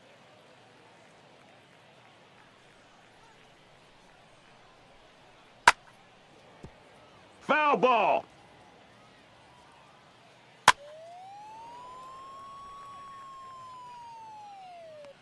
He's out.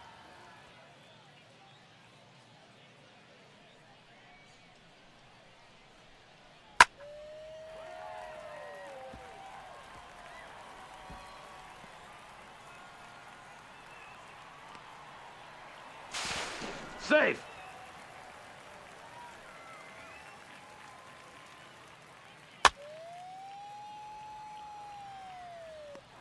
Out.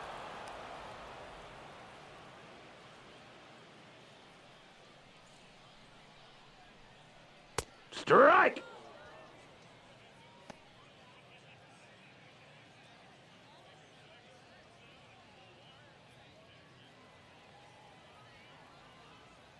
Strike. Out.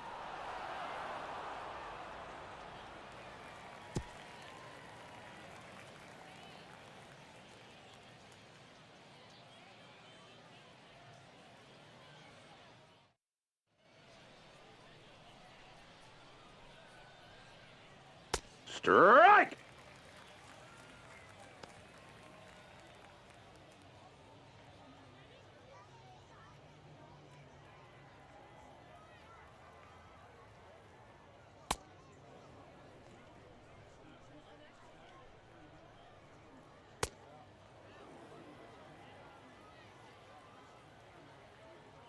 Strike.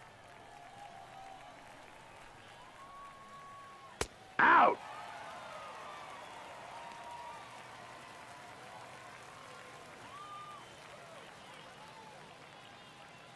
Strike.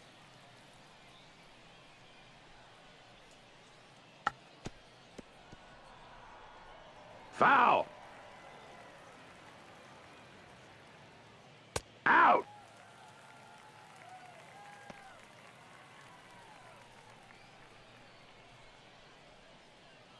Strike.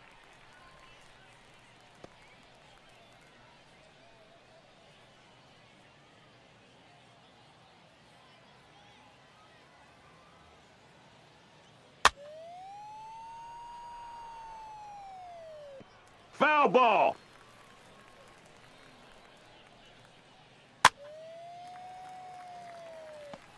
He's out.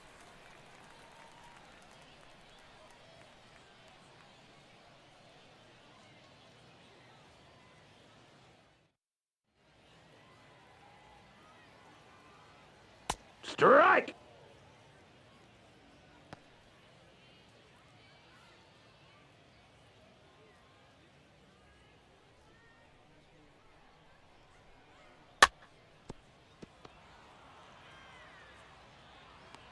Out.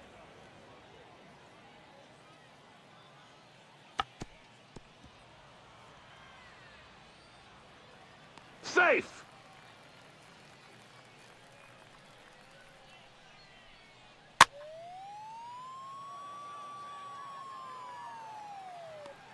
He's out.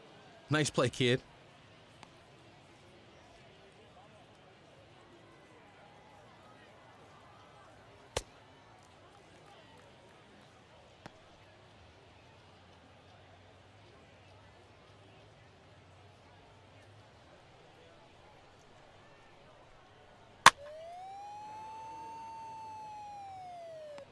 Out.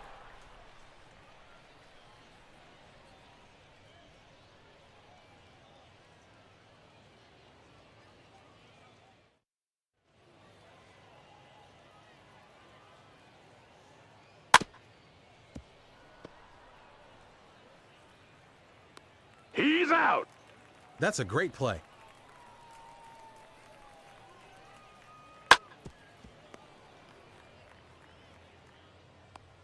Out.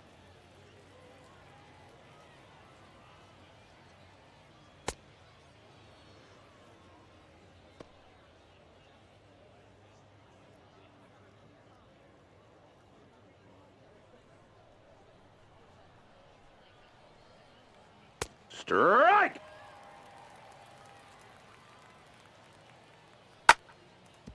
Foul.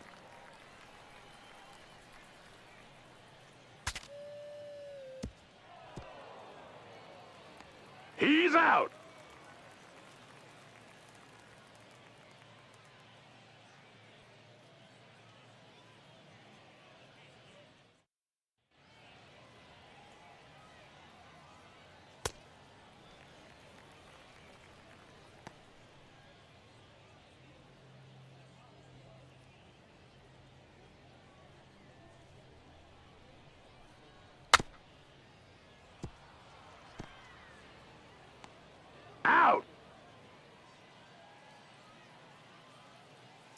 Strike!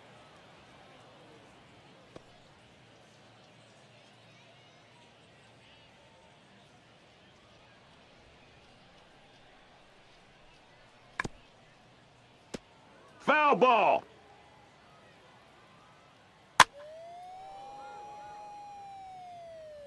He's out!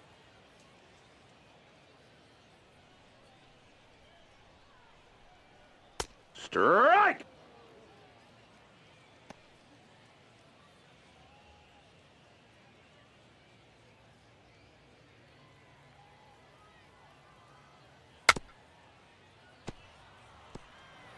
Foul!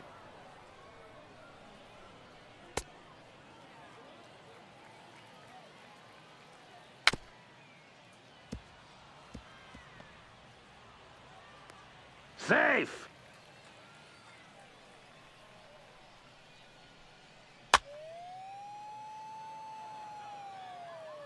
Out! Unbelievable play out there.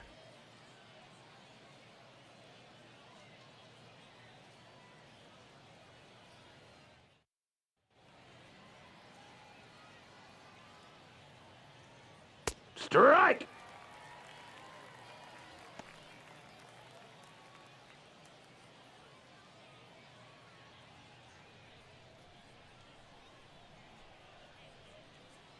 Steer right! Out!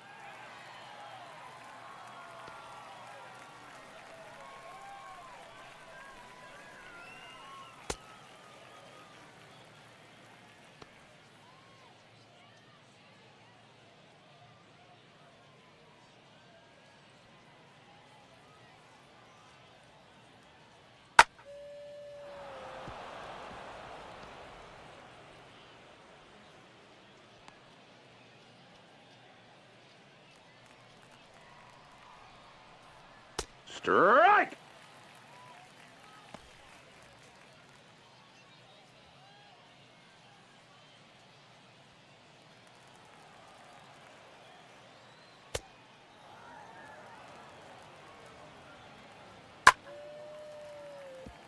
Foul ball!